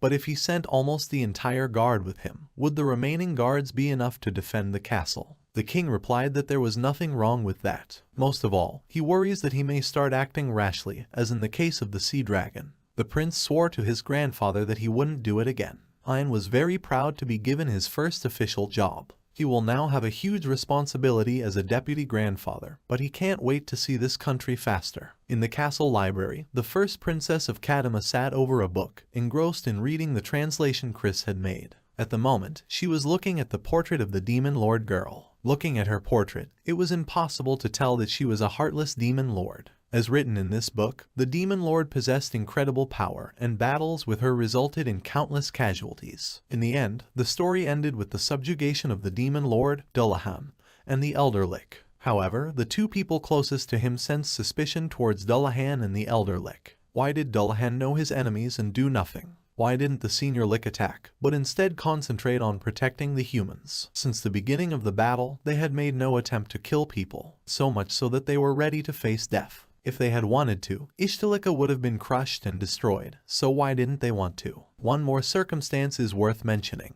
Another close associate of the demon lord, a demon in the form of a human red fox. Originally, the demon lord didn't have such a warlike nature. They say that when the fox appeared, the demon lord's behavior began to change. The identity of the red fox is still full of mysteries, but only one thing is known for sure, that she loved to turn into people and indulge in amusements. Kadima believed that there was a high probability that she was the one who provoked the demon lord's rage. She remembered that in Euro, someone with the name Red Fox was supposed to be revered. The first princess glanced at Chris, who had fallen asleep at the next table right in the middle of translating. Just then, she woke up and offered her apologies. Kadima advised her to go take a break, because she would soon be moving out on a mission, and she would continue translating for her. The princess asked where she was being sent this time. Chris replied that they were going to Euro for a few days with Ein. When the girl left, the first princess said thoughtfully that she really hoped that nothing had happened there. In the neutral trading city of Bardland, a duel between Lorgazdono and Edward Donna was taking place in a huge arena.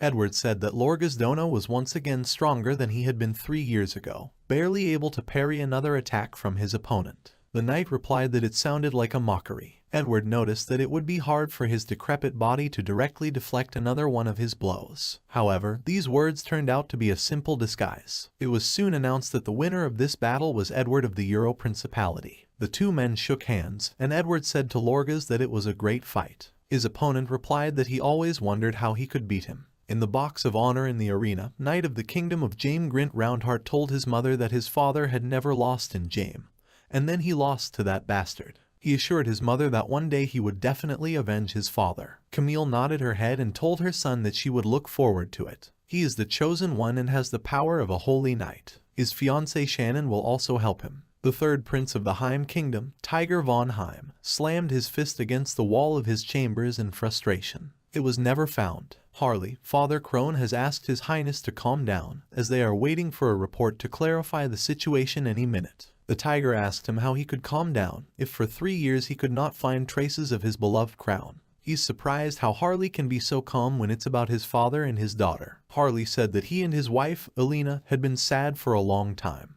However, as he watched his worries, he decided that he should show his strength as her father and as his minister. Tiger apologized and said they were probably having the hardest time right now. At this time, Harley recalled a conversation with his father on the eve of his daughter's emigration. Count Augustus had said at the time that he had information about Jame. If he goes with her, Ishtalika must accept them. Given that relations between the two countries are deteriorating, it is better for Krona to stay in Ishtalik. Who would have thought that Krone would be so attracted to this young man after a single meeting? His daughter begged him and his grandfather to let her go to him, and the Count decided to grant her requests. His granddaughter wasn't stupid at all. Harley's recollection was interrupted by an employee entering the room, who reported that they had tracked down the inn and carriage they had last used. He informed them that the individuals they were interested in were being sent to Euro. The third prince ordered the search to continue, then he turned to Harley and said that the day when he would be able to meet his father and daughter was not so far away. Harley thanked His Highness and assured him that when they found them,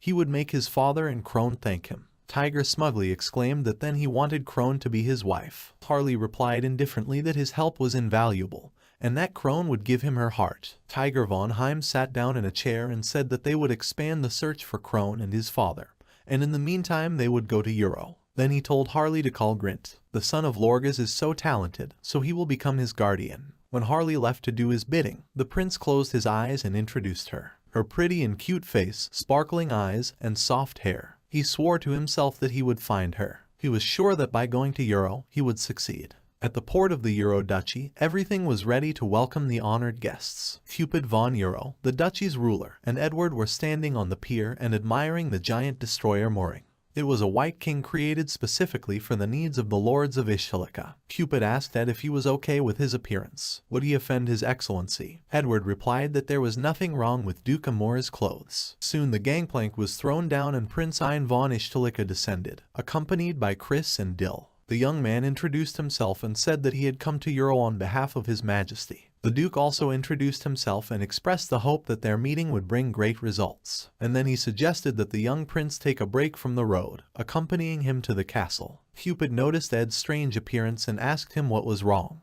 His loyal assistant replied that it was nothing special, just that he was interested in Prince Ein. He doesn't seem to be holding back his abilities at all, so it feels like a huge monster is standing behind his figure. Admiral Christina Dono may be the strongest in a one-on-one battle, but His Highness is probably the best in a monster fight. The Duke expressed his doubts. It couldn't be that this boy was so strong. What kind of power is it hiding? When both parties arrived at the castle, the Duke was surprised to see that Prince Tiger and his entourage were there. He asked in surprise why he was here. Tiger asked Cupid, did he really start negotiations with other guests without waiting for him? The Duke replied that he had not made any arrangements with him. The third prince then stood up and announced that he had arrived on an official visit, and that his father's letter was proof of this. After that, he turned to the person standing next to him and asked him to show this letter to the Duke. In the young man, Ein was surprised to recognize his brother Grint. Tiger saw the confusion in Grint's eyes and asked, what's the matter? The young man replied by pointing his finger at Ein that this was his real older brother who had run away from the Reinhardt family. Ein calmly remarked that they hadn't seen each other for a long time. Seeing how tense his escorts were,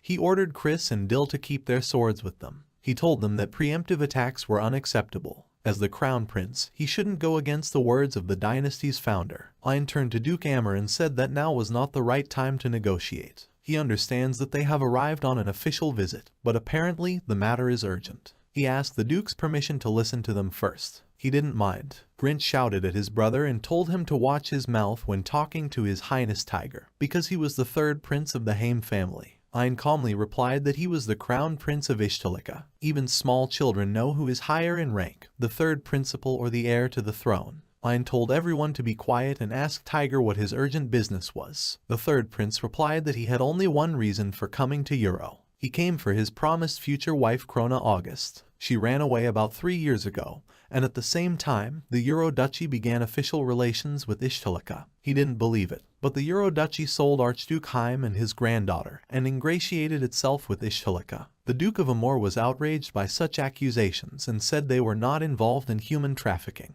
Tiger asked him, then where did Krone go? Ein asked Warren what they should do now. At the moment, Cupid is being cast as a villain, so they can't stay away as their allies. Warren noticed that, as Duke Amor had said, they didn't practice any human trafficking. Tiger asked who he was, and the man replied that he was Warren Lark and served as a minister in Ishtalik. The third prince said that he needed it. He had to tell her immediately what had happened to Krone and her grandfather. Were they handed over to Ishtalika? Warren suggested calling it a deal, because for now they have cut off diplomatic relations with Haim. They don't have any need to spend their money and conduct an investigation, so this can be called a deal. Haim has unilaterally annulled all relations with them, so they don't feel any trust in the Haim royal family. That's why he asks them to announce their price of the deal, and then he will give them information about the crown that only they know. Ein realized that Warren was adding fuel to the fire. Tiger asked the Prime Minister what price he wanted. Warren thought for a moment and said they only needed a few heads. Will it agree to provide them? Tiger asked if they wanted the heads of Logas and his entourage. When he heard the answer in the affirmative, he shouted that he would not allow this to be done. Logas is the great general of Jaim. Warren sighed and said that then the negotiations were over. Grint glared at his brother and said that he was as pathetic as ever. He came here for a picture and blames all the work on his subordinates. Isn't it a shame for him to become a king in the future? Dill told him that he wasn't going to take any more of this stream of insults. Ein Sama single-handedly defeated the dragon and saved many lives. He is their national hero, so he has no right to look down on him. Grint spread his hands out in a comical gesture. His brother is a hero. Don't let them make him laugh. Dill stressed that he was just voicing the facts. Grint insultingly remarked that he must be the one lacking in firmness, since he couldn't accept it. At this time, Warren made a suggestion and asked the two young men if they would like to face off against each other for once. During this time, they will be able to spend time usefully and advance the negotiations, if they clearly indicate their position. It was a rather tense moment. Ein wondered if everything would be all right. Everyone hurried to the courtyard of the castle, where the duel between Dill Glacier and Grant Reinhardt was to take place. Warren noticed that he hadn't expected this at all. Chris was also surprised, but the prince was looking at it very calmly. Grant missed the first swing.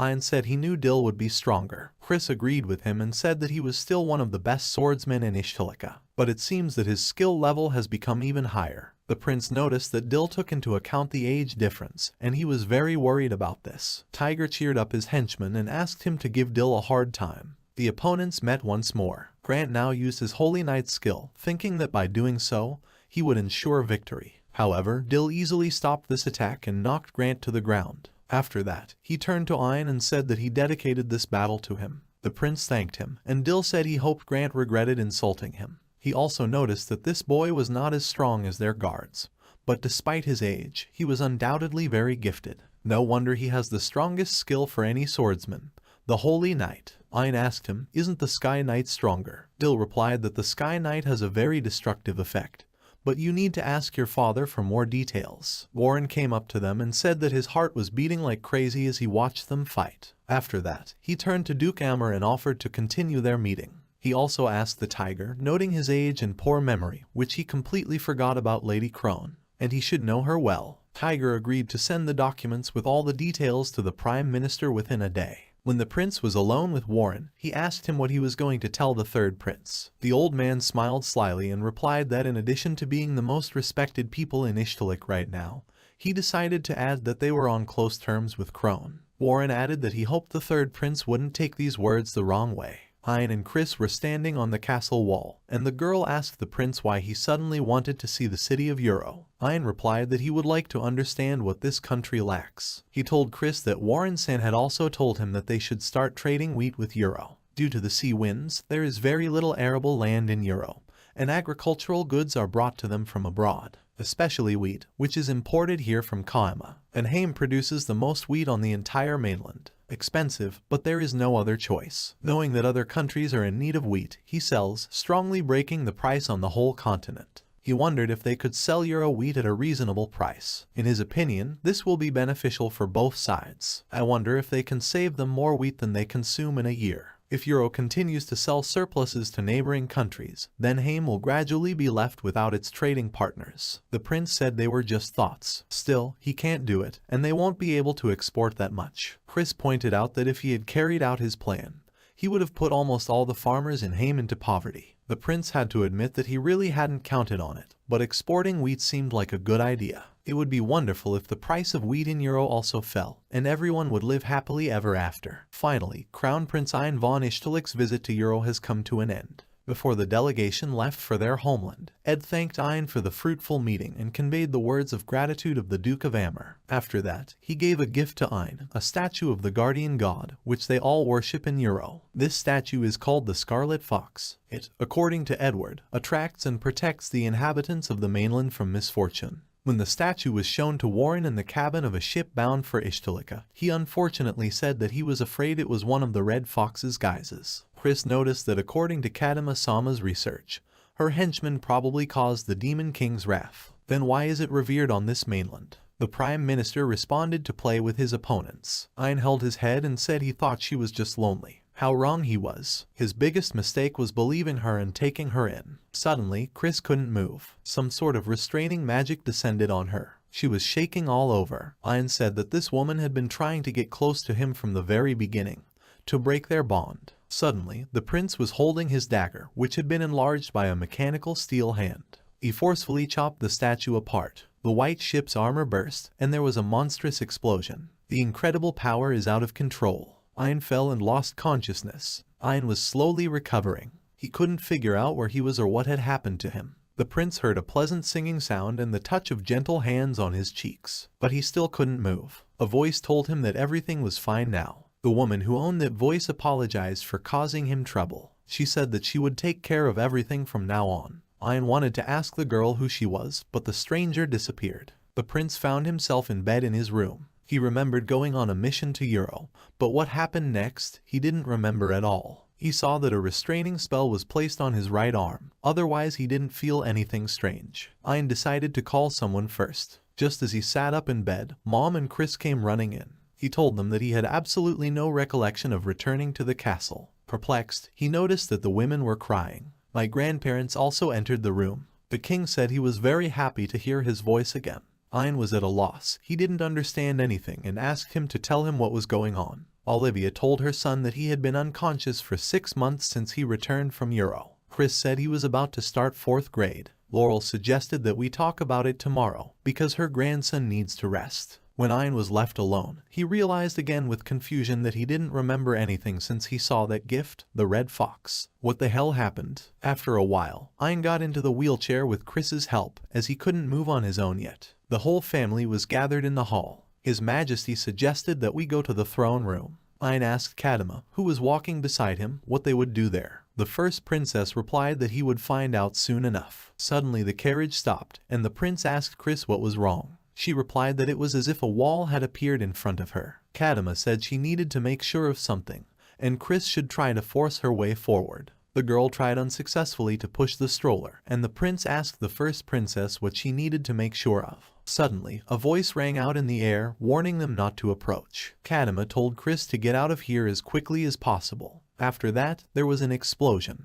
The king turned to Kadima and said that this was the result of her research. Unfortunately, she was right. This is the Demon Queen Arsh. To the silent question in Ian's eyes, Kadima replied that the Demon Queen's stone was in the throne room. It alienates him. The princess handed the book to the prince and told him that they had translated it together with Chris. According to this book, Arsh was a very shy king. Arsh had only 2 family members, Dulanhan and the Elder Lick. They traveled through the demon lands together, and, meeting various species on the way, they began to create small villages. These settlements began to grow and become cities, and soon Arsh was chosen as the Demon Queen. After that, she began to rule the country. Ian realized that the Demon Queen wasn't originally a demon queen, but had acquired this status later. Kadima continued, saying that after a few years, this kingdom began to collapse and the queen fled. It was because of her confidant, a red fox. Seeing the red fox statue, Dulanhan lost control of his power. The demon queen started rejecting him, Aina, after he consumed the stones of Dulanhan and the Elder Lick. From all of this, it is clear that the attack on the demon queen was not planned by Dulanhan and the Elder Lick, but was all due to the influence of the red fox. The voice they all heard also rejected him, or so it seemed to her. After being silent for a while, the first princess said that she had looked at his status card and checked his stats without permission. Some of the letters on it are distorted. Ian asked as if he had really become a monster. Kadima replied that in any case, the demon Queen Arsh was now rejecting him. The prince asked Warren how likely it was that he was cursed in Euro. The prime minister replied that he thought it was just a coincidence. After all, it would have damaged the relationship between their country and Euro. So first of all, they need to check his body, and then deal with the red fox. Kadima agreed with the old man and added that it was highly unusual for the queen to avoid him and his map to be distorted. This indicates that he is turning into a monster. It is extremely dangerous to leave it as it is. The king concluded that, after all, they were all very worried about him. A month later, Ian was returning from the academy in a carriage. He felt very tired. When the carriage arrived at the castle, Chris congratulated him on passing the exam. Ian thanked her, but said that of course he had made it, but now he would have to catch up on everything he had missed in these 6 months. Chris added that she was glad that Kaiser Dono had helped them write a letter to the head of the Adventurers Guild, and the prince said that they had just revealed secret information. Then he asked if they would go to the Majolica store. The girl replied that of course they will go, because they need tools for disguise. After all, he wasn't allowed to appear openly in public. When they arrived at the store, they noticed that there was not a single customer there. Majolica-san startled Ian by suddenly appearing from behind the counter. He said that he usually had the most visitors in the evenings. Chris noticed the strange pose of the salesman. He asked permission to close the store and then continue the conversation. After he performed this action, Majolica stated that they had not seen His Highness for a long time. He suggested that he had been resting all this time because of the changes in his body. Then he stared into Ian's eyes and asked if he was really the crown prince. Is he a man or is he a monster? Chris made a comment to Majolica, saying about how he could say such things, and Ian replied that a lot of things had happened, but he thought he was still human. He asked the salesperson if he would be satisfied with such an answer. Majolica apologized and said that as someone who understood sealing techniques,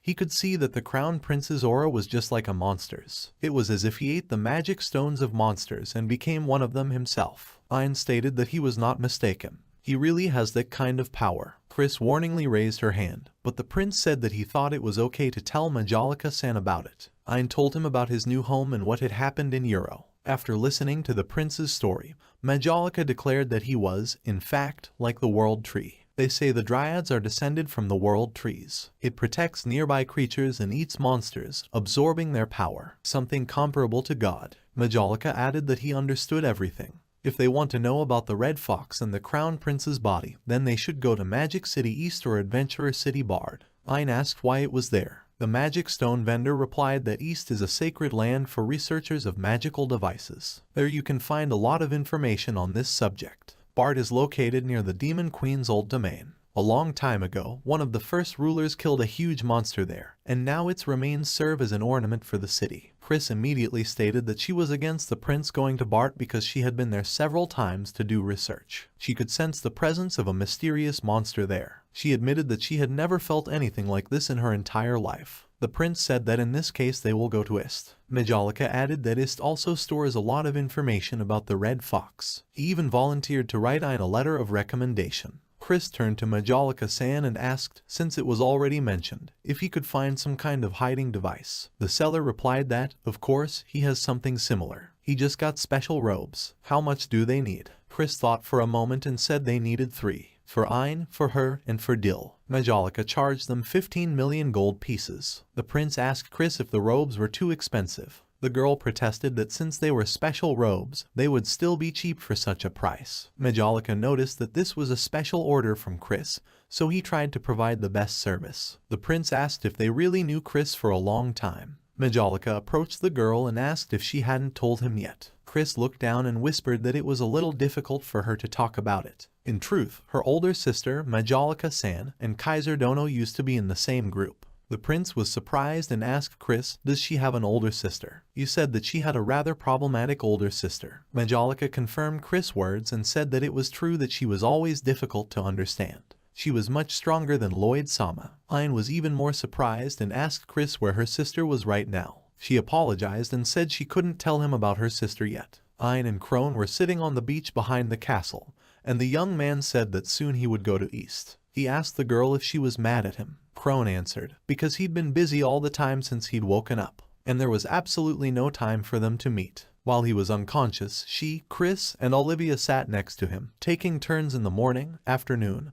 and evening. Ain thanked the girl profusely, and she asked the prince if he had seen Elle and Al yet. The young man replied that he had seen them. They grew very much in half a year and reached a height of 5 meters. Navigating the castle's water channels became difficult. Ain asked Crone to take care of them while he was away. The girl asked him, and how much will he be in Ista? The prince replied that he would be there until he gathered all the necessary information. Crone said that, in truth, she wanted to give him something. After saying that, she handed him the binding stone, an artifact that allows you to send voice messages to people who are far away. Crone added that initially it was possible to send only 1 message each way, but her grandfather improved it and now it can be used 3 times. Ain promised to make sure to contact her. Then he turned to the girl and asked her what she would do if he suddenly became a monster. He explained that he meant that he could become a completely different being. Crone confidently replied that she was sure that he would always be himself. Then she asked for another promise. Even if he suddenly becomes a monster, let him promise that he will give her the star crystal again.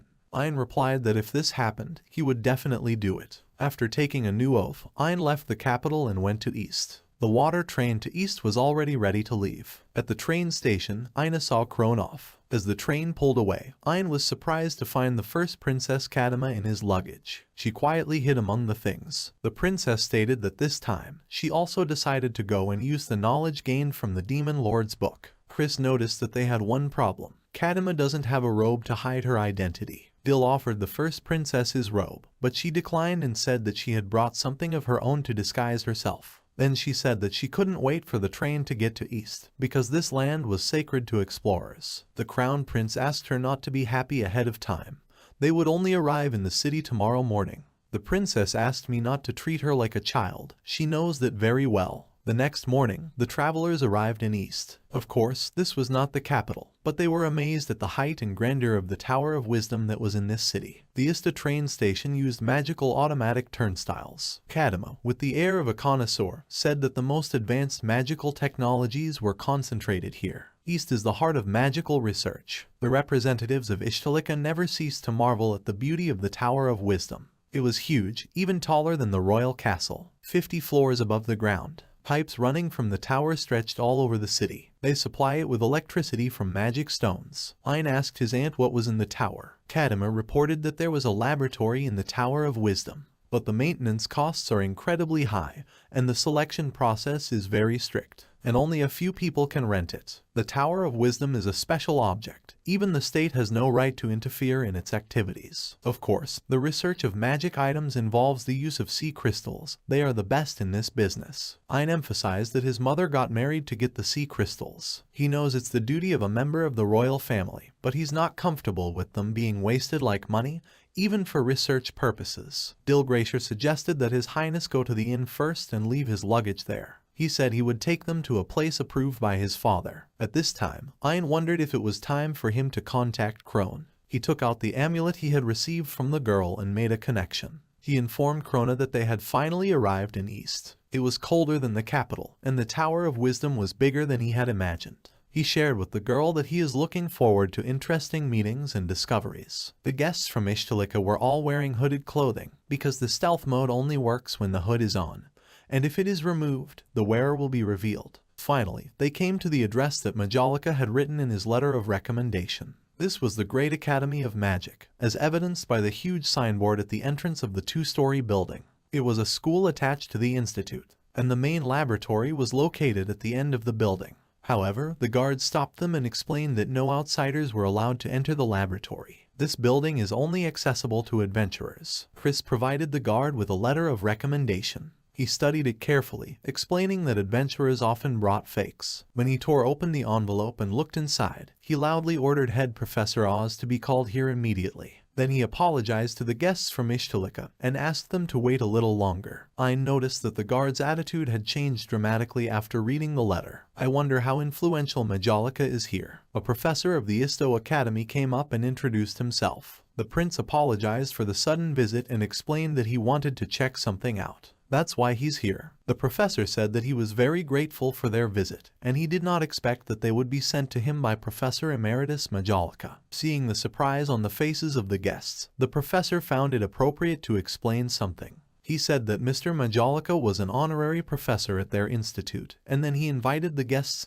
to the laboratory. There, Professor Oz apologized to His Highness for addressing him simply as a guest. Since there were outsiders present, he did not disclose the contents of the letter of recommendation in front of them. The prince decided that there was no point in hiding his identity anymore and introduced his companions to the professor. Marshal Christina Verstein, Dilgracier, head of His Highness's escort, and Kadima von Ishtalika, first princess. Oz almost fainted. He found it incredible to meet the first princess in person, who was called the brain of the kingdom. The princess explained that she went with her nephew to help him. She expressed the hope that when they left here, they would have a lot of knowledge with them. After some mutual pleasantries, the professor finally decided to get down to business. He asked them what they needed his help with. Ein replied that it would be about his body and the red fox. The professor looked at the prince thoughtfully and said that he had a special physique. His field of study is the energy of magic stones, and he, like no one else, is competent in this matter. He paused for a moment, then said confidently that the prince had absorbed not only Dullahan's stone, but even the Elder Lick's stone. Oz got up from his seat and said that he wanted to show him something nice. Soon, he brought out a box containing a magic stone. The professor said that there was no need to worry, because this room and the box were sealed with a seal created by Professor Majolica himself. The magic stone's power can't escape. Moreover, there is something hidden here that His Highness is so eager to know. Oz asked the prince to take a look at it. When the box opened, the prince came face to face with the enemy's magic stones. On the silk lining of the box were 2 Scarlet Fox magic stones. Everyone present gasped. The Scarlet Fox magic stone. The prince immediately decided that he wouldn't mind having such a stone handy. As the senior Lick had said, he would hold off Dullahan. The young prince asked the professor, "Is this probably a valuable exhibit?" Majolica said he knew a lot about red foxes. Oz replied that this was true. This is the only stone that he managed to get hold of for his research. Ein turned to the professor and asked him to help him learn more about his body as well as tell him about the results of his research. Oz kindly agreed, but said it would take him a couple of days to get all the paperwork ready for them. That was settled. The prince, in gratitude for his help, offered any reward. The professor initially refused, saying that nothing could be more valuable than a meaningful conversation with His Highness.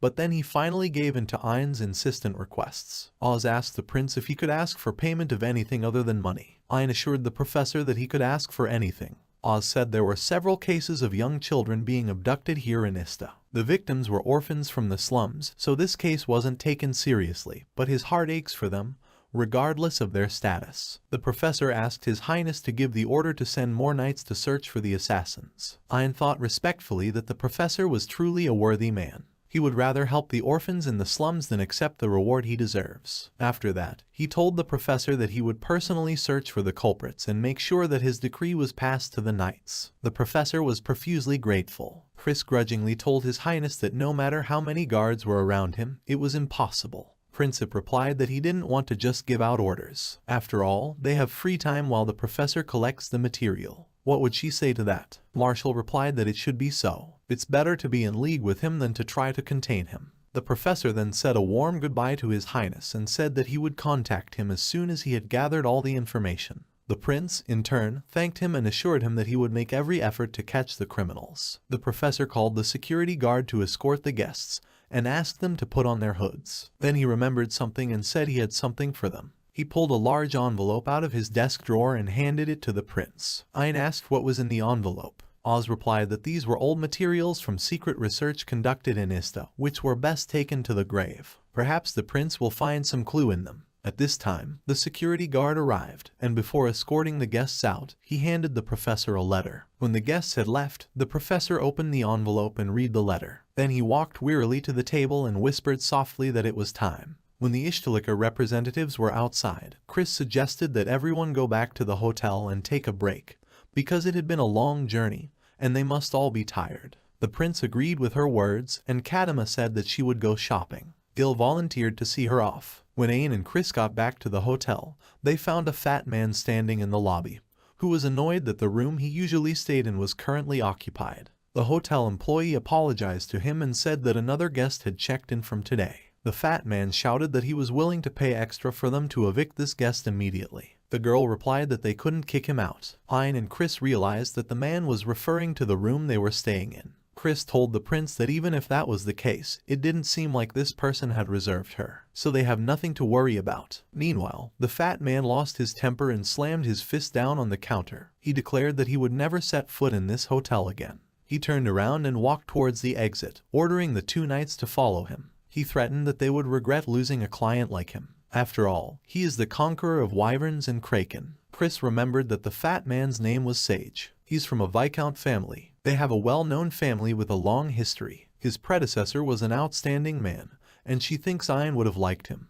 The prince asked why he called himself the Kraken Conqueror. Chris replied that there was a trading company that sold monsters. Some aristocrats keep monsters that adventurers have captured for them as pets. However, the owner of the monster will be punished if it harms a person. Chris said that, oddly enough, since this man took over, their financial situation has gone downhill. She doesn't think he can afford a hotel like this. When Kadima entered the room, the first thing she asked her nephew, who was reading Professor Oz's papers, was why that wreck of a Chris was sleeping on his lap. The prince replied that she was tired too. The first princess asked where the marshal had ever fallen asleep on the crown prince's lap. Then she asked him if he had read any of the documents. Ayn asked his aunt to look at them. Kadima quickly read the headlines. Cross-racial demonization experiments. The purpose of the research is to create an artificial demon. The princess realized that these were recordings of experiments on humans. She told the prince that she had heard rumors about it, but now it is clear why Professor Oz said that the research should be kept secret. The experiment is simple: dissolve the energy of the stone in the body of another race and artificially make it grow.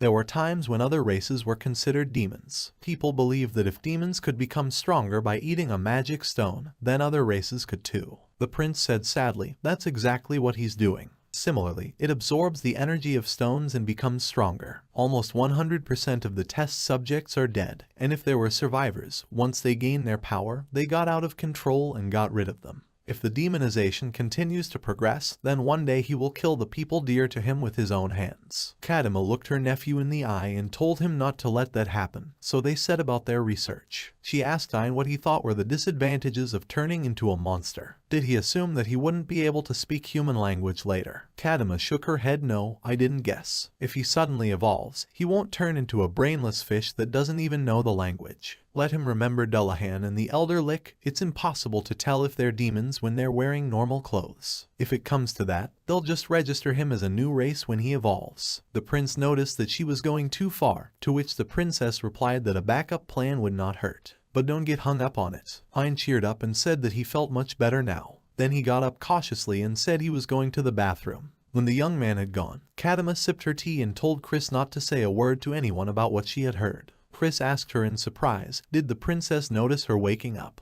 Then she said that she was terribly ashamed. When she realized that she was lying on the crown prince's lap, she didn't know how to get out of this awkward situation. As for secrets, she's afraid that in her position, she won't be able to keep quiet if His Majesty asks her about it. Kadima assured Chris that she was sure she would, so she would make it easier for her. She officially addressed Christina Wernstein and said that she, the first Princess Kadima von Ishtalika, was issuing a royal decree. It prohibits the disclosure of any information received during their stay in Istar regarding Ayn's demonization. No one should know, not even the royal family. Chris bowed and promised to obey the order. Then the princess laughed and said that it was very tiring for her to be serious, and Chris admitted that she did not expect that she would use the royal decree. Kadima explained that it was all for the sake of her cheeky nephew. Even Ayn might want to hide it. At this time, the prince was washing his hands in the toilet and was surprised that the water was pouring out of nowhere. There was simply no faucet in the sink. Obviously this was also a magic item. When Ayn came back to the room, you saw that Chris was already awake. She immediately apologized for her misbehavior. In the morning, Ayn was late for breakfast. He apologized and said that, apparently, he was busy with the documents yesterday.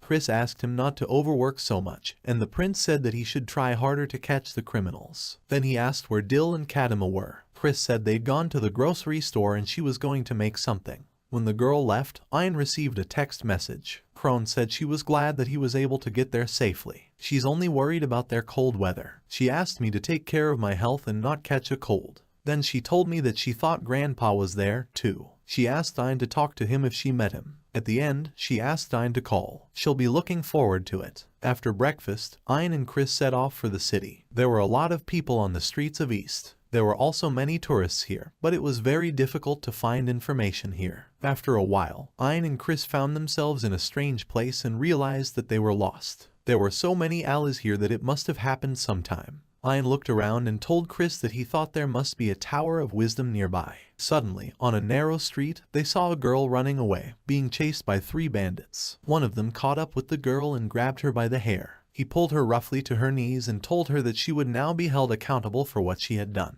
His accomplices asked him not to overdo it, because they needed her alive. The bandits wanted to pick up their victim and leave, but suddenly everyone was on the sidewalk without feeling. Ayn came up to the girl and asked if she was okay. Suddenly, she closed her eyes and fell into his arms. She fainted. Chris looked at her and said that the girl was fainting and very exhausted. Judging by the child's clothing, she was an orphan, and Chris offered to take her to their room. After a while, the girl woke up in bed. Chris had set the table for her to eat and rest a little. The girl replied that she did not have the money to pay them all this. The prince told her not to think about it, but to just eat. All this was specially prepared for her. With tears in her eyes, the girl pounced on the food. After she was satisfied, she fell to her knees and said words of gratitude. Then she said that now she owed them everything. Ayn lifted her off his lap and sat her down on a chair, explaining to her that it was all free. Then he asked her if he could ask her something. Why were these guys chasing her? Girl, she said that when she got home, these guys were already there, and I think they grabbed her sister, and she ran away. She looked at the prince and asked him to save her sister. Even after receiving so much mercy from him, she thinks it's impudent of her to ask for it, but she made up her mind. Ayn reassured the girl and assured her that he would definitely save her sister. After that, the prince explained to the girl that this room still belongs to her. She can use it as she wants. When Chris and Ayn were outside the door, the prince said that this girl is quite a strong child. She can handle it. Chris noticed that it was strange that such children ended up in the slums. Bill soon returned to the prince's room and reported that these guys were hired bandits, but no one knows exactly how many people he didn't ask. Their special feature is that they catch people in alleys. A witness saw them on a remote street as they were heading towards the Tower of Wisdom.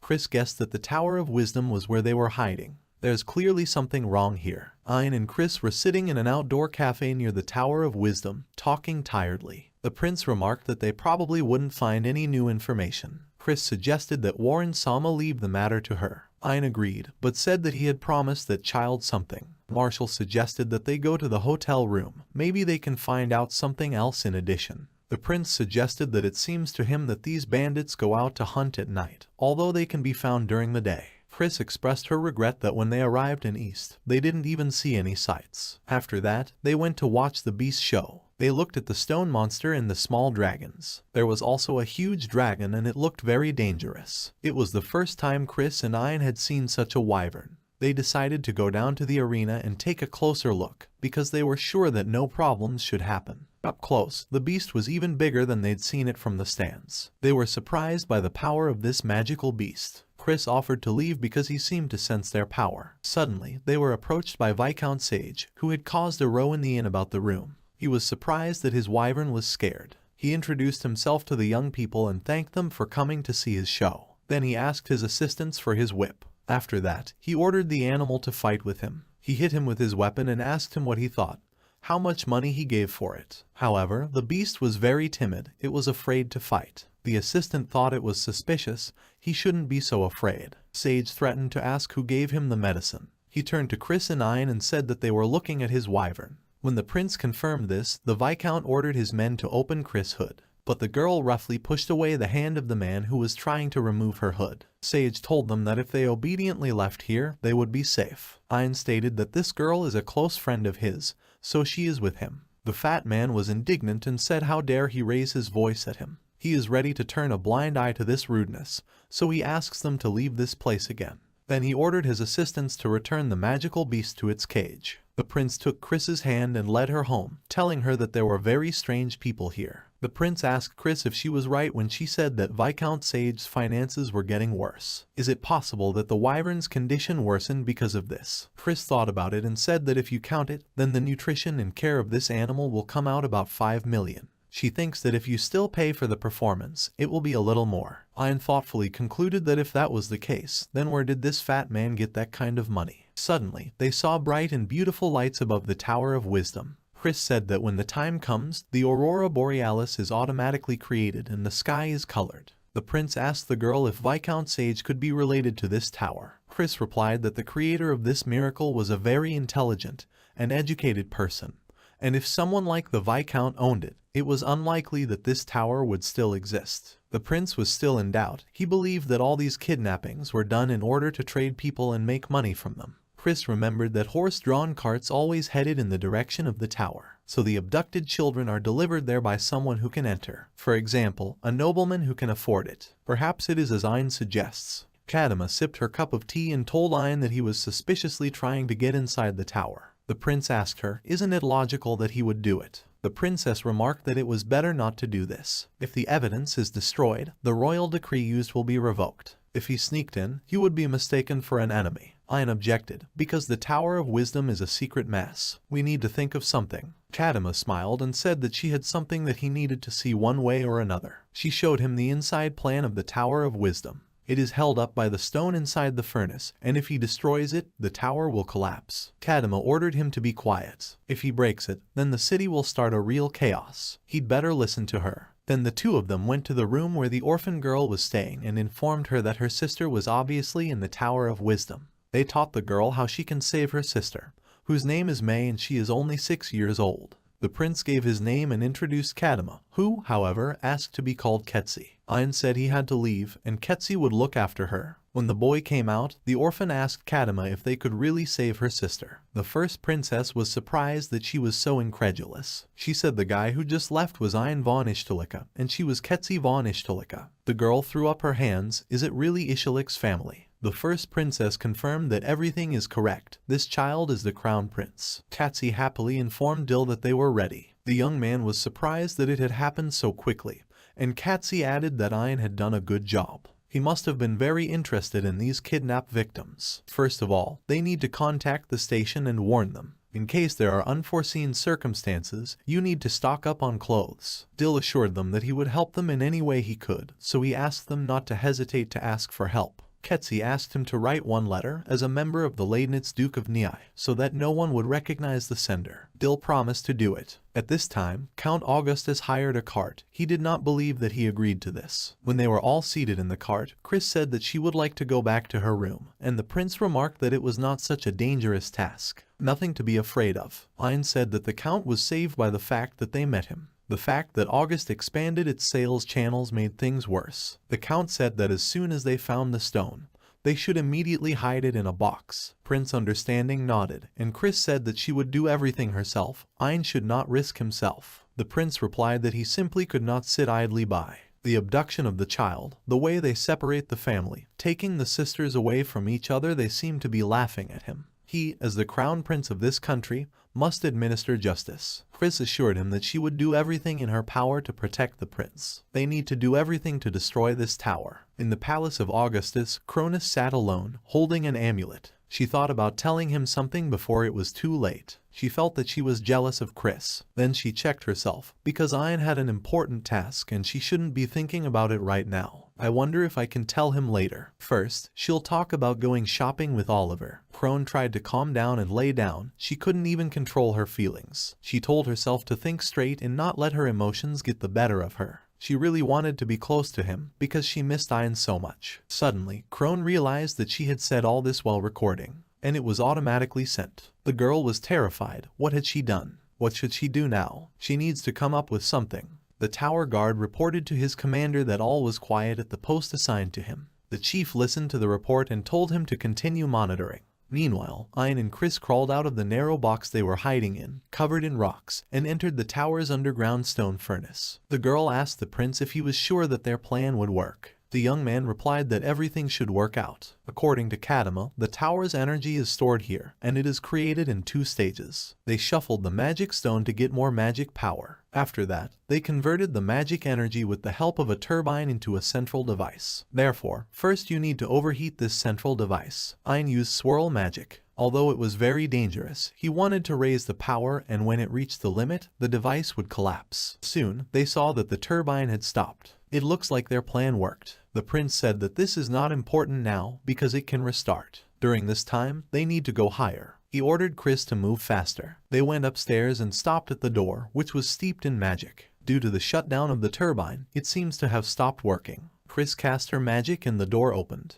In the room they entered, there were huge transparent flasks that contained various magical monsters. Their muscles looked unnaturally large. This was the outcome of the experiments. Behind these huge flasks, the young people saw a small door. They rushed there, and when they opened it, they saw a large cage where the abducted children were kept. Ian asked Chris to give it to him. He can handle it. On the table next to the cage, he found a list of victims. They were not only girls, but also boys. There was also a report on expenses and income. All the prince's guesses were confirmed. While Ian studied the documents, Chris dressed the abducted men in lab coats. It's time for everyone to get out of here. Among the captured children was May, the sister of the girl who stayed in the hotel room. She was very glad to learn that these gentlemen knew her sister. Suddenly, the exit from the prison was blocked by monsters. Viscount Sage followed with his entourage. He said angrily that some thief had broken into his lab, wondering who the culprit was. Ian pointed out to him that he was a child abductor and that this was a serious crime.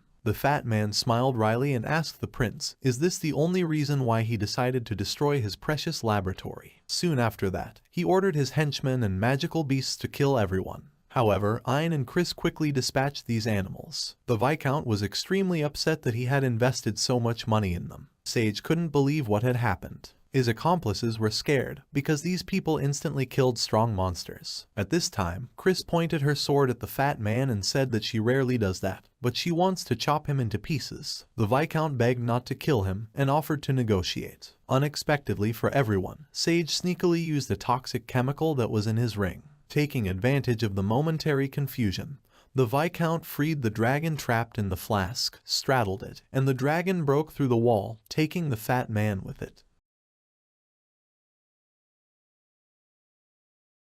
Ian felt extremely tired. They all needed to get back to the capital right away. Prince and Chris barely caught the train. Kadima breathed a sigh of relief as they entered the compartment. Just a little more and they would have been too late. Ian apologized for being late and explained to Do that he didn't want them to be noticed. Then he said that he would like to know everything about the monster, what is happening to him. The first princess replied that the main thing is that they are in order and the rest can be dealt with. Ian said he hoped it wouldn't happen again, and then asked Dil where May was. He replied that the girl was in the rented room with her sister Bera. Thanks to his and the princess' efforts, the abducted children were rescued and taken to the royal orphanage. Barry and May had a special, strong bond. They are now planning to complete their training. After that, he turned to Kadima and informed her that he had received all the materials about those monsters from Professor Oz, as well as one of the Red Fox magic stones. The prince suddenly remembered that he had received a message from Crone the day before, but he was too busy to read it. He thought that if he told her that he had been inside the tower and wisdom, she would surely get angry. When the prince listened to a very intimate message to Crona, he was surprised. Did she have such serious feelings? He didn't even know what to do now. Suddenly, the glass in the train car shattered into small pieces. Ian and his team saw monsters moving near the train.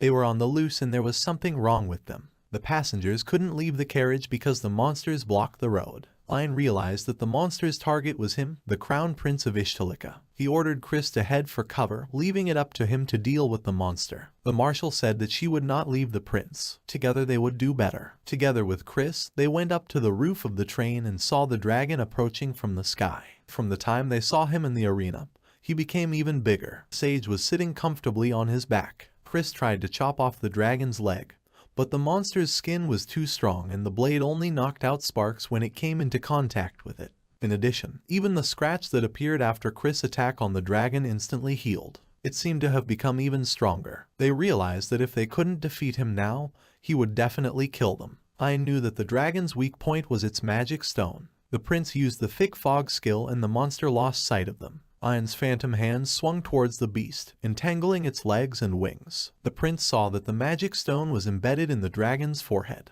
He immediately informed Chris of this. The girl used a swirl kick, accurately hitting the dragon's forehead with her sword. Bright flames erupted from the monster's dying body and it fell into the sea, leaving Sage stranded far away on the shore. At this time, a huge kraken brought its tentacles down on the train, but two sea dragons that appeared on the surface quickly finished off the monster. Chris, watching this, said that their favorite food is kraken. She'd heard about it before. Ian asked thoughtfully, did they do this just for the food? Even so, they saved them. Lying on the roof of the carriage, the prince took out the amulet that Crona had given him and said that he also wanted to meet her. Sage came to and saw Chris and Ian standing in front of him. They informed him that he would not escape again and they would take him to the capital's dungeon. The Viscount burst out laughing.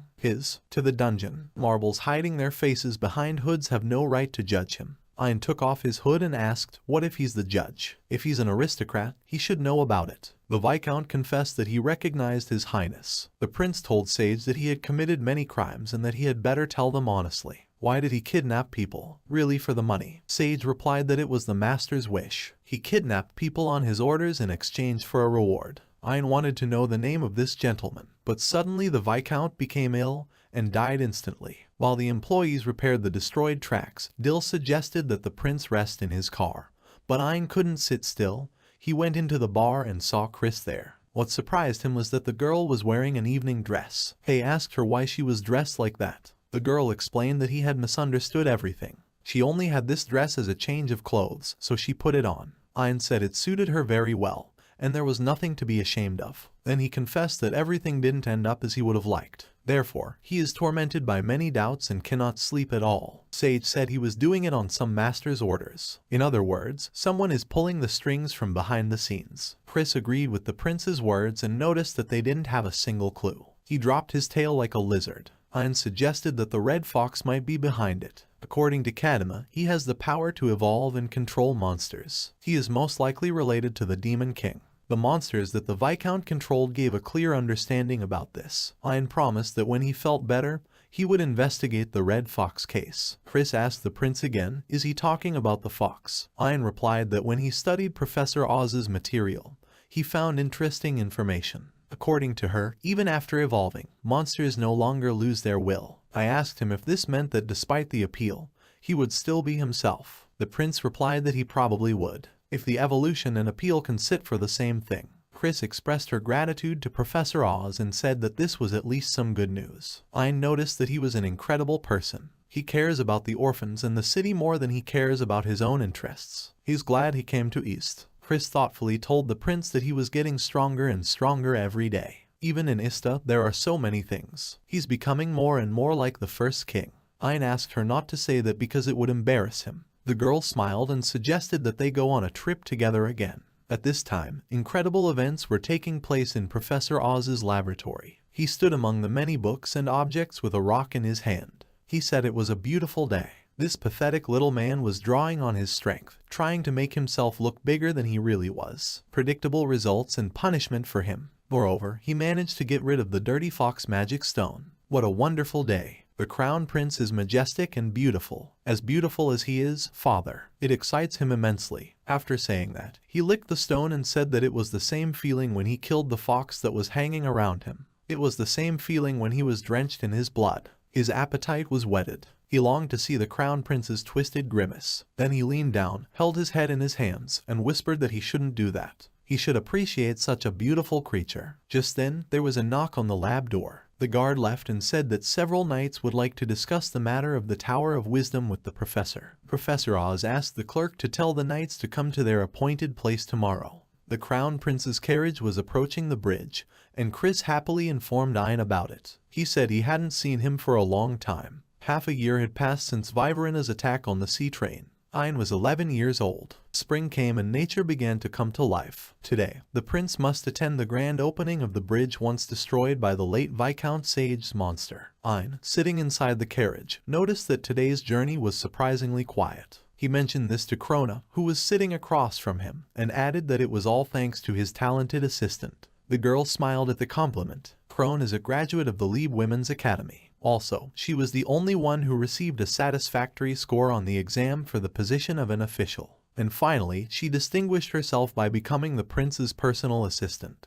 Ayn said it was a very comfortable carriage, and if he wasn't mistaken, it was rented from the August Trading Company. Krona confirmed the prince's words and added that this is a completely new model. She also talked to the girl to lower the rental price, so Ayn doesn't have to worry. Ordinary people's taxes won't go to waste. Then she told Krona that they would be arriving soon and that they had to get ready to go out. The girl carefully adjusted the clasps on Ayn's clothes. A large number of people gathered at the opening of the bridge. Everyone alive welcomes the appearance of the crown prince. After the grand opening, the prince went to the royal castle with Chris and Krona. There, Ayn was surprised to see his old friends Bats, Roland, and Leonard, who had arrived to attend a social science lecture that the royal castle had been declared the venue for. They told Ayn that they were very interested in seeing the inside of the castle. At this time, Dill Glacier came up to them and apologized for waiting. It was he who was put in charge of the tour by Warren. The young man asked the young men to keep up with him and not enter the rooms without his knowledge. If they follow these rules, there won't be any problems. He also ordered them to call Ayn Your Highness. After that, the tour started. They were shown all the sights and even watched the Duel of Knights. After visiting the royal castle, the young people were invited to dinner. When Ayn came out for more, but said that their lives were very different from the prince's. He felt it when he watched the guards fight. He felt the meaning of a guard's dignity and fighting spirit and was struck to the core. Ayn looked on as if nothing had happened. Rulin noticed that this was not surprising. He's a prince. That's why it has such power. Bats explained that he and the prince had been in the same squad since first grade, and he was sure they were similar, but he was wrong. But he confidently said that he would never lose to him. He doesn't want to leave everything to Ayn anymore. He wants to fight alongside him. They need to get stronger so they don't embarrass him. The two young men agreed amicably as the prince came back with more food and asked what they were talking about so enthusiastically. Just then, Marka entered the dining room and reminded the prince of his afternoon plans, saying that she would be waiting for him in his room. The young people said goodbye to the prince and he went on business. Marka informed Ayn that Mr. Warren and Mrs. Krona were waiting for him in the conference room.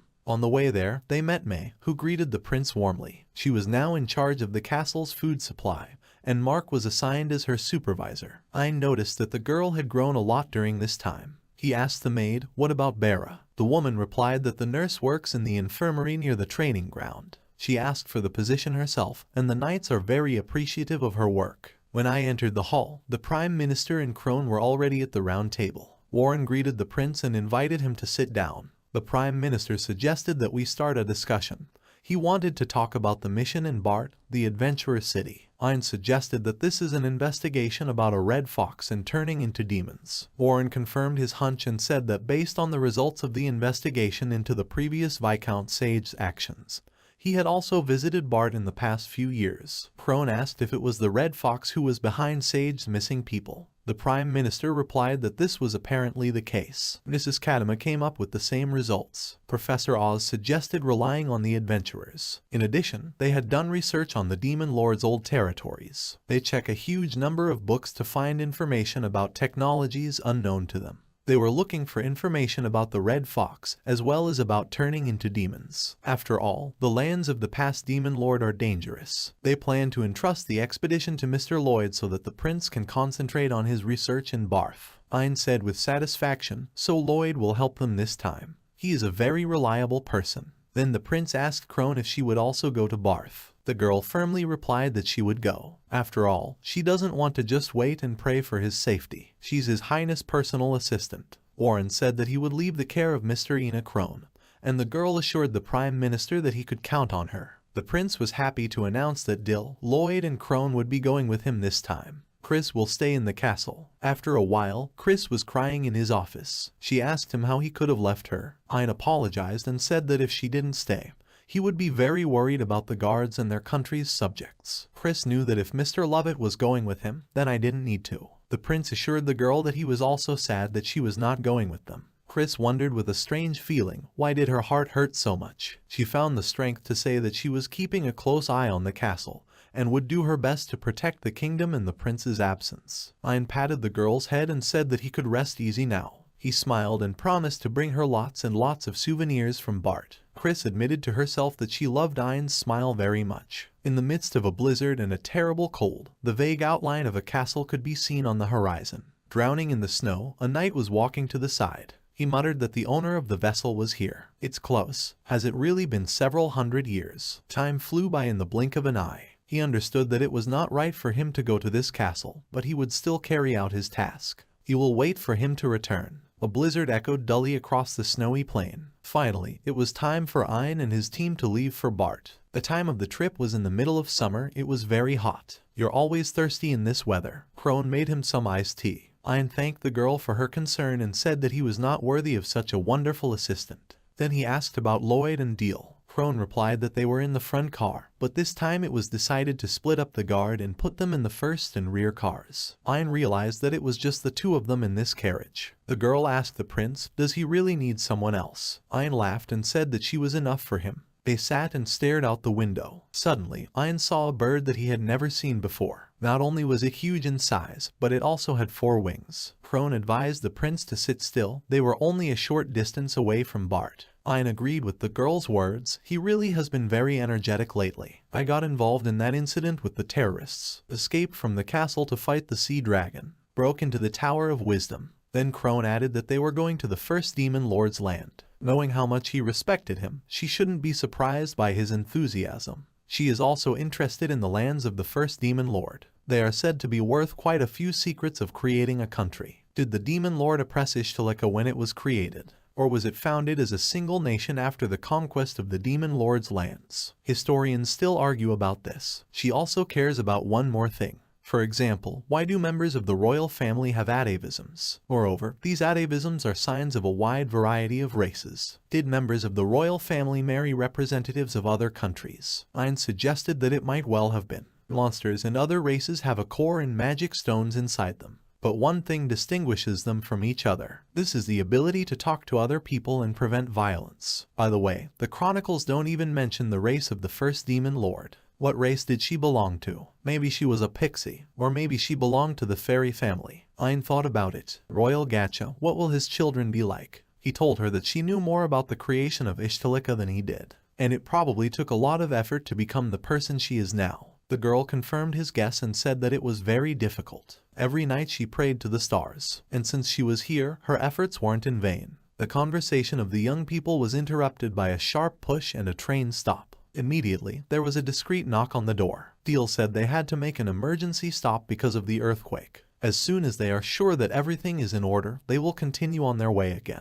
Crone noticed that the bard was already very close, but she had a bad feeling about it. Ein agreed with her and said that he also had a bad feeling that something terrible was going to happen. It was very cold and snowing in Bart. The prince even wondered if they were exactly on the same continent. Well, this was the adventurer city of Bart. Crone asked Mr. Lloyd if Ein had never been to this city before. He asked the girl why she thought so. The girl said in confusion that the locals should have been warned about the arrival of the prince, but not a single person came to meet them. Lloyd said that was out of the question. He has great respect for Mr. Ein. After all, he's the hero who defeated the sea monster. He thinks it's because their people just didn't make it here in time. Lloyd Galatia turned to the prince and asked him to look at a huge skull that was located on one of the mountains in the distance. There is a legend that once a human village was attacked by a monster and the first demon lord removed it. The powers of this monster were so powerful that they could destroy mountains. At least that's what the legends say. There was a wound on that skull. The first demon lord defeated the monster with a single blow, destroying its core. Ein was surprised by this story, and Dill compared the demon lord to Lord Ein, who also destroyed the sea monster with a single blow. Then Crone suggested that we all go to the castle and have a good rest, because it was already quite late. The prince was very happy, as he hadn't expected to see something so incredible in this place. When they stepped out onto the castle's balcony, the view was incredibly beautiful. The sky glowed with colorful lights. The young man asked Crone if the demon lord had built the castle here because of the beauty of the area. The girl replied that maybe, on the contrary, the sky could change its color because the demon lord lived here. If that girl really is a demon lord, then this snow-white appearance was made for her. Crone reminded the prince that they were to go to the local ruler, Duke Barth, tomorrow. Since the prince was too tired after the journey, she made an appointment to meet him at noon. Ein thanked her for her concern and said that thanks to her, he would be able to have a good rest. After that, they went inside the castle to their room. Noon the next day, the scheduled audience took place. The steward of these lands, with His Majesty's permission, was Riser Barth. Print had heard a lot of good things about the man, so it was nice to meet the manager. He said that he liked the atmosphere of this city. It is said that the bard is a shrine to all blacksmiths and would like to visit one of the local blacksmiths. Riser Bard expressed a desire to recommend one of the blacksmiths to the prince and thanked him for helping his younger brother in the capital. I asked him his brother's name. Riser replied that his younger brother's name was Kaiser Bart. I apologized to the manager because he didn't know that Kaiser was a member of the Barth family. However, Riser told the prince not to apologize because his brother left home to become an adventurer. Ein shouldn't worry about that. Ein remembered that a year ago, Kaiser had helped him by writing a letter of recommendation. The manager was very surprised. The prince asked him what he had said that was so strange that it surprised Riser. He replied that he was very surprised, because his brother is quite an eccentric man. He expressed the hope that his letter helped the prince convince the guild to help him investigate. Ein, that Kaiser helped him out a lot back then. Riser Bart asked the prince what his business was in the former demon lord's lands. If he is really interested in something, then he is ready to provide him with some documents that may be useful to him. After that, he handed Ein a document detailing the road to the lands he was interested in. It also described the peculiarities of the local climate. The prince expressed great gratitude to the Duke of Barth. Then Riser said that he still had a letter for the prince, which he had to give him. This is a letter from Professor Oz. He was in town a few days ago to do some research. It was a pity that they couldn't meet him in person. After that, the manager handed over the letter. Crone expressed a desire to read it. Perhaps this is indeed a letter from the professor. He writes that there is a high probability that they will discover a lot of new things if they go to the old demon lord's land. Ein wondered if the professor thought the stones of Duluhan and the Elder Lick would react to something that was there. The girl asked Lloyd if he was sure His Highness should go there. He replied that it was still difficult for him to say. Research has shown that there may be some kind of strong monster living here. The prince asked, "What kind of monster is this?" He suggests that this monster lived during the creation of the kingdom. The principal asked the manager of the Riser for his opinion on this. The Duke replied that this monster was more dangerous than the sea dragon. Legend has it that he survived the battle with the demon lord and has been hiding in these lands ever since. In truth, the local monsters were much more worried after yesterday's earthquake. Rumors began to circulate among the adventurers that it was caused by that monster's awakening. Suddenly, there was a terrible roar and explosion. Ein asked Lloyd what had happened. It turned out that the roadways were destroyed, and Riser assumed with horror that it was an ancient monster that appeared here. Ice Dragon Yupas Kamui. The town of Bart became restless. The garrison was preparing to fight the monster. Riser Barth asked if the guests from Ishtalika would take part in the battle. Crone replied that they had come here before exploring the domain of the last demon lord, so they had brought 10 magic cannons with them, which should be enough to kill the monster. Hertz warned the prince's team about the dangers of this event. They do not have to go there at all. He turned to Lloyd for support, even though he was bound to follow Mr. Haynes' orders, and they were also cut off from the capital. The prince said that they didn't have time to wait for reinforcements and had to leave today. Then he assigned Reiser and his adventurer to protect this city. After all the arrangements were made and they were ready to leave, Ein and Crone sat on a bench and talked. The girl said that in truth, she was starting to dislike the first demon lord. He was the one who left Yupa's Kamui alive. If he had finished him off then, Ein wouldn't have had to risk himself now. The prince asked her what she thought the Yupa's Kamui magic stone tasted like. Crone looked surprised. What does it taste like? He is as always in his repertoire. They were in such serious danger, and he was worried about the taste of the stone. Ein gave the girl a funny wink and said that they would definitely win and return home in triumph. The girl still answered the prince's question and said that she thought the monster's magic stone tasted like chicken.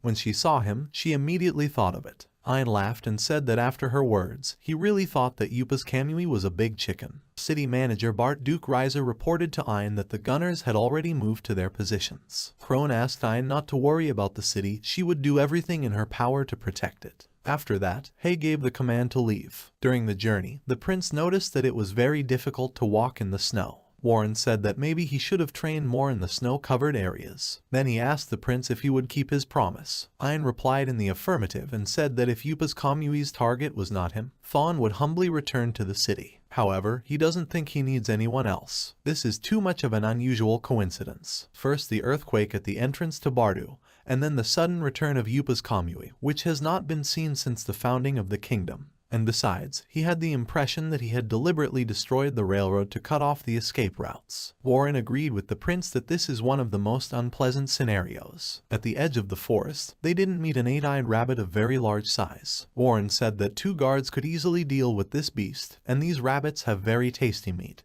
But they are very fast, so they are very difficult to buy in the market. He suggested that the prince order rabbit meat when he returned to the castle. Ein agreed that this wasn't the best time to hunt. The rabbit, noticing the knights, quickly ran away, striking everyone with its unimaginable speed. Suddenly, everyone heard some kind of noise and shaking. Warren ordered everyone to run. It was a monster. Ein noticed that his eyes were red, just like the wyvern back then. He drew Lloyd's attention to the fact that one of his eyes was damaged and his wings were broken. The knight assumed that this was the result of a battle with the first demon lord. The prince said that the beast was injured, so they couldn't possibly lose. Dill drew his sword and shouted to the others to run without him, and he would try to buy them some time. The beast was so huge that Dill was a tiny speck of sand in the background. At this time, the swordsman pushed the monster away with a single kick of the ball. Ein didn't expect anything else from the youths. Lloyd ordered everyone to run again, even if their feet were stuck in the snow or even if the monster was about to overtake them. Lloyd was determined to fight the Yupa's Kamui and took up a fighting position in front of him, drawing his sword. He already knew that he needed Mr. Ein, but he wasn't going to lose just like that. All the former marshal's skill had done was break through just a few scales on the monster's body. He didn't understand how someone like that could be killed. He also had a broken sword. At this time, the young prince appeared in front of Yupa's Kamui, separated him from the knight. And when the dragon turned all its attention to him, the shots of magic cannons were born. Just as the prince had planned, the monster was lured out of the frozen lake and used the sea current skill to block the dragon's movement. Warren shouted that they might not be as strong as the first demon lord, but they had achieved a lot in a few hundred years. This is the embodiment of their wisdom and they know something. After surviving the battle with the first demon lord, it was the dragon's turn to face death. The ice under the ice dragon collapsed and the deep lake swallowed it up. Dill exclaimed with joy that they were able to kill Yupa's Kami. Warren exclaimed with satisfaction that everything had gone smoothly. A perfect win. The prince remarked that it was all thanks to their help. But Warren claimed that they were just following his orders. Wasn't he the one who came up with this plan? Wasn't it the principal that suggested setting up cannons and luring the monster to the lake? Dill turned to his father and asked if they should make sure the monster was dead just in case. Warren knew remarked that it would be quite difficult. You'll need a boat to reach the dragon. Then they heard a sound and realized that the lake was already freezing back up. The sun has almost set below the horizon and the air temperature has dropped, which led to the freezing of water. It was freezing too fast for the prince to notice. He exclaimed that it wasn't over yet. Yupa's Kamui is still alive. Olivia noticed that lately Chris has been restless, so she asked Marika to take the girl 2 buckets of fresh fish. The maid found the marshal pacing restlessly at the castle door. Marika turned to Chris and said that she had been too restless lately, so Mistress Olivia had assigned her to feed the twins. Chris asked the maid worriedly, "Is it really that obvious?" Marika replied that it was obvious that she went back and forth to the places where Mr. Ein often visited. Chris picked up the fish and went to the pool where the dragons were frolicking. She decided to distract herself a little. Marika, looking after her mistress thoughtfully, thought that she saw Herr Ein as a man, even though their ages were different, but she could not laugh at her feelings. Meanwhile, Chris went to the pool and started feeding the twins. She noticed that the pool was already too small for the dragons. "I wonder if they'll get as big as that water dragon." Chris patted the twins and asked them to pray that she would go with Mr. Ein next time. The girl fed ale and now all the fish, still thinking about the prince's return. She longed for him to return safely. Strange things were happening on the ice lake. It looked like the monster's favorite element was ice. The dragon was gradually climbing out of the lake. The prince asked Warren what was going on with the guns. He replied that the cannons were frozen, so they couldn't use them. The old knight ordered everyone to prepare for battle, because they must protect Lord Ein even at the cost of their lives. The warriors charged at the monster, and Ein activated his phantom hands to help the knights. However, the dragon was very strong. The prince knew that he would kill them all at this rate, but he couldn't give up. He willed himself to think. They can't use guns, but they need to find other weapons that can injure this beast. You need to find a big strong weapon. Then his eyes fell on the huge skull they had told him about the day before. Ein told Dill that he had thought of a way to defeat Yupa's Kamui. The principal asked the young man for a favor. Only he can handle this job. He asked Dill if he could carry it. The young man replied that it was not difficult, but asked why he was the one. Ein replied that he could only fight at full strength because of him. Then Dill assured the prince that he could count on him and he would carry him anywhere on his back. Ein started to draw the Yupa's Kami's attention back to himself, heading in the direction of the huge skull. For a moment the dragon's body sank under the ice, then it came up and ran after the prince. With great speed, he reached the place where the legendary skull rested. The young prince then applied visibility to the dragon. He shouted to him that he was right in front of him. The maddened monster lunged at him. Ein deftly climbed to the highest point of the skull, attracting the dragon's attention. He lunged forward recklessly, his head caught in the huge jaws of the skull. There was a terrible crunch and the dragon, caught in Ein's phantom hands, fell to one side. This was the end. However, the prince was surprised to see that the monster was still breathing. The beast had an incredible will to live. Then Ein saw his magic stone and realized that now the monster is definitely finished. He took the stone in his hands and thought that he must tell Krona what it tasted like. Dill barely managed to catch Ein in his arms. The prince, exhausted, fainted. Dill actually carried Ein on his back all the way to the castle. Ein woke up in bed and couldn't understand at first. Where is he? Then he heard the voice of Krone, who threw up her hands in delight. He was finally awake. The young man asked her how long he had slept. The girl replied that he had been asleep for 24 hours. Krone went to Ein and hugged him gently and kissed him. She told him that she was very worried. Then she said that while he was sleeping, they received a letter from the palace. Ein replied that for some reason he didn't want to read it. Still, he picked up the letter and read it. He said that the capital agreed that the situation required extreme measures, so they did not intend to punish him. But something tells him that when he returns, he will still have to listen to lectures. He informed me that he was also allowed to go to the old demon lord's land. Why would that be? Krone assumed it was because of her report. She told them about Professor Oz's letter and also about the victory over Yupa's Kamui. Ein thanked the girl for that. Krone told the prince that if he had absorbed the monster stone, his stats must have changed. Ein took out the card and at first glance, nothing changed. Then he noticed that he still had a new skill. Ein, as if remembering something, told Krona that she seemed to have made a slight mistake about the Yupa's Kami stone. It tastes like a great steak. 2 days later, Ein and the knights once again set out on their trek to the old demon lord's land. It was cold again. The prince felt that he could fight another ice dragon right now. Lloyd informed Ein that Duke Bart, when he heard that Lord Ein wanted to go to the old demon lord's domain, was very surprised. After slaying the dragon, it was as if Ein's skill had gone up another notch. Dill told the prince that they had asked the local adventurers and found out what they thought of him. They believe that he is the only worthy king who has surpassed even the first demon lord.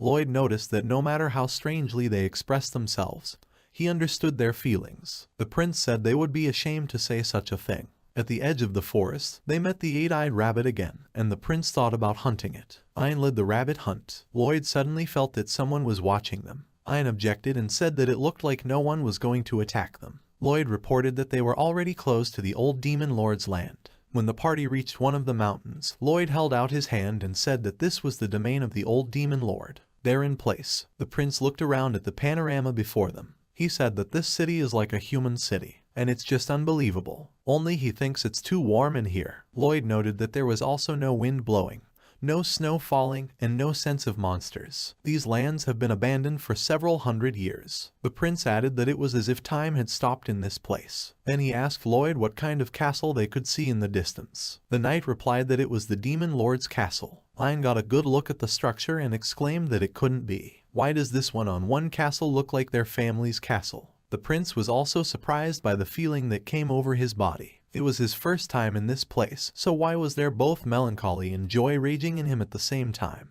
Dill, as if listening to Ein's thoughts, said that if he wanted to say one word, he would let him do it. The boy said they were at home. Suddenly, the wind picked up and the castle gates opened. Lloyd was very surprised, because the gates of the castle had been closed for several hundred years. The party set up camp in front of the castle. Ein, lying on the bed in the tent, thought that he felt at home. Magical artifacts are just something. Tomorrow they will go to the castle. What is waiting for him behind the suddenly opened gate? Suddenly, he heard the sound of a knight's armor. Ein sat up in bed and asked who was there. However, no one answered him when he came out of the tent.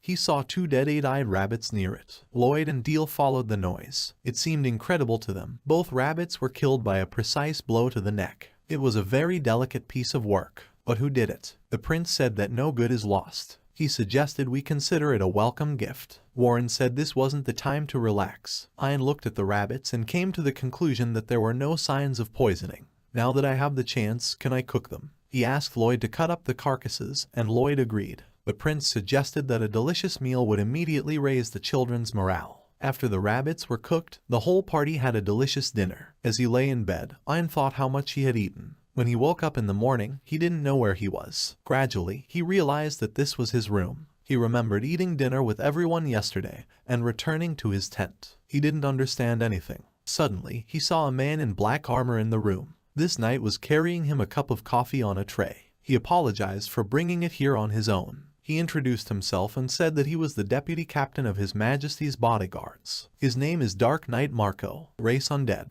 subrace living armor. Ein realized that the mysterious Dark Knight Marco had simply stolen him away. Moreover, he did not notice at all that someone had crept into their camp. No one noticed, not even Lloyd. This monster is stronger than anyone he has ever encountered before. Judging from the view from the window, he's currently in the Demon Lord's castle and doesn't seem to have a chance to escape. Marco set the teacup and teapot on the table. After that, he invited the prince to have a treat. Ein thanked him and sat down at the round table in the center of the room. Marco said it was tea made from the leaves of ancient plants. Century-old plants can live for thousands of years, so their leaves are very much appreciated. Ein thought that this was a very warm welcome for the undead. The prince turned to Mr. Marco and asked why he had brought it here. The Dark Knight promised to answer this question if the prince would taste his tea. Ein tasted the tea because he wasn't affected by any poisons. The drink tasted very good. After that, the knight answered the question asked. He said that he brought the prince here to warn him about one thing.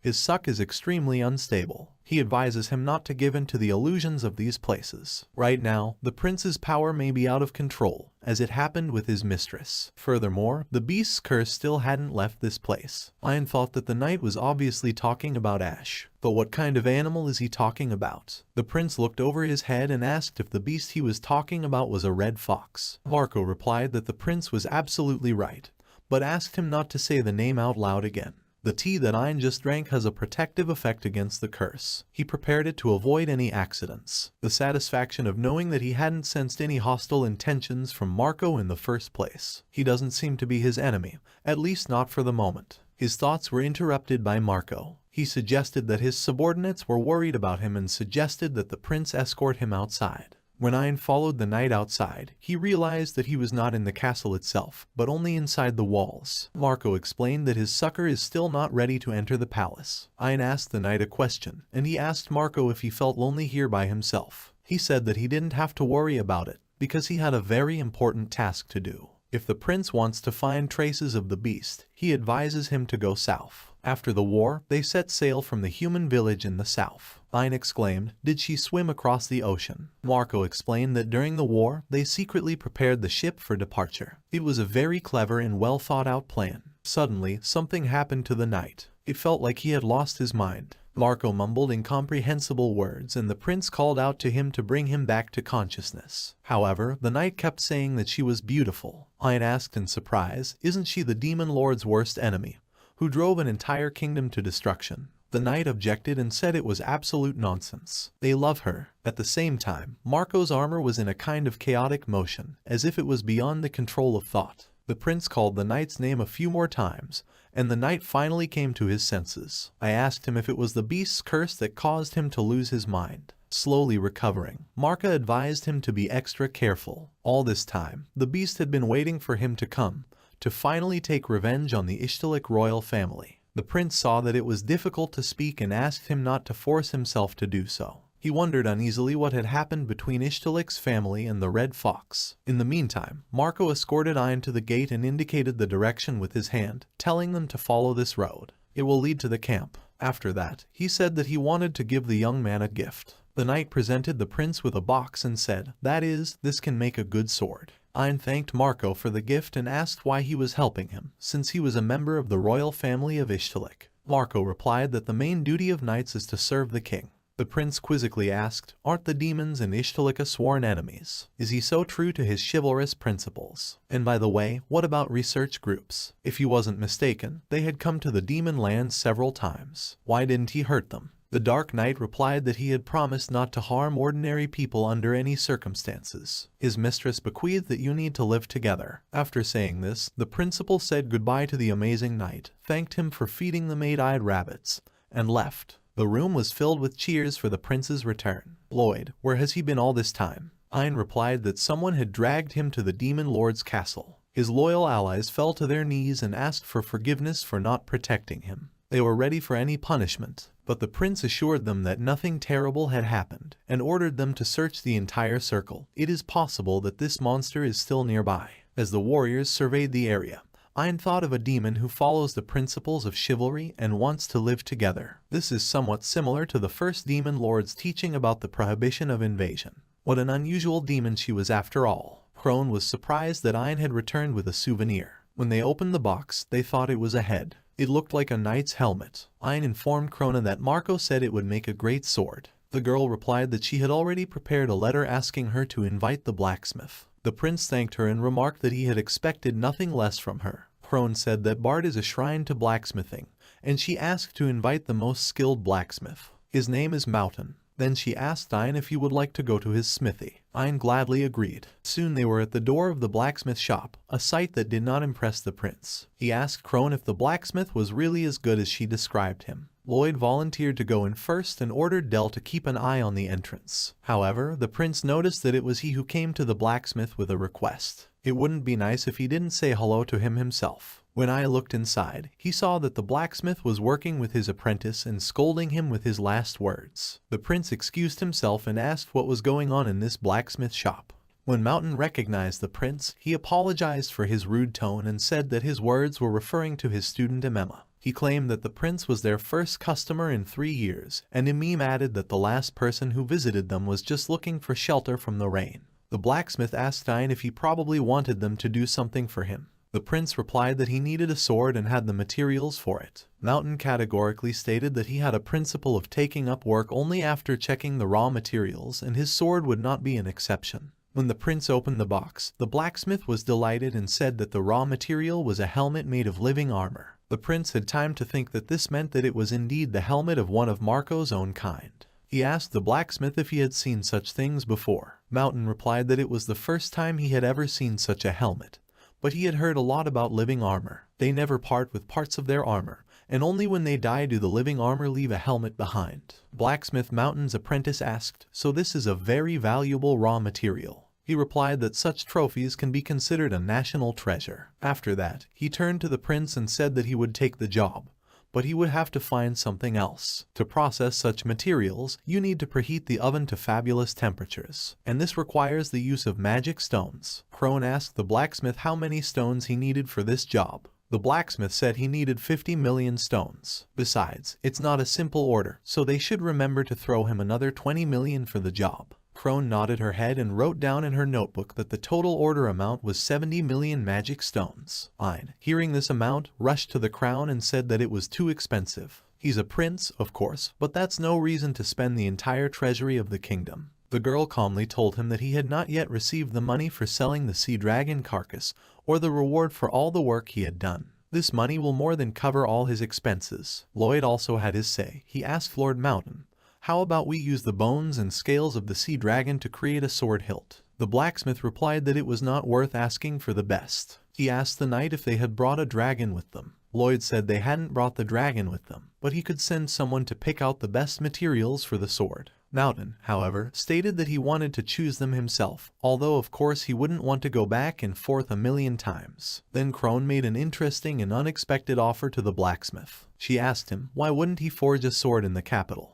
In truth, she is the granddaughter of the head of the August Trading Company. Their company can provide him with everything he needs: housing, tools, and transportation of raw materials. Therefore, he can easily forge a sword. Of course, she will calculate all the necessary expenses. This way, he will be able to study the raw materials without any problems. The prince thought with admiration that not only was Crone doing an excellent job as the prince's personal assistant, but she also managed to manage the affairs of her company. This is a real talent. The blacksmith Mountain agreed with the girl and said that she was free to use his money. Let her prepare a new shop, house and oven for him. Crone asked him if he was sure it was worth going to such extremes. Mountain replied that this was a good chance to open a new shop in the capital. They didn't have any work to do here anyway. Then he ordered his assistant to pack her things for the trip to the capital. He told the prince that he would forge him the best sword that ever existed on Earth. Lloyd noticed that the blacksmith was a very energetic man. He dictated his terms to the last. He liked it very much. Ein asked Crone if she was sure that everything would be all right. Buying a shop in the capital is not cheap.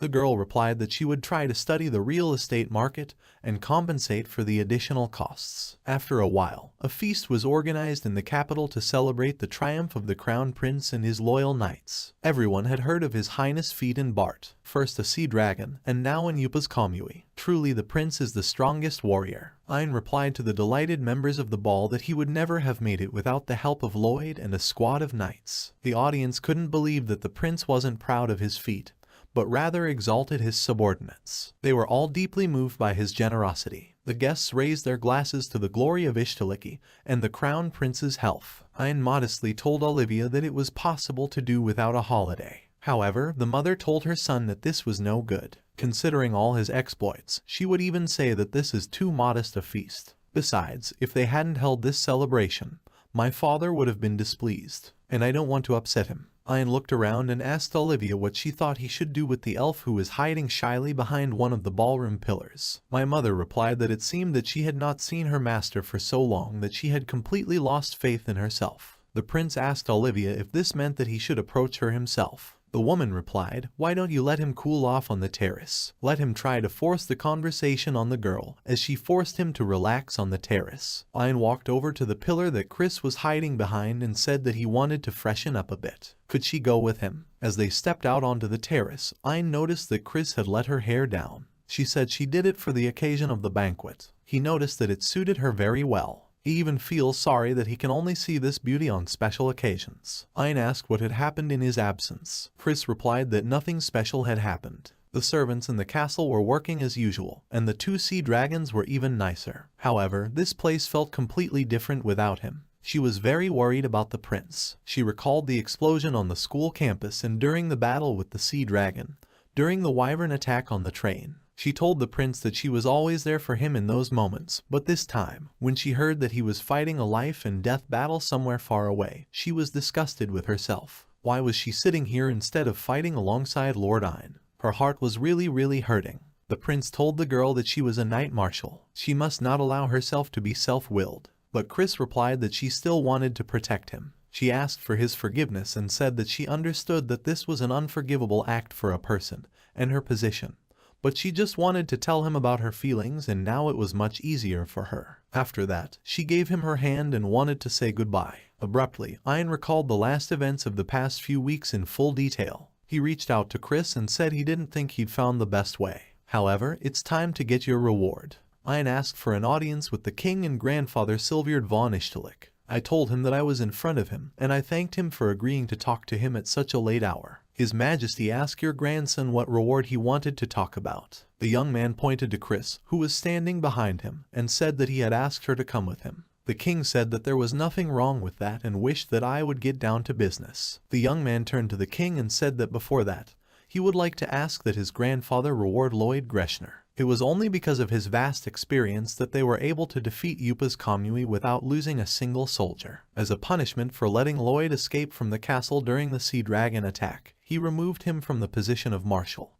But it seems to him that he fully redeemed his sin in the treasure trove in the battle with the giant dragon. He would like His Majesty to return him to the position of army commander. Silvard grudgingly replied that he recognized Lloyd's services, but the position of marshal was already taken. Ian agreed with his words and said that in order to fulfill his request, Chris would have to leave his post. So as his reward, he wants the king to appoint Chris as his and mom's bodyguard. The king looked annoyed. Remove the rats from the marshal's position to bring Lloyd back to it. This is not something that is done because of the whim of an immature boy. He advised not to waste his time. At this time, Prime Minister Warren turned to Hayne and said that this request was really very strange. Ian forcefully cut him off and said that it was extremely disrespectful to interfere with the king and crown prince's conversation. Listening to these words, the king thought that his grandson had a strong self-confidence. Without a doubt, he is worthy of the royal throne. Meanwhile, the prince said he understands it's not easy, but this is necessary for the safety of Ishtilika. He believes that Lloyd is the best candidate for the post of army commander. Chris, on the other hand, is most suitable for the role of a bodyguard. Assigning them to the right posts will benefit Ishtilika the most. The king hesitated at these words and noticed that the prince's words made sense. Laurel suddenly chimed in. She pointed out to His Majesty that there was no way Ian would back down from his words. The king thought for a moment and then ordered Warren to prepare the documents for Lloyd's appointment as marshal. Then he turned to Chris and said that he was removing her from her current position and ordering her to protect Ian and Olivia with her life. He expressed the hope that the girl will meet his expectations. Chris assured the king that she wouldn't let him down either. Outside the throne room, Ian turned to Chris and thanked her for going with him to Grandpa at such a late hour. She expressed regret that he had to spend his wish on her, but the young man said that she should not worry about this, because he himself wanted her to be close to him.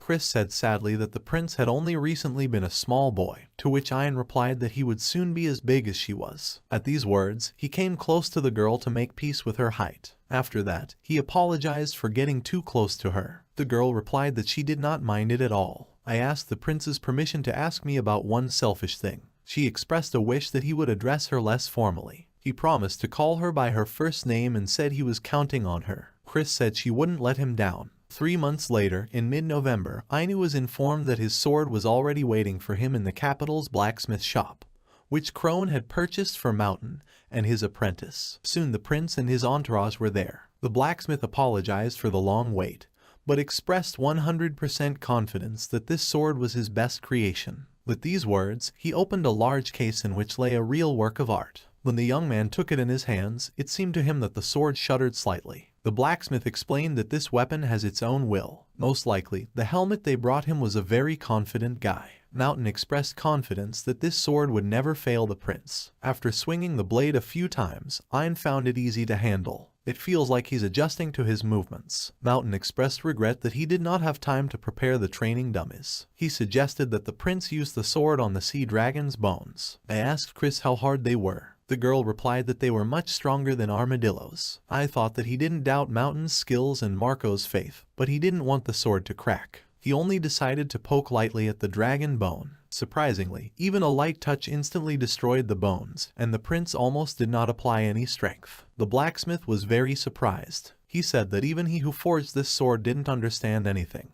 He asked his assistant Amim if she understood anything. The student replied, if he doesn't understand anything, then she certainly won't understand it. Mountain said that he has not yet applied the engraving, so he can do it himself. Ian wondered why he shouldn't ask Marco about it. I wanted to meet him as soon as possible. Then he remembered the moment when the beasts will almost broke the dark night, but he was very resilient. He kept repeating that he hadn't completed his assignment yet. Ein made a firm determination to wait until he met him. Ein was sitting at his desk in his office, signing papers. He told Chris that she didn't need to be so afraid. The girl replied that she couldn't. What if it swallows her magic stone? The fact is that at night tree roots sprouted in the prince's room and he almost absorbed the magic stone of Kadima, who came to the noise. According to Olivia, only adult dryads can grow such roots. My mother was very pleased with these beautiful roots. She said the prince was now of legal age. Ein turned to Chris again and said that he hadn't absorbed Kadima's magic stone, so everything will be fine. Besides, he wasn't interested in other people's stones, so she had no reason to worry. Just then, Dill came in and handed the prince a letter from His Majesty. Ein opened the envelope and read that today was the anniversary of the last king's death. He asked Dill if Grandpa didn't usually do this alone. The young man replied that it was true, but today the prince had come of age. Also, he will be the next king of Ishtalika. Ein and the king went to the cemetery where the previous rulers of Italica are buried. He drew the prince's attention to a large slab belonging to the first king, Jael von Ishtalica. Then Silverd von Ishtalika said that today was the anniversary of the death of his father, the last king of Ishtalika. They should honor his memory together. The king told his grandson to repeat his words after him. He ordered him to raise the blade in front of him and close his eyes. The young man followed this order and suddenly, the sword that he was holding lit up with a bright glow. He asked me what kind of light it was. The prince apologized and said that apparently, this sword starts to glow when it is near people's bones. His Majesty replied that he had heard that the undead had similar abilities. It looks like the same situation here, but they made sure that his father's bones were still there. Ein asked him what it meant to be a king.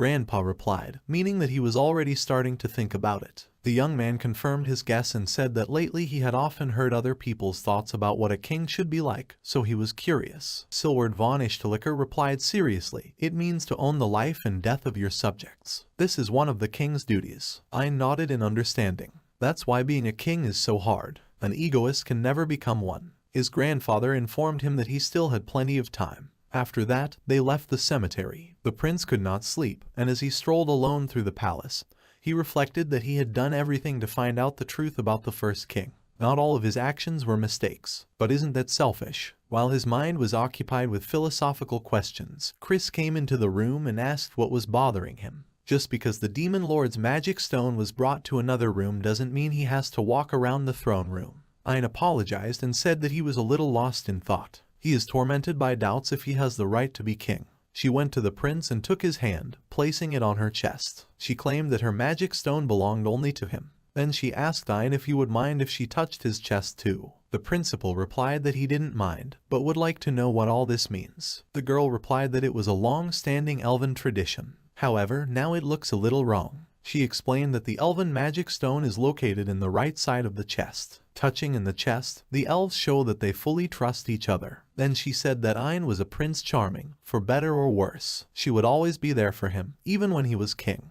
The young man replied that he could always rely on her. He thanked her for her participation and said that he felt much better. At this time, the king and the prime minister inadvertently overheard their conversation. The king told Warren Lark that the chair seemed to be true to the prince. Warren replied that His Majesty had done the right thing by appointing her as Mr. Ein's bodyguard. Then the king remarked that he had not heard that the elves had such a tradition. Is this really true? The prime minister replied that it might be true, but he thought Chris meant something else. The king agreed with his words and said that Ein had really grown up. On the way to my room, I met Lloyd. The marshal noticed that the prince's face was beaming with joy. The young man replied that it was because he was glad to be back home. Then he asked Lloyd if he could join him for a little practice. Together they went to the arena and Ein told Lloyd that with him, he could not be afraid to use all his strength. After that, they started training. They fought until their swords collapsed. The prince thanked Lloyd for the training and said that now he knows the limits of his strength. The marshal replied that he was always happy to help him. The prince apologized for the destruction of the training field and went about his business. At this time, Dill came up to his father and asked him what kind of power it was. He replied that it was simply an incredible power, but he is sure that this is not all, and the future king will become much stronger. Ein approached the tombstone of the first king of Ishtalika with a bouquet of flowers. At this time, he noticed his grandfather standing next to the grave with Prime Minister Warren. Ein asked him what he's doing here. The king replied that he wanted to talk to him. His Majesty asked the prince if he knew what it meant to be a king. The young man replied. He finally realized that he had been following the right path all along. so he wanted to tell his feelings to the first king. Grandpa nodded and said he really admires the first king. He also respects the first king and even envies him at times. Ayn assumed that he could never be as great as he was. Grandpa confidently replied that he would definitely be able to. He should show him some respect. After these words, the prince laid flowers and asked for forgiveness for coming so suddenly. He turned to the first king and said that he had always respected him and that this sometimes pushed him to do crazy things. There are people who always support him, so his feelings for the first king don't end with admiration alone. Ayn swore that he would definitely surpass the first king. After that, he took his leave and left. As he was leaving this place, he thought that something was wrong. He had done the same thing as his great-grandfather's graves, including the sword ritual. Well, it was supposed to react to the skeleton inside. So why isn't it shining? Is the first king's body not here? He thought he should ask his grandfather about it. At the same time, if he had known, he would have said it right away. On the slab was written that Jael von Ishtalika, a king who loved his homeland, was buried here. The prince thought hard. Is the homeland that the first king loved not here? When Ayn returned to the castle, I asked him if he would like to rest. He replied that everything was fine and suggested that we continue talking about the nobles. The girl reminded him that they were talking about Viscount Sage's domain. They still don't have a tax owner, so the lands are temporarily transferred to the royal family. The prince asked Crone if she would go with him. The girl replied that she couldn't this time because she promised to help Mistress Chris and Olivia with their affairs. Ayn decided that meant he would have to take the cases. He asked where these lands were located. Crone replied that these lands were located between Ist and Barth. Most likely, he will have to spend the night on the train. Ayn said it was even better that way. After that, he asked the girl to say hi to her mother. On the first day of his tour of Viscount Sage's former estate, the prince visited the fields, the market, and the city. Dill told Ayn that he had done a great job. The train won't leave for the capital until the next morning, and if nothing happens, they'll be in the capital by lunchtime. Then Ayn handed the sealed letter to Dell and asked him to give it to the train driver. The prince stressed that this letter is very important. I got it, and Dell went to do his bidding. Suddenly the train started moving. Dill asked Ayn what was written in this letter. The prince apologized and said they were going to Bart. He needs to check something out. It has to do with the royal family. He expressed the hope that His Majesty knows about this. I advised His Highness to rest, because they would not arrive in Barth until closer to dawn. The prince asked Bid if he would stop him. He said he couldn't do it. Ayn stated that he was glad that he had brought him with him. When the prince awoke, he saw that he was not on the train, but in a forest clearing. The knight pointed a sword at him and told him to get up because he had something to talk to him about. I was surprised to recognize this knight as Dullahan, and behind him was the High Lick, smiling. Ayn frantically wondered what Dullahan and the Elder Lick's goal was. Do they want to take his body? Suddenly, a man who looked like Dullahan said his name was Ramza and the girl's name was Misty. He reassured the prince and told him not to worry. They weren't going to steal his body. They don't have much time. Suddenly, the prince was wearing the armor of Dullahan himself. Ramza told him that he was lending it to Ayn for a short time, that he would need it even if he couldn't die in this world. The young man asked what he meant and what about his armor. Ramza replied that he didn't need it. Today he couldn't beat a child's fencing technique. Ayn interrupted the knight and said that he wouldn't let him mock him. With that, he charged at Ramza. At the same time, Kadima was standing in front of the cage with the experimental giant bee in the castle. She said that if her theory is correct, then this bee evolved into a king bee. This is a great success. Then she put the insect to sleep and began making quick notes in her notebook. For the evolution of monsters, a higher level stone is needed, so that transformation into Ayn's monster can also be considered an evolution. I had absorbed quite a few magic stones. If it encounters a special catalyst, it will evolve into something else. The only question is what exactly. The first princess looked out of the window and saw the starry sky. She wondered why she was working at this hour. The prince managed to start eating magic stones. Ayn's fierce attack ended in nothing. He was on the ground in front of Ramza. The knight said that he was sorry for speaking ill of him. The prince had to admit that he was as strong as 2 sea dragons. Misty told the boy that she was going to fix him. Ramza lowered his sword and said that the prince had no talent for swordsmanship. He's too direct, but instead, he has a strong will and will never give up. He should be proud of it. Right now, he doesn't use any special techniques, like a monster that rushes into battle driven by instinct. Ramza stated that he wanted Ayn to defeat her not by force but by intelligence. Misty asked the knight if he could give him better advice. Ramza helped Ayn to his feet, but Ayn asked him not to treat him like a child. The man replied that he was a child, compared, of course, to him. He ordered the prince to take the sword and start with its proper grip. You need to hold the copper tighter. When fighting it, he tried to look for its weak points and attack in them. That's what the strong do. You can't give in to your opponent. You need to cross blades with him and do not take a step away. Ayn had a strange feeling, as if this man was his father. Ramza started the next step in his training. He asked Ayn to try to memorize his techniques. They raised their swords and began their training. The prince noticed that it was much easier to hold the punch than last time.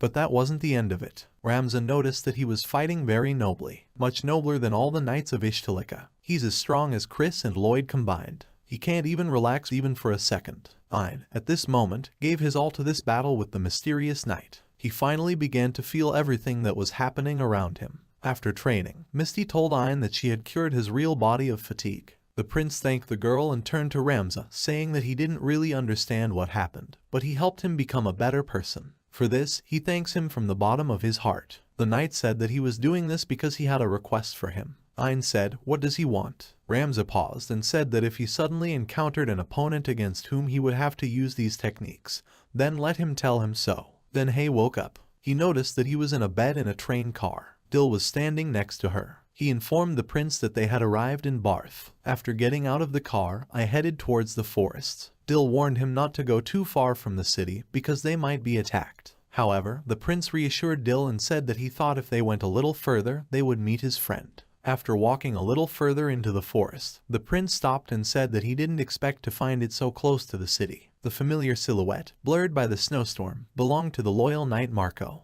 Dil, seeing an unknown knight behind a tree, blocked the prince with his body and drew his sword. Marco calmly said that there was no need to be careful. He only came here at the summons of Lord Ayn. Prince apologized for calling him out so suddenly. He asked the Dark Knight if he would mind if his bodyguard went with them. Marco didn't mind. The knight also reported that the prince's vessel was strengthened and his power would soon blossom. After that, he suggested that Ayn take him to the castle. Dil was confused. Was the prince planning to go to the demon lord's castle? Ayn confirmed his guess and said that he wanted to visit the graves that are there in the royal family cemetery. Thanks to Marco, they won't be attacked by local monsters. As the three of them headed towards the castle, Ayn saw purple smoke rising high into the sky. He asked Mark what that smoke was. The knight replied that it was a poisonous swamp that even Mistress Misty avoided. Guess what it looks like in the center. That's why he doesn't recommend it. They soon arrived at the demon lord's castle. They walked down a long corridor until they left for the cemetery. Before entering, Marco warned the young men that right behind these doors was a small room that the truly beautiful lady had created. They need to be careful. However, he doesn't think they will lose. Ayn thought about how he had been uneasy from the start. Marco, a knight from the demon lord's castle, has gotten close to the city and has an unusual way of speaking. Besides, his last words were strange. The prince assured the knight that he would be careful. After that, Ayn asked Dil to wait for him at the door and Marco to go back to the main hall. Then Respect opened the door. The gloomy room smelled strongly of something. The prince sensed that there was someone in the darkness of the room. He suddenly saw a chained girl, who, seeing the young man, stretched out her arms to him and moaned. Ayn rushed to her and began to calm her down. He said that now everything will be fine and nothing threatens her anymore. Suddenly the chains that bound her hands fell to the floor and she asked Ayn to love her. After that, the girl disappeared. The prince stared at the shackles in amazement. What was that? An illusion? Or maybe one of the Red Fox's curses? There was an uncomfortable feeling about Aina, but he knew he had to move on. He suddenly felt very tired. Finally, he opened another door and found himself in a graveyard. The tombstones here looked exactly the same as in the capital's graveyard. This is clearly not a coincidence. He came to the tomb of the first king. Ayn apologized and laid flowers. Then he read the inscription on one of the stones, "Child of Ramza and Misty, second queen. Jail von Ishtalik to rest at dear Ishtalik's side." Ayn thought that if there was a second one, then the first one was the demon Lord Ash. He also thought of Ramsay and Misty. The fact that each of them bears the surname von Ishtalika means that they could not go against their family. It probably was, but he is sure that they did not break up because of a quarrel. After all, Queen Jane buried their bones here. Then he went closer to the queen's grave and saw that there was something written next to Mrs. Ravila's name. It might have been her maiden name, but the inscription was erased and it was hard to read. After taking a closer look, Ayn was very surprised and hurried to the exit. Dil, who met him on the way out, anxiously asked him if he was all right. The prince replied that he had learned everything he wanted to know. Then he turned to his bodyguard and suggested that we go to the main hall. But before that, he wanted to tell Dil something. No matter what happens, he must never draw his weapon. When they arrived at the main hall, they saw the Dark Knight standing there. He told the prince that it looked like he was done. Ein confirmed his guess and said that it would be dawn soon, so they should return to Barth. Marco didn't argue and volunteered to see them off again. As they headed out, the Dark Knight asked Ein if he liked the cemetery. The young man said no, but the knight said it was a beautiful place. Then he asked her what the prince thought of the room she had made. Ein replied that this room was terrible and he did not understand the hobbies of its creator. Suddenly, the knight changed his behavior and said that it looked like he was ill, and that he wanted to take him to his home, because he had a lot of medicine, the drugs he used to hurt himself and bring back his sanity. He stressed that he does it only for his own sake. He ended his words with a wild and sad howl. Dill told Ein that it looked like Marco was crazy. The prince ordered his bodyguard not to approach him. He would fight Marco. It's his duty. At this time, a dark knight with a sword at the ready rushed at Ein. He shouted that he was ready to show him his home. Watching the match, Dell noticed the incredible speed with which the opponents moved. Princip thought it was a knight's technique, just like in his dream. Even in this state, Marco remained true to his sword. He recalled the instruction of his recent teacher that he should not give in to the opponent, cross the blade with him, and not take a single step back. The Dark Knight asked in bewilderment, why is he conceding? The prince fights just like a captain. Then he said he didn't have enough faith in her, and he's a loyal knight. Just then, Ein's sword chopped off the living armor's arm. The knight said that how could he be loyal to someone like her? Print asked Mark if he had regained consciousness. The knight suddenly excused himself and expressed a desire to show him his dwelling. He charged at the youth with one hand. He shouted that he would punish and cure the prince. Ramza put a hand on Ein's shoulder. He asked the prince to ease his suffering. Ein told Mark that his last opponent would be him. Suddenly the castle shook and Dill shouted that an earthquake had started. Ein said that now Marco will see what he has decided for himself. With that, he plunged his sword into the Dark Knight. Just before he died, Marco regained consciousness. He said the captain beat him.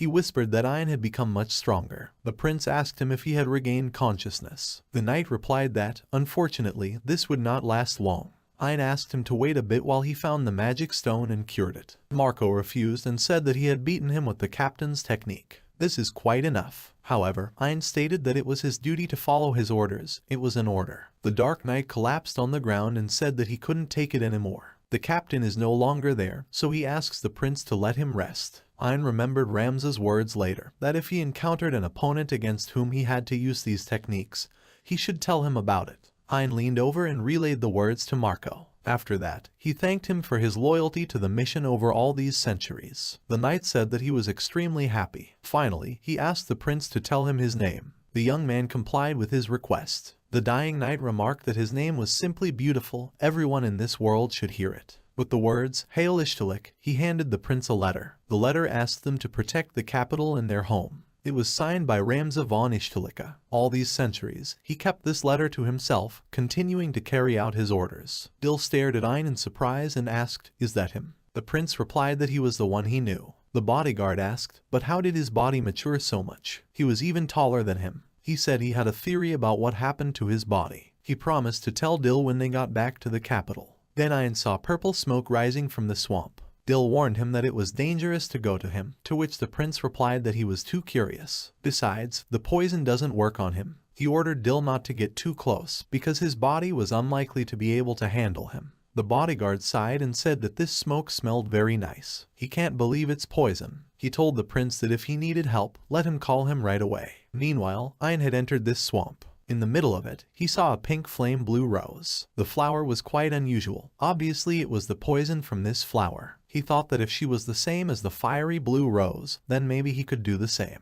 The prince plucked the flower and sure enough, it turned into a pink star crystal. Ein decided to take it with him. After a while, he and Dill boarded a train that left for the capital. The faithful bodyguard suggested that the prince take a good rest, and then he would come for him. Dill walked out of the room where the prince was and thought that there was nothing he could do but stand to the side, watching their battle. He doesn't deserve to be called Mr. Ein's bodyguard. He needs to get stronger, much stronger than his father. At this time, Ein was also having various thoughts. The case is rubbish. He knew, of course, but how could he tell the others? If it has evolved. The prince took out his skill card and saw that the name of his profession had changed. He became a demon lord.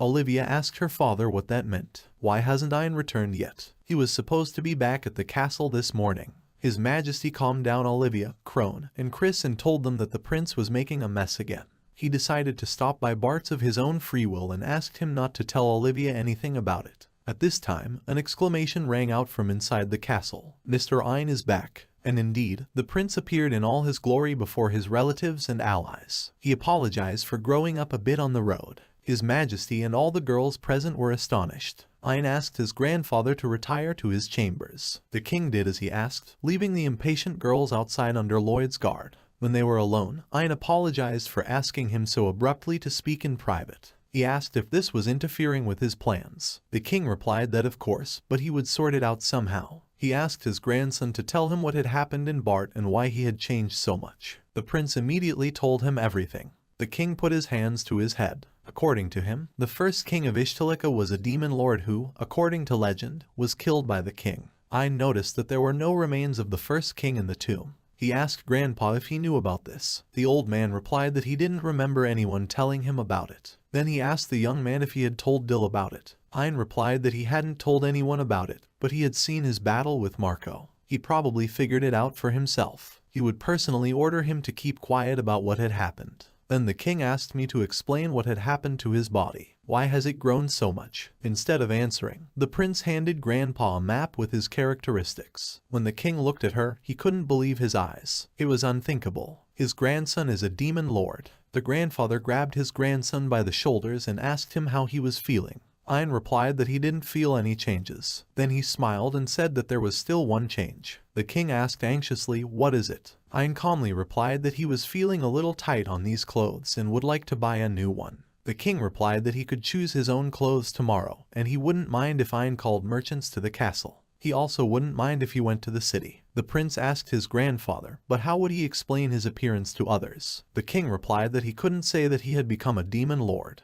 Let him say that it happened after absorbing another magic stone. He will announce that these changes were caused by the dryad blood that runs in their veins. They had just recently held a coming-of-age ceremony for the dryads. There shouldn't be any problems. And as for his new skills, he didn't have time to figure it out himself. He advises you to contact Kadima with this. After the audience with the king, Marka brought Ein a robe, the only clothing she could find. The prince calmed her down and told her not to worry. He likes the way these clothes fit him. The maid informed him that if he needed anything, he should not hesitate to call her. After that, Ein called his girls and said they could come in. Chris and Crone immediately threw themselves into the prince's arms. They kissed and groped him. Finally, they were convinced that it was true, Ein. There could be no mistake. Crone stroked his long hair and said it was so beautiful, just like Lady Olivia's. Then the girls began to discuss whether to cut this hair or put it in a ponytail. In the end, the girls braided his hair and fell asleep in the prince's arms. After all, his body had changed, but his mind remained the same.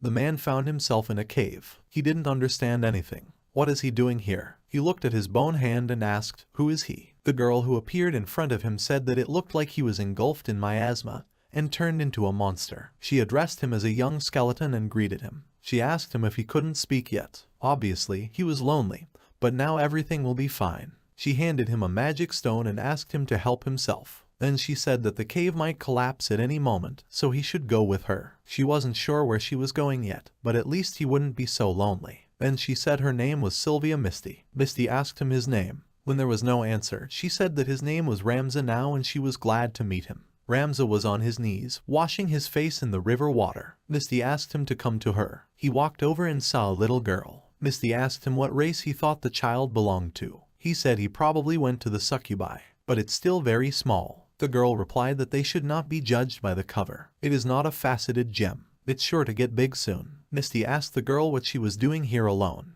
The girl replied that she had no tail or wings. She's not like everyone else, so mom got rid of her. That's all. Sylvia suggested that the girl go with them and asked what her name was. She said she didn't have a name. Ramza suggested Misty come up with a name for her, just like in his case. Misty called her Ash. After that, they held hands and walked like a family. When Ash was elected prefect, she said it didn't make any sense. So why her? Misty replied that the appearance, strict character. Ash said that in all respects, Misty's sister is better suited. However, Ramza said that Ash is the strongest among the three of them. As a demon, she is best suited to be a prefect. He's sure all the demons they saved think the same way. He said that they would do all the necessary work for her. She just needs to ascend to the throne. Ash said she was just a succubus. Ramza's little brother evolved into Dullahan, and Misty became a great lick. She can never compare to them. Ramza said that if he did something wrong, everyone would start hating them. And Misty said she couldn't go on living. Ash smiled mischievously and said, "Don't worry so much, because they are one family, they need to come up with a generic name." Ramza said that he sees no reason to refuse. Everyone agreed with him. Misty asked if they knew the name of this continent. Ramza replied that he thought it was Ishtar. Ash said that was true. It is not known who gave him this name. Misty suggested combining it with the word Rikwa, which means family in the language of the gods. Ash found the word difficult to pronounce. Then Ramza suggested simplifying it and calling it Rick. So they named a new surname and gave rise to the path of the Ishtalik family.